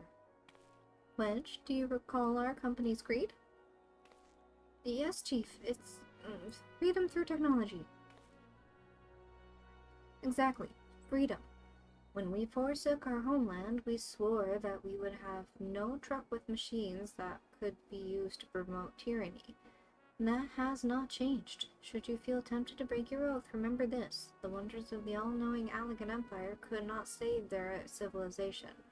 They have damn near doomed ours. Twice. That is why we must explore the Crystal Tower, and if needs be, seal away its secrets.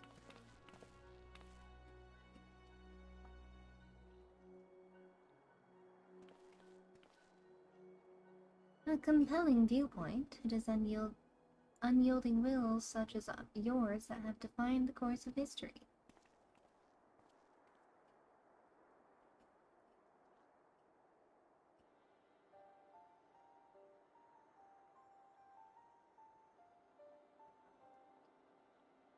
Ah, you return at last. What, pray tell, has kept you so wholly occupied that you could not spare a moment to inform me of your progress or preservation?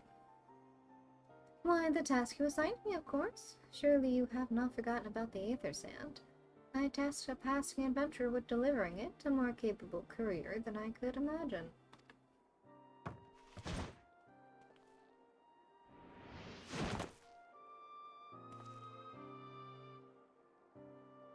Oh, the boy in his youthful appearance, look at him. Greetings, adventurer. Did I not say we would meet again? I believe an introduction is in order. I am Grahatia, one of the students of Valdesian. I look forward to joining you on your groundbreaking expedition. Grahatia has been assigned to the project as an observer. I hope you will forgive him his eccentricities and welcome him as one of our own.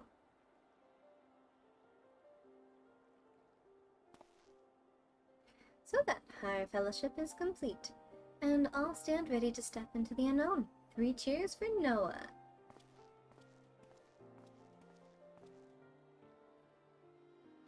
Noah?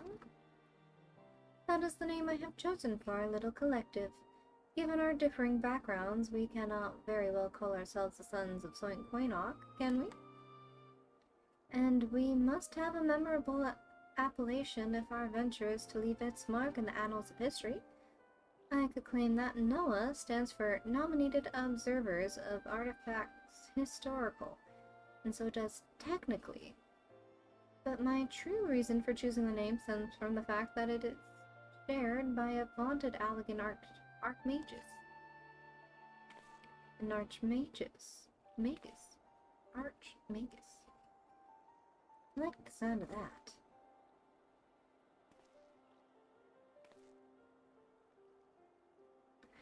Very well, now that the pressing matter of what to call ourselves has been settled, it is time we set forth to brave the outer defenses of the Crystal Tower. Is everyone ready to depart?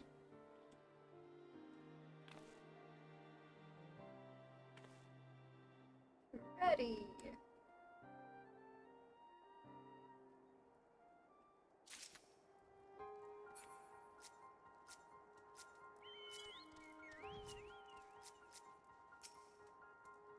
Oh, not him. I want this dude. Esteemed colleagues, the secrets of ancient Alag beckon.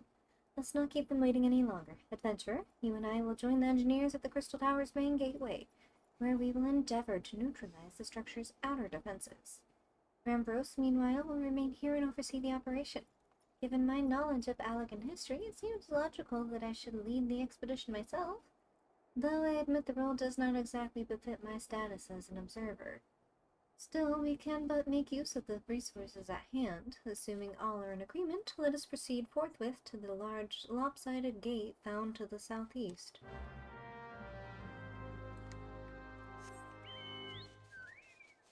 Verb.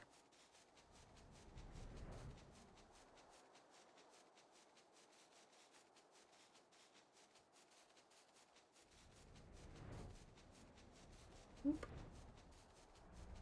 Down I go, it seems.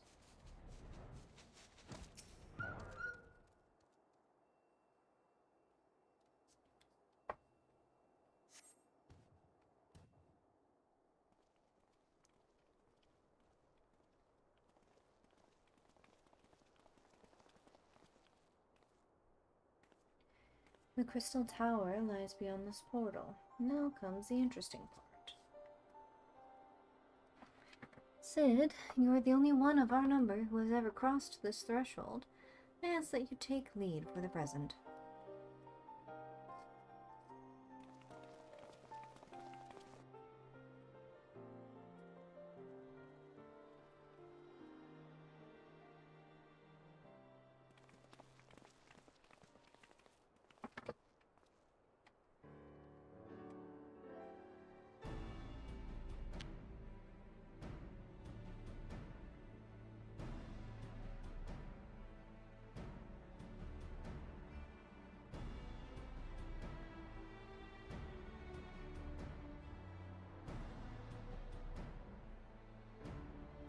I say, the energy radiating from these statues is palpable. Lucky for us, that is. One might otherwise stroll past them. Feast your eyes on the elemental defenses which prompted our lengthy preparations. These sentinels prevented would-be intruders from advancing to within 20 elms of the tower's inner reaches.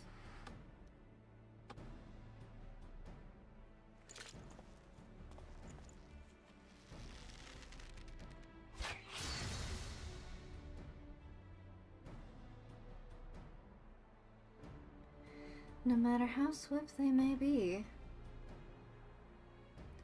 Happily, the crystal fangs we took such pains to craft should spare us the inconvenience of spontaneous annihilation.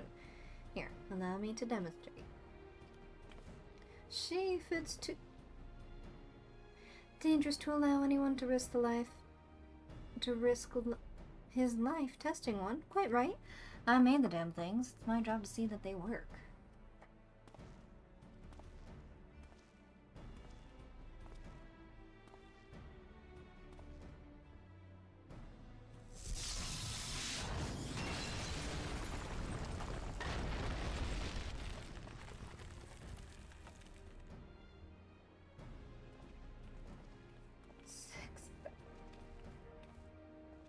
I, for one, am convinced. Friends, ready your fangs?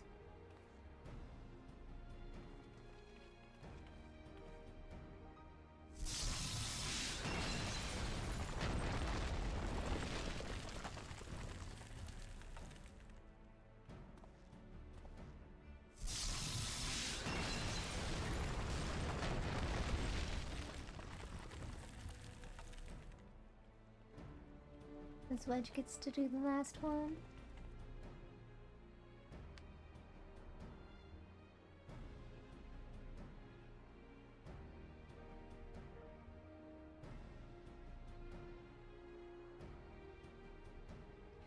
The last one is yours, old friend. It seems only right. Aw, poor baby.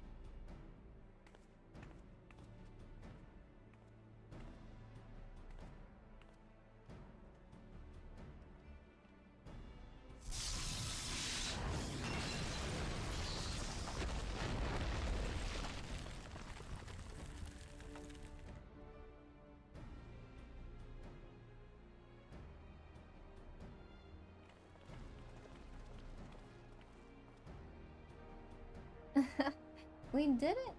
So much for the outer defenses.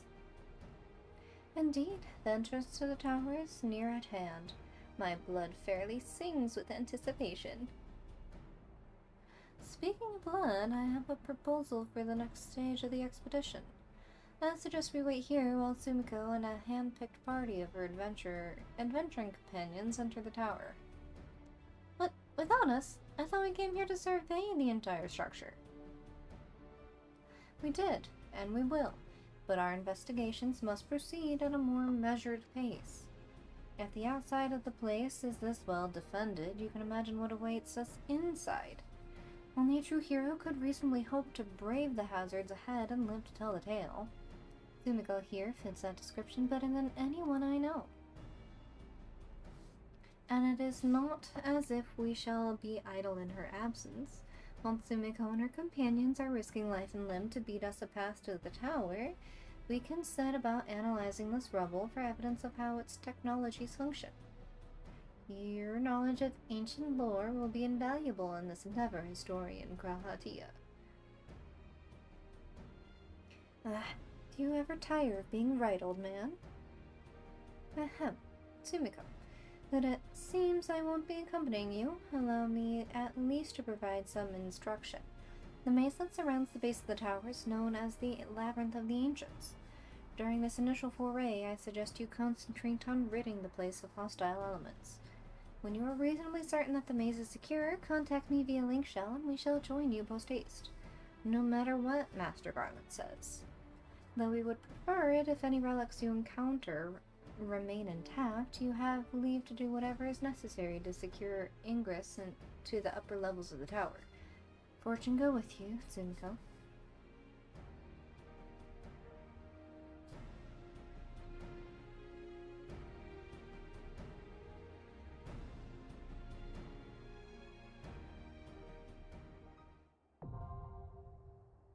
Yay!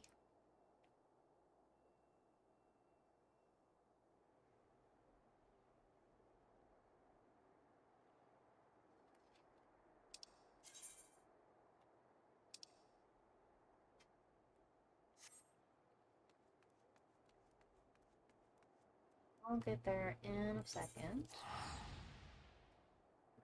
Continue the story real quick like.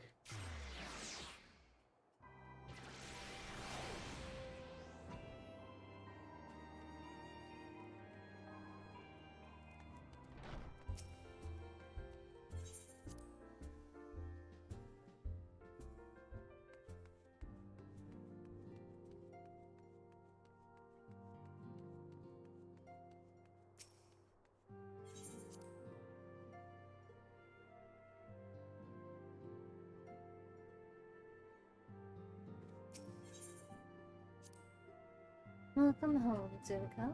I gather you found Tataru and Limsa.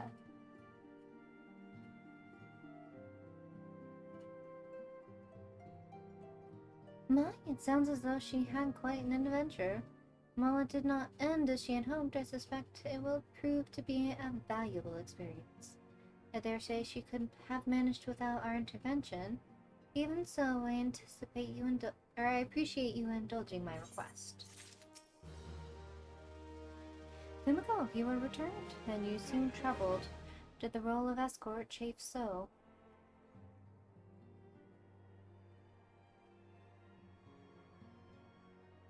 Wilred, dead. Mayhap murdered? By the 12, how can that be? I will send word to Alphina at once. He will want to conduct a full investigation and send word to Wilred's family. Odds he was just a boy. Who would do this, and why? But I am sorry, Sumiko. Doubtless this weighs heavy upon your heart. We will have already imposed upon you so much. Pray take some time for yourself. I dare say you have more than earned a respite. After all, we will be most busy with preparations as the banquet draws near. Should other adventurers summon you elsewhere,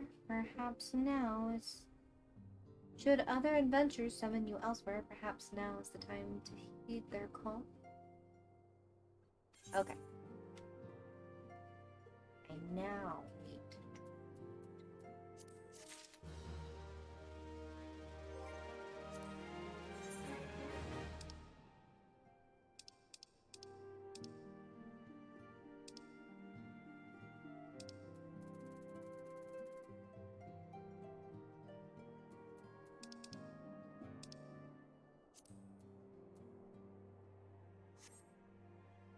No, I need to upgrade my staff real quick. I know we're gonna pretty much just blow through all of these.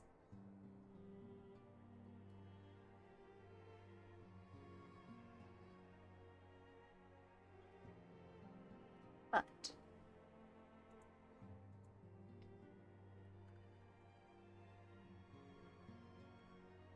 high level.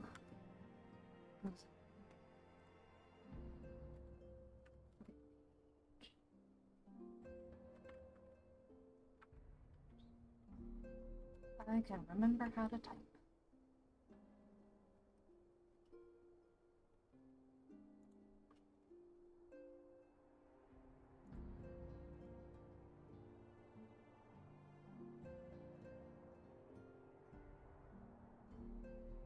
Oh, duh.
There we go.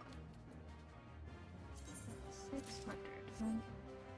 We'll get it all back eventually.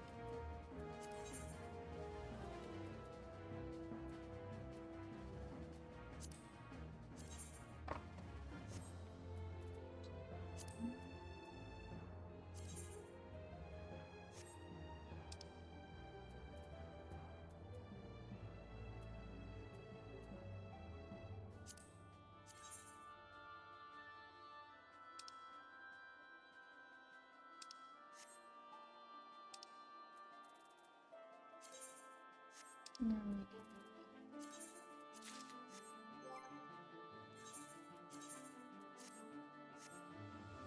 go.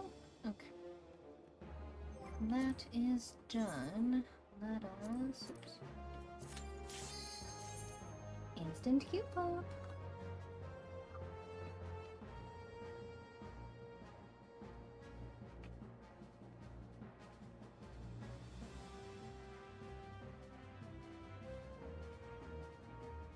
And see how quickly we can rush through all this, yeah?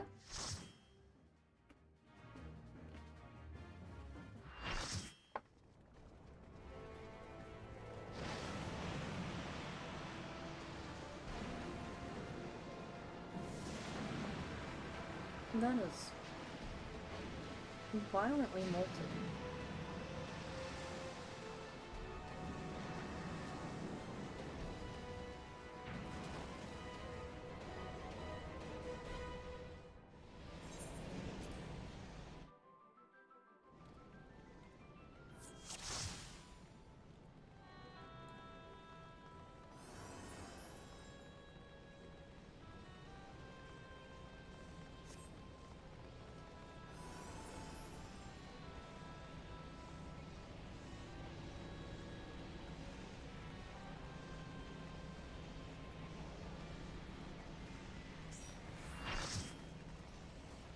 We were missing somebody?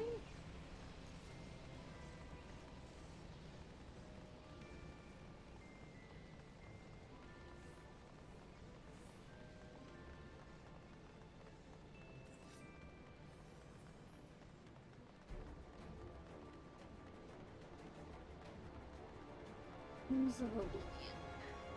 It's been so long since I've done this one. I know it's not that hard, but...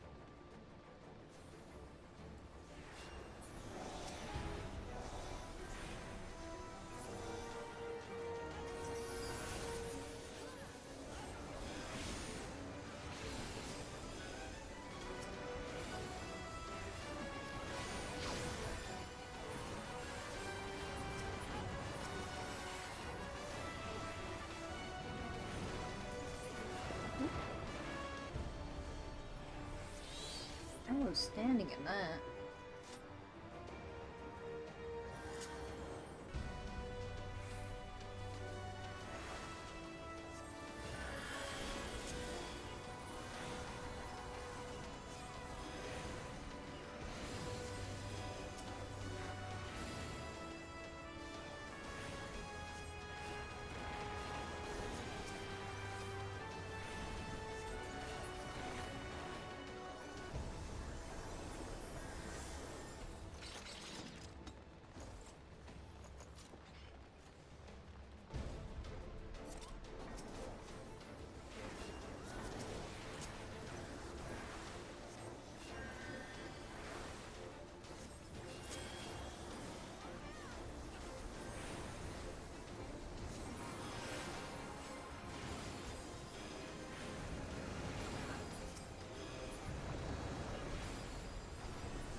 I'm doing okay.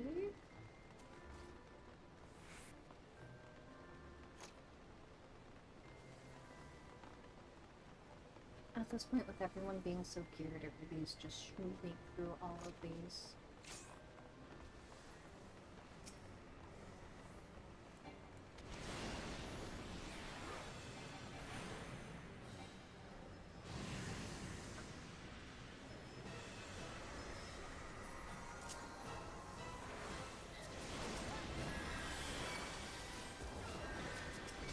Oh, why? Hello?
Ooh.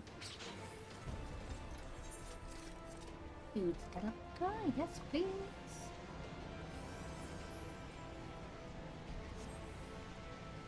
Do we need these? Sure. I'll grade things.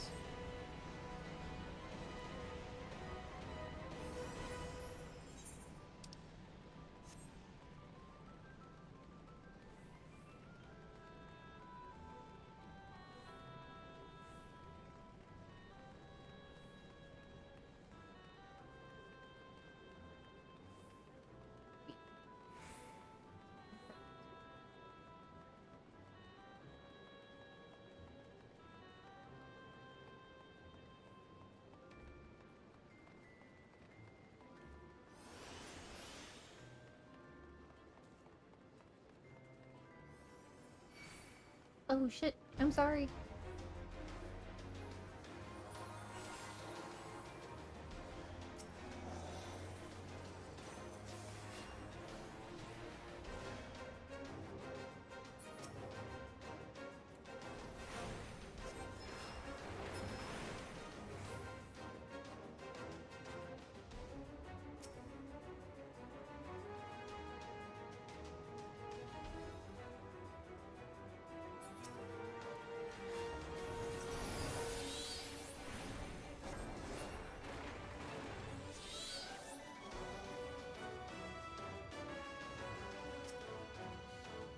got slapped. I just noticed.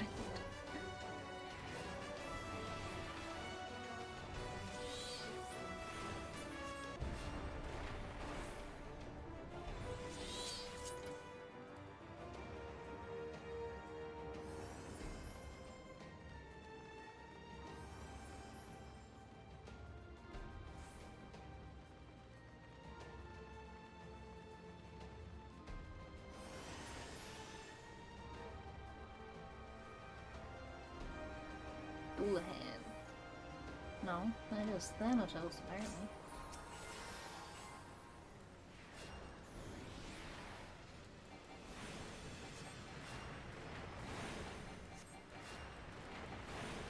Oh.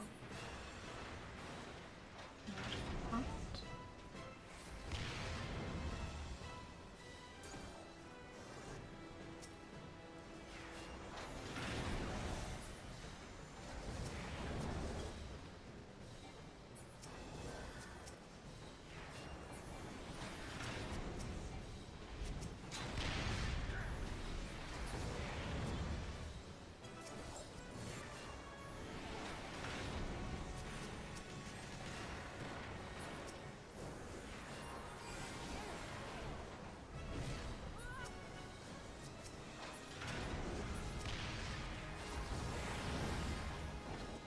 You can't hit him unless you're invisible.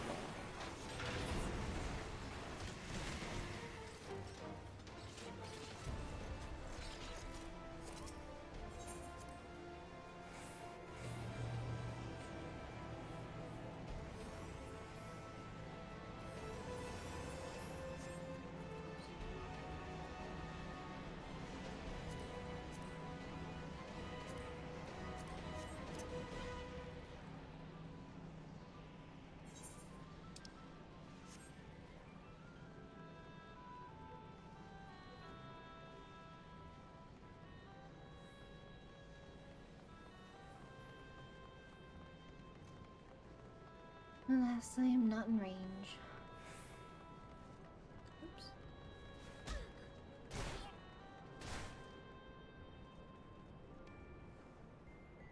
Anyone got wave marks?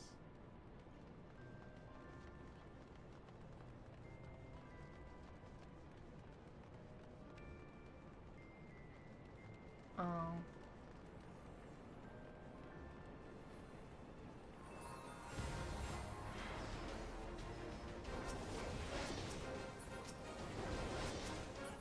No, I want nothing.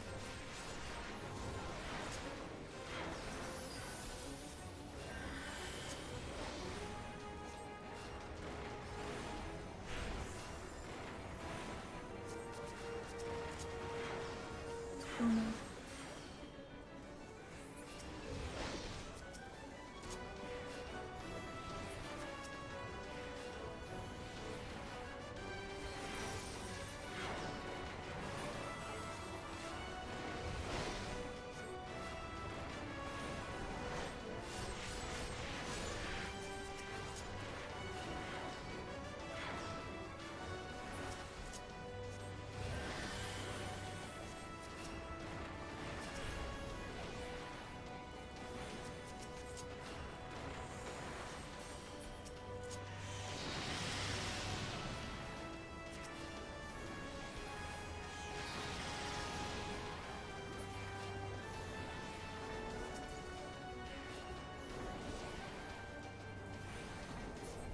There we go.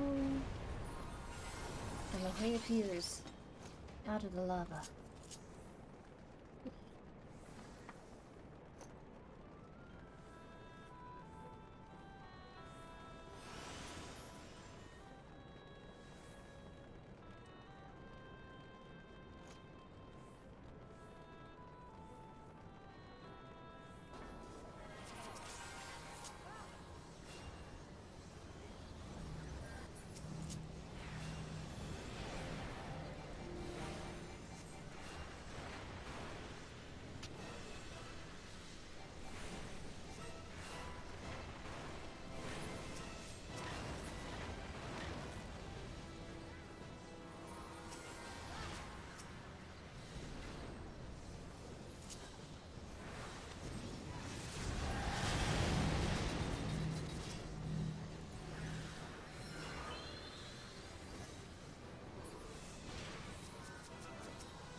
it done?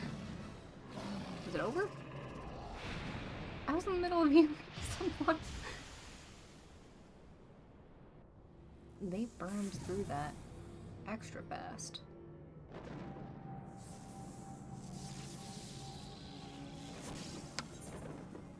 Oops, no.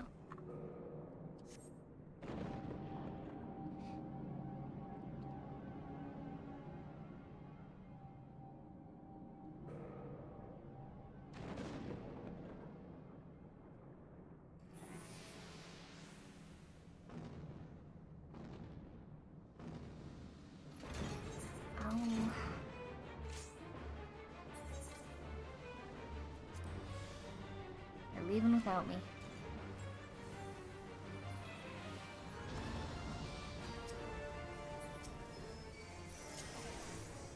Oh, okay. I just got here.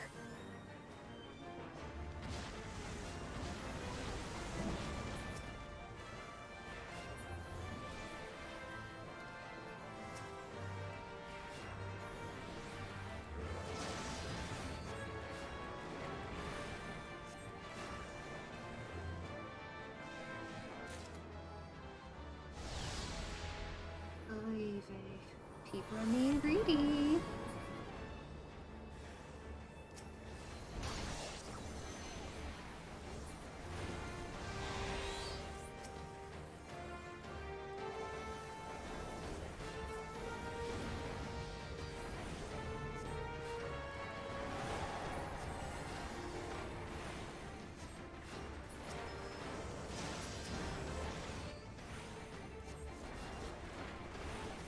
It's almost melted.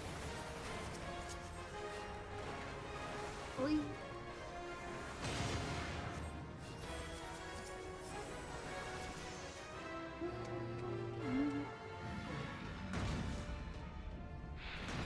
You call that a labyrinth? Good job. Easy peasy, yeah. Let's see, who's left?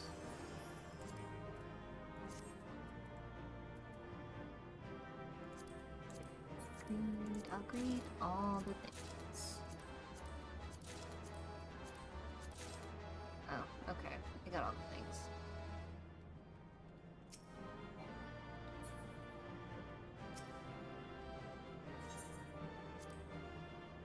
Three commendations.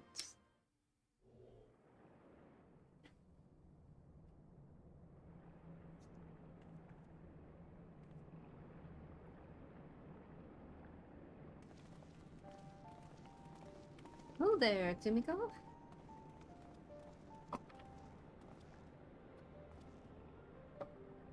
Very impressive, I must say. Your name shall be writ in the volumes that are sure to be penned of this historic expedition. The scale of this structure defies comprehension. Someone plainly thought bigger was better. According to the findings of my Baldessian colleagues, the Crystal Tower was constructed to collect and store the endless energies of the sun, a characteristically ambitious undertaking. Now, what of the tower's inner defenses? Judging by your haggard expression, clearing out the labyrinth was no small feat. A giant of a man wielding a shimmering scimitar, you say? Yes, that will have to be Phlegethon, not Archaean. Not Archaean, Phlegethon. He was the hero of the Allegan Revolution. And you glean that from what exactly? His choice of weapon? Well, I am a historian, and I have a certain, shall we say, affinity for the lore of the Allegan Empire. It is, of course, all knowledge gleaned from the musty scrolls and tomes. The ancient texts claim that the Crystal Tower was defended by the champions of Eld, resurrected and augmented through the Allegan's extraordinary technology. Chief, you need to see this.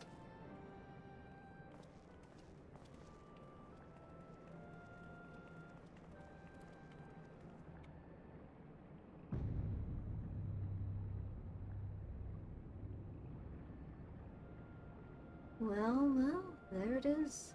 The foot of the tower. What surprises do you have in store for us, I wonder?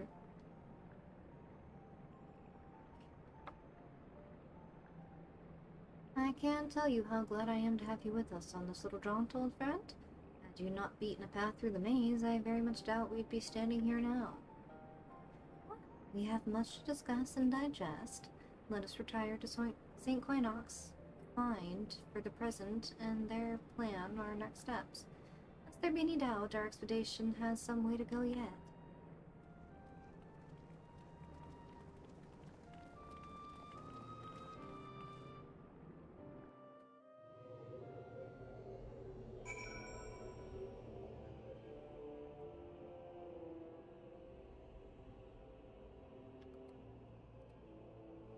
Have a hand-painted painting.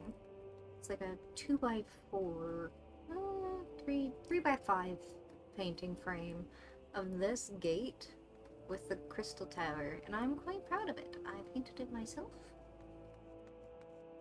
And it was a bitch and a half, because these gates are not easy to paint.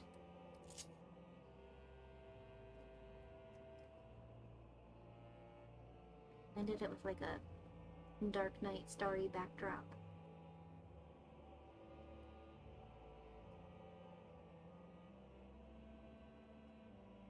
I will never paint it again. Somebody asked me if I would for them. I was like, I don't know about that, Chief.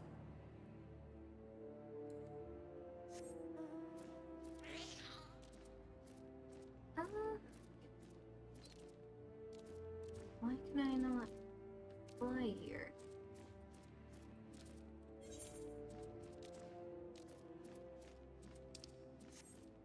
Excuse me?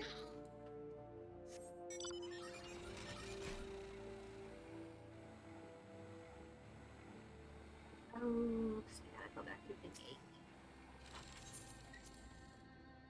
gate. No, that scene with the gateway there.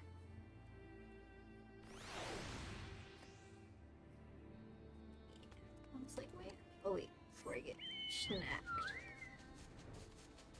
Before I get snacked on. This way, oh,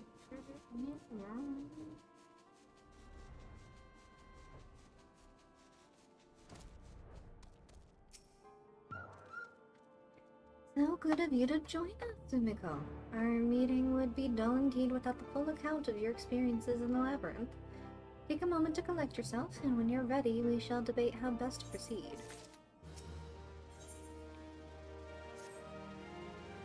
The Fellowship of Noah being accounted for, it is time this assembly was called to order. Rambros will be presiding over the meeting, if you would be so kind as to inform him of your readiness to proceed. Ready. Welcome back, Sumiko. I have just been reading about your encounter in the Labyrinth of the Ancients. It pleases me greatly to note that you seem none the worse for the experience. For your reference, I have added my own notes to Graha's preliminary expedition report and begun compiling a Crystal Tower survey log. The information contained therein will be available to you at all times. Should you have any questions, you need only ask. Now, if there's no objections, I shall begin with a summary of the expedition's key accomplishments.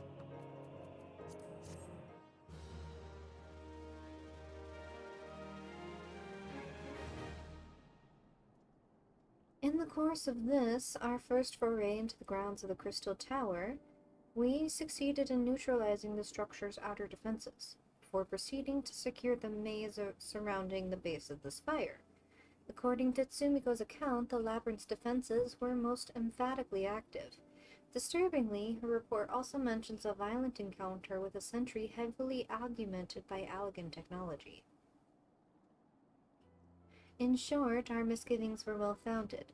The Crystal Tower was not simply thrust above ground by a chaotic shifting of Earth, it has somehow been reawoken. If, as seems increasingly likely, the tower's secret should prove too dangerous to share with the world, we will have no choice but to contain them. Short of leveling the place, this will almost certainly involve returning its mechanisms to a state of dormancy. To do that, however, we will first need to address the question of how they work. the answer to which must surely be waiting for us inside the tower itself. In conclusion, that is where we must go. A task rather easier said than done if the perils of the labyrinth are any indication. And then I move that all further exploration of the tower be delayed until such a time as an exhaustive analysis of the structure's defenses has been completed. Master Garland may entrust this task to you. It would be my pleasure. Don't forget about us. Like you said, Chief, we founded the Ironworks to make sure that technology was used for the right reasons. That means making sure it's not used for the wrong ones. We wouldn't be doing our jobs if we didn't see this through to the end. Lance, well, I hope you're ready for some back-breaking chores. Well, everything seems to be in hand here, so I shall take my leave of you for the present. If I'm to witness this valiant tale unfold with mine own eyes, I must needs hone my martial skills ere we ascend this fire.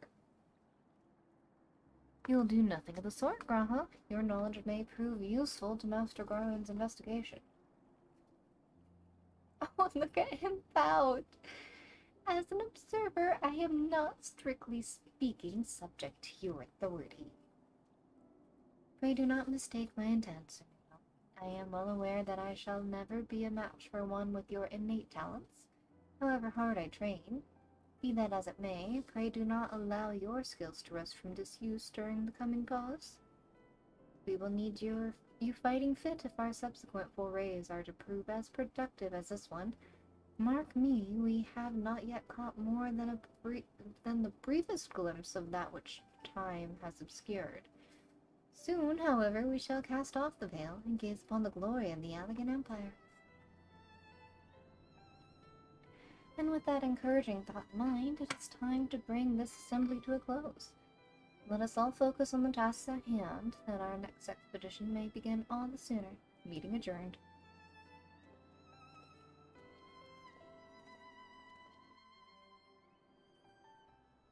This scene. This is what I had painted. Right there, with the gate. Oh no.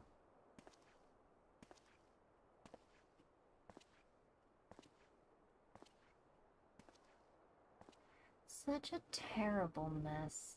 Yet it does leave the door wide open, so to speak.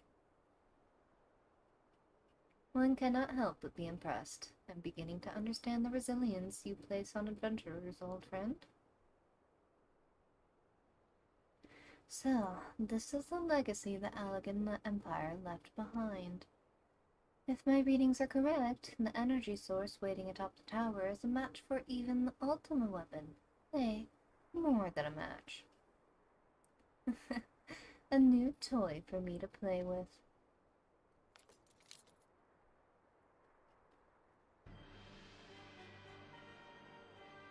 I believe the Fates had conspired to deny me my rewards once again, but it would seem they had a greater destiny in mind for me. And so long as my ambition burns, I shall strive to seize it. The dream lives on, Sid. Do not disappoint me. Ooh. Ooh, that smile.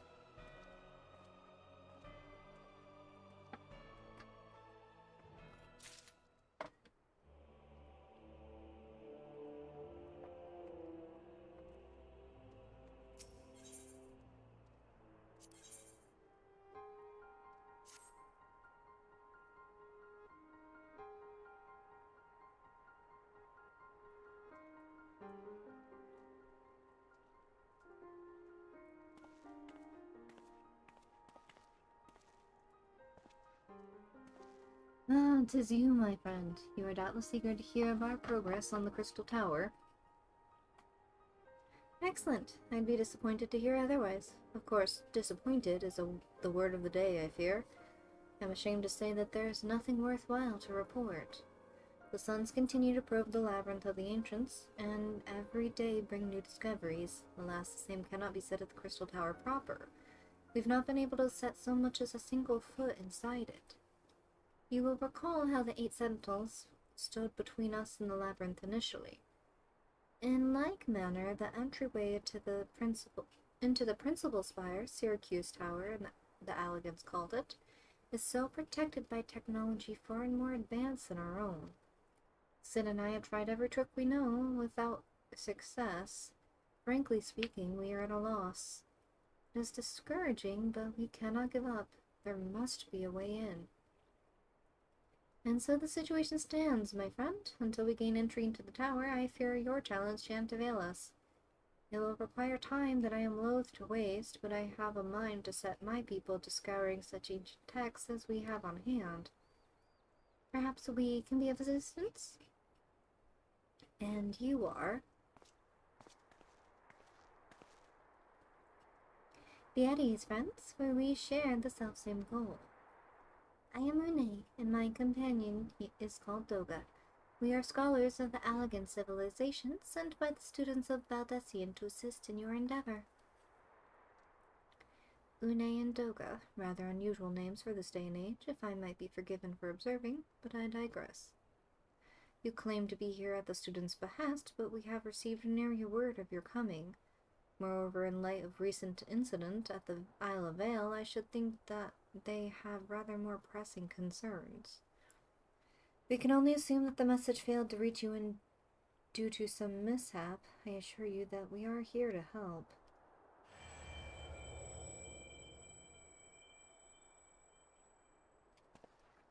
What is it, Graha? 'Tis nothing. There was a pain, but it has subsided. Well, well, this is rather unexpected. Your right eye is the same as ours.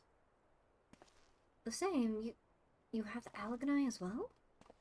The sanguine hue is said to be a trait unique to the Allegans, yet I inherited it from my father as he did from his. Only one child in a single generation is born with the eye. All my life I had sought to learn the truth of its manifestation. If there's aught you know, I implore you to tell me. My deepest apologies, but we have no answers for you. Only one thing is certain: those who possess the trait are bound by fate to Alleg. As your eye has placed you upon the path you walk, so too have we come here to fulfill our destiny. Absurd though it may sound, it is the truth. Seems to me we have naught to lose by accepting their aid. What say you?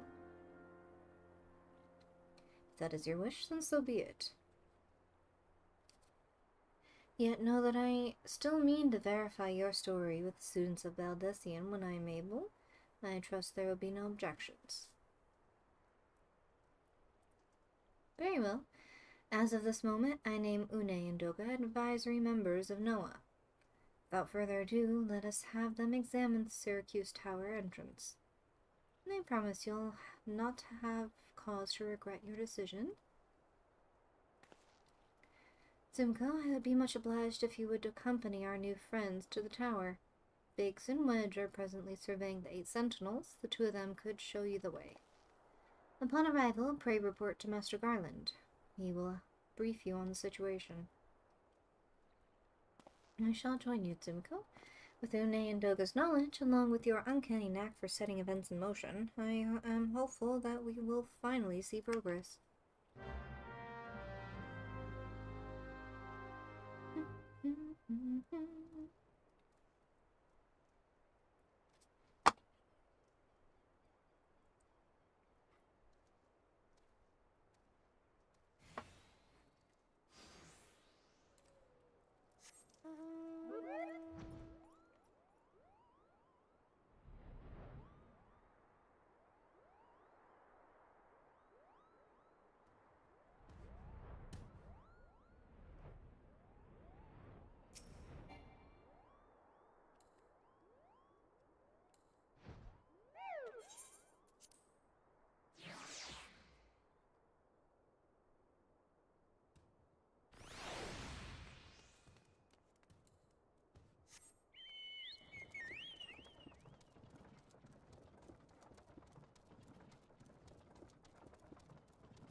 Well, if it isn't Sumiko, Eager to enter Syracuse Tower and kill everything in sight, no doubt. As I'm sure you've already heard, though, the place is locked up tight as a clam.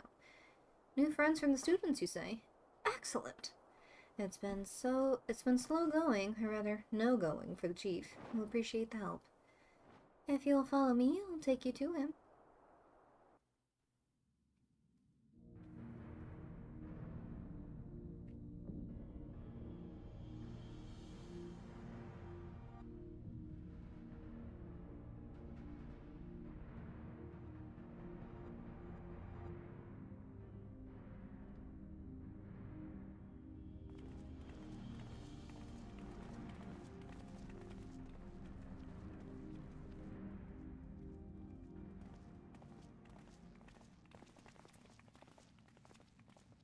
Some old faces to lift the spirit, and a couple new ones besides. Allow me to introduce Une and Doga. They are scholars of ancient Alag, sent here by our friends of Valdecine to aid in the investigation.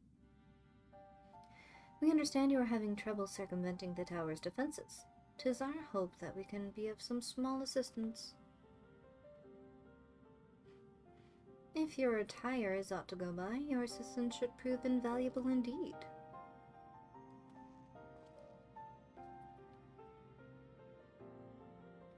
To begin with, let me tell you where we stand. Beyond rises Syracuse Tower, the principal spire of the structure collectively known as the Crystal Tower. The only way to get inside is through the proverbial front door, the imposing gate you see here. The problem is we can't get it to open. It's sealed by some mechanism whose workings is an utter mystery to us. Having had no success via more orthodox methods, I went at it with everything from a pickaxe to a magitech cannon. Nothing so much as put a scratch on it. For a blessing, the gate doesn't try to reduce us to ashes like the 8 sentinels, but that doesn't make it any less effective at security measures. It's fiendishly frustrating in its simplicity. The only clue we have is the elaborate device carved upon it. A man and a woman respectant, elegant royalty by my judgment. Precisely who these individuals were, we cannot say, nor do we know whether the device actually serves a purpose. Like as not, it is purely decorative.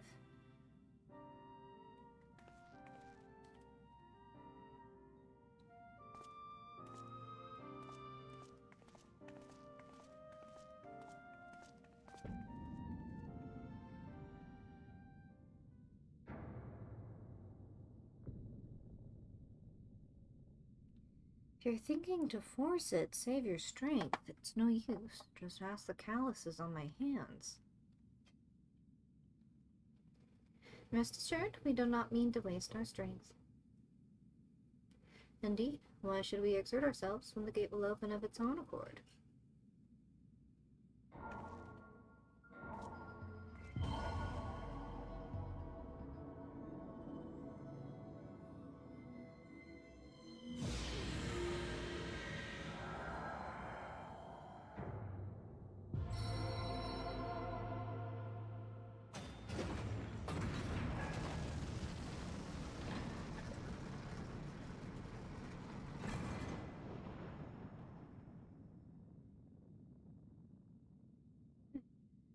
I don't think any of us expected that to happen. 7 hells, what is this? What did you do? But what are you?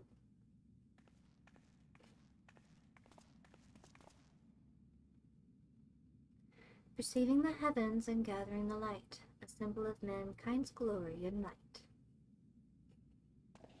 Its virtue guarded by gates impregnable, only to those of royal blood answerable. Exactly as passed down through legend, I am delighted to see.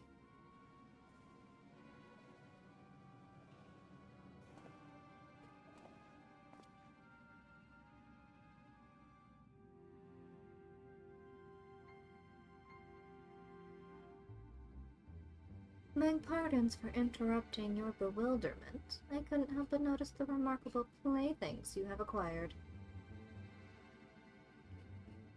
Nero, you're still alive? Garland, Garland. If I didn't know better, I would say you weren't happy to see me. But I just, in light of our recent meetings, you have every right to be wary. But rest assured, I am no longer a threat to you. My legion is, for all intents and purposes, defunct, and my association with it means a tight noose awaits me back in Garlemald. And so I've been roaming this land Eorzea, a regular itinerant. In the course of my wanderings, I chanced to catch wind of your latest venture. It sounded positively fascinating, and so I decided to come here and join you. After the wrongs you've committed, you think us that gullible?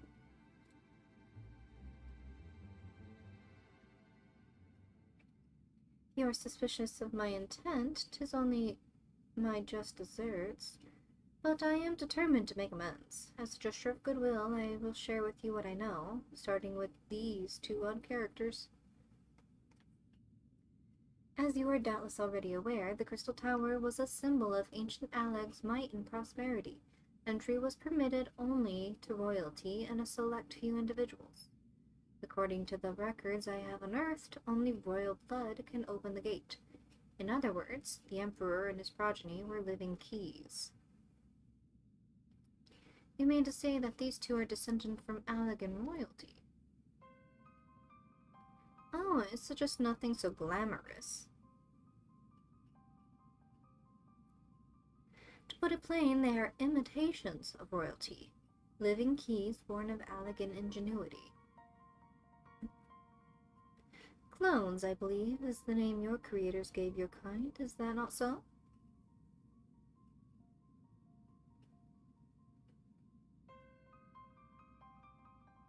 It would seem that the time for concealment is past. Pray accept our apologies. It was not our intent to deceive. We simply wish to avoid causing undue alarm by prematurely making what many would consider deranged claims. If it please you, let us return to the 8 Sentinels. There is much and more to tell.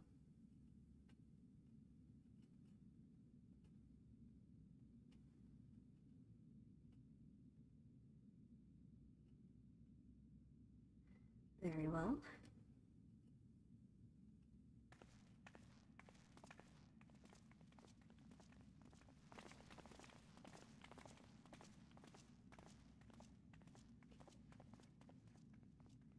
Seven hells, do you seriously mean to follow us around? Come, Garland, you know me better than to think that I spoke in jest. What more will it take for us to be reconciled? A gift, perhaps?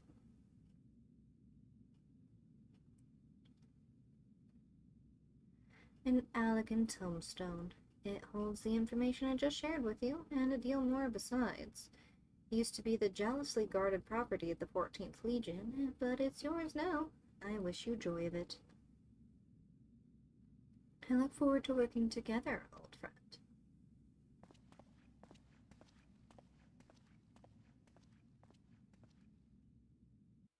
Grapok. I just saw that, yeah.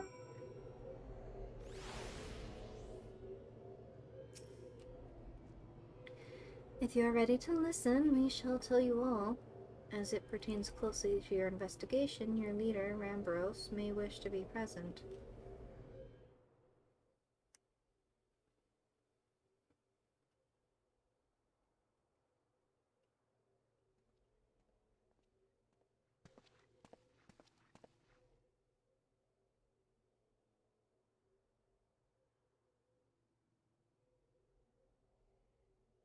Before we begin, pray allow me to apologize again. It was not our intent to deceive you. As you will have already gathered, we are not scholars and bred students of Aldessian. Nay, we are clones, copies of people who once existed, given life through elegant technology. This is a rather lot to take in. If it would not be considered unseemly, might I ask why you and yours were created? More specifically, what is it that you seek to do? Answering your questions require that we revisit Allegan history. Pray bear with us. the Allegan Empire reached its zenith long before Yorkheim came into being. In that glorious age, the Crystal Tower stood tall as a symbol of Allegan pride. Parents took their children there that they might learn how the nigh limitless energy it produced brought prosperity to the whole empire. That prosperity, however, bred decadence, and the empire began to show signs of stagnation. This decline was made all the more rapid for want of strong leadership. In a matter of generations, the Allegan civilization became a pale shadow of its former self. Its once gleaming cities fell into disrepair, and its frontier lands were given over to the wilderness. Lamenting the pitiful state of affairs, one technologist made it his mission to restore Alec to greatness. Amon was his name, and he believed that the ailing empire wanted for but a potent ruler, and none more potent than its founding father, whom he sought to resurrect. Founding father? You cannot mean Emperor Zand. Zande? Zand. Zande, I think it is. None other. As part of his experiments, Amon created clones of the Emperor's descendants. We are the products of that experiment, copies of Une and Doga. Historical texts mention that the reigns of two Allegan emperors named Zondic. It was commonly believed that the second was the namesake for the first. After all, such a custom is not uncommon among royalties and commoners alike. To think that the two were in fact one and the same. Aye, Zande returned from the grave and assumed his throne once more, and true to Amon's prediction, the Emperor restored his realm to the glory it once knew. Would that he could have been satisfied with that. In his previous life, the Emperor desired to bring the entire world under Allegan dominion, an ambition that ultimately went unfulfilled. Having been granted a second chance, he was determined to succeed. Realizing that he needed more power to wage his war of conquest, Zande turned his sights toward a forbidden source, darkness. In order to learn how to harness this power, he converted the Crystal Tower into a restricted research facility. Darkness. Again. Seven hells, what is with this megalomaniacal rulers turning to darkness and their lust for power? Well, at least this one won't be bothering us, being 1,000 years dead and all. Would that you were right, Master Garland.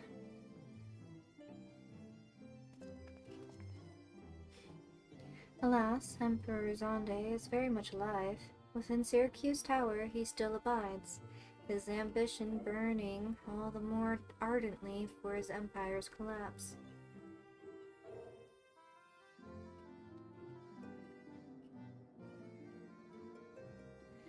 Wielding the power of darkness requires prodigious amounts of energy that not even the Crystal Tower could produce. In order to augment the shortfall, Dalamund was created and launched into the heavens. On high it hung, gathering the sun's energy and channeling it into the tower below. However, a miscalculation resulted in a surge of energy that escaped into the land. This triggered an earthquake of unprecedented violence, the calamity that ushered in the Fourth Umbral Era. In the blink of an eye, the mighty Allegan Empire was laid to waste. Yet even as the Crystal Tower was sinking into the earth, the technologist Amon, now Emperor Zonde's close aide, invoked powerful magics and halted the flow of time. Every soul within the structure, the Emperor included, was placed into a deep slumber. In that state they were to remain until the time was ripe to reawaken.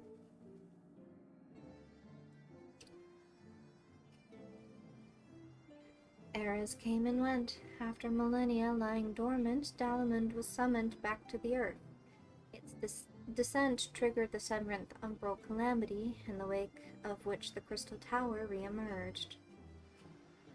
At that moment, Emperor Zonde awakened. In his lust for power, the Emperor consorted with darkness and was seduced by its corrupting influence.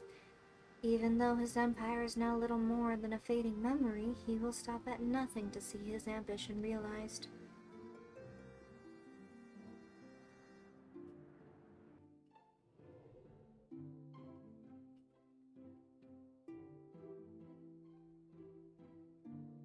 Tis for no other purpose but to put an end to Zonde's madness that we exist. This is the mantle we have inherited from our namesakes, the true Une and Doga. Fearing what might befall the world, the two of them sought to thwart their emperor. They gave unto us their will, that we may carry on their mission should they fail. When we came to our senses within the Crystal Tower, we deliberated a course of action. Concluding that we alone could not overcome Zonde, we struck out to find a worthy ally. It has taken years, but our search is finally over. It is no ordinary woman who can cut a path through the labyrinth of the ancients. With you as our champion, Sumiko Shikami, we are confident that we can end Zonde's dark ambition once and for all. Me? Well, that'll teach me for speaking too soon. Setting my chagrin aside, I see now why you knew about the students of Baldessian among a host of other things. You were observing our investigation the whole time. So, what will we do, Tsumiko? The world's in grave danger again, and it just so happens you're an expert at saving it. Bring it on.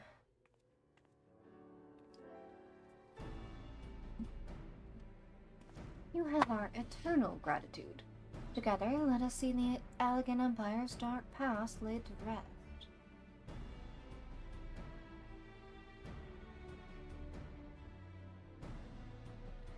It has been our mission to recover the long-lost knowledge of the Allegan civilization, but what worth is that knowledge if it means subjecting the realm to peril? Truth be told, it pains me to think that the tower's secrets may become lost to us, but the greater good must ever come first. Besides, no quantity of ancient relics can compare to our friends Une and Doga, living, breathing Allegans. And so I hereby declare a change in Noah's objective. Henceforth, we shall direct all efforts towards sealing off Syracuse Tower. Its dark secrets must never know the light of day.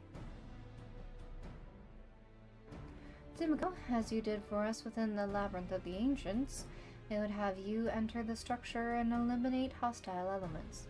Suffice it to say, this includes Emperor Zonde himself.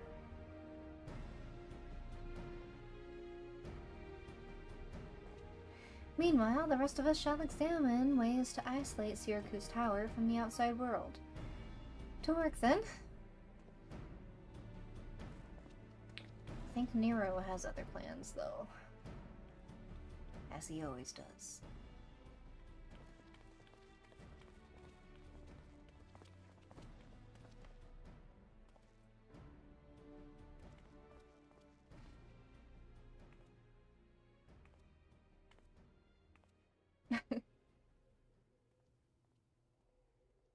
Wait, there's something I must know. My bright eyes like yours, does this mean...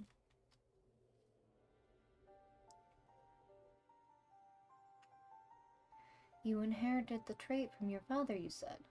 Know that clones are unable to bear offspring. You have no cause for concern.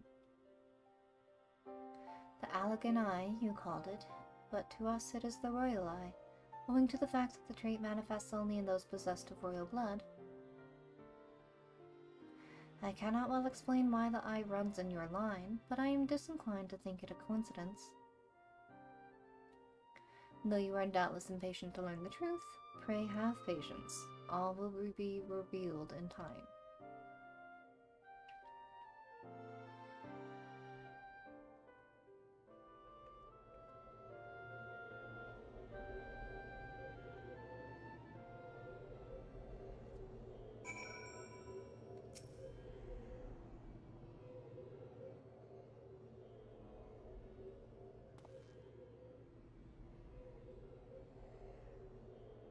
My apologies. If I have given you cause to worry, I am quite well, I assure you. As you can appreciate, there has been much for me to think on. But now is the time for action, not idle thoughts. Syracuse Tower awaits us.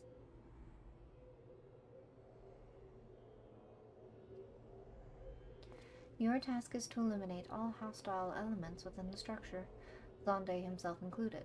This will afford us the chance to seal off the facility. May the crystal grant you strength. Talking about Mama? Mama Mother Crystal?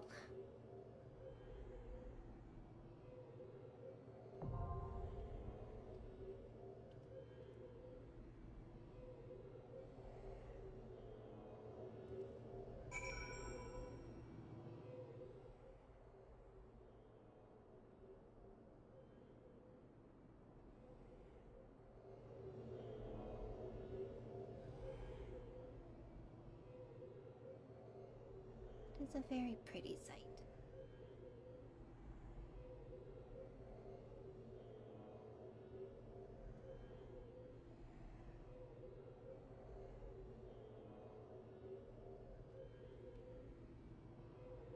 I always imagine that the area you fight Zonde is this little platform here, towards the top.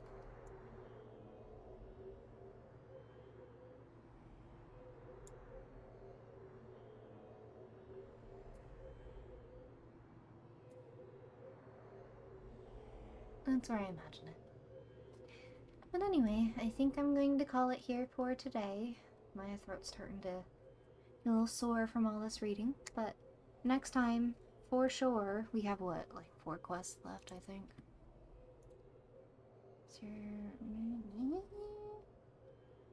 So there's 3 more in the series for the Crystal Tower, Syracuse Tower included, and then there's 4 quests afterwards. So we're gonna call it here. We'll pick up on this next time. It'll be the last one for the Realm Reborn in the next stream. And then, we'll carry on into Heavensward from there. But thank you for hanging around, for chilling, chatting. I do appreciate it. If you can, like and subscribe if you haven't already, I would appreciate it. But you don't have to if you don't want to, of course. But I'll see you next time. It'll probably won't be until Sunday. But we'll see from there. Bye!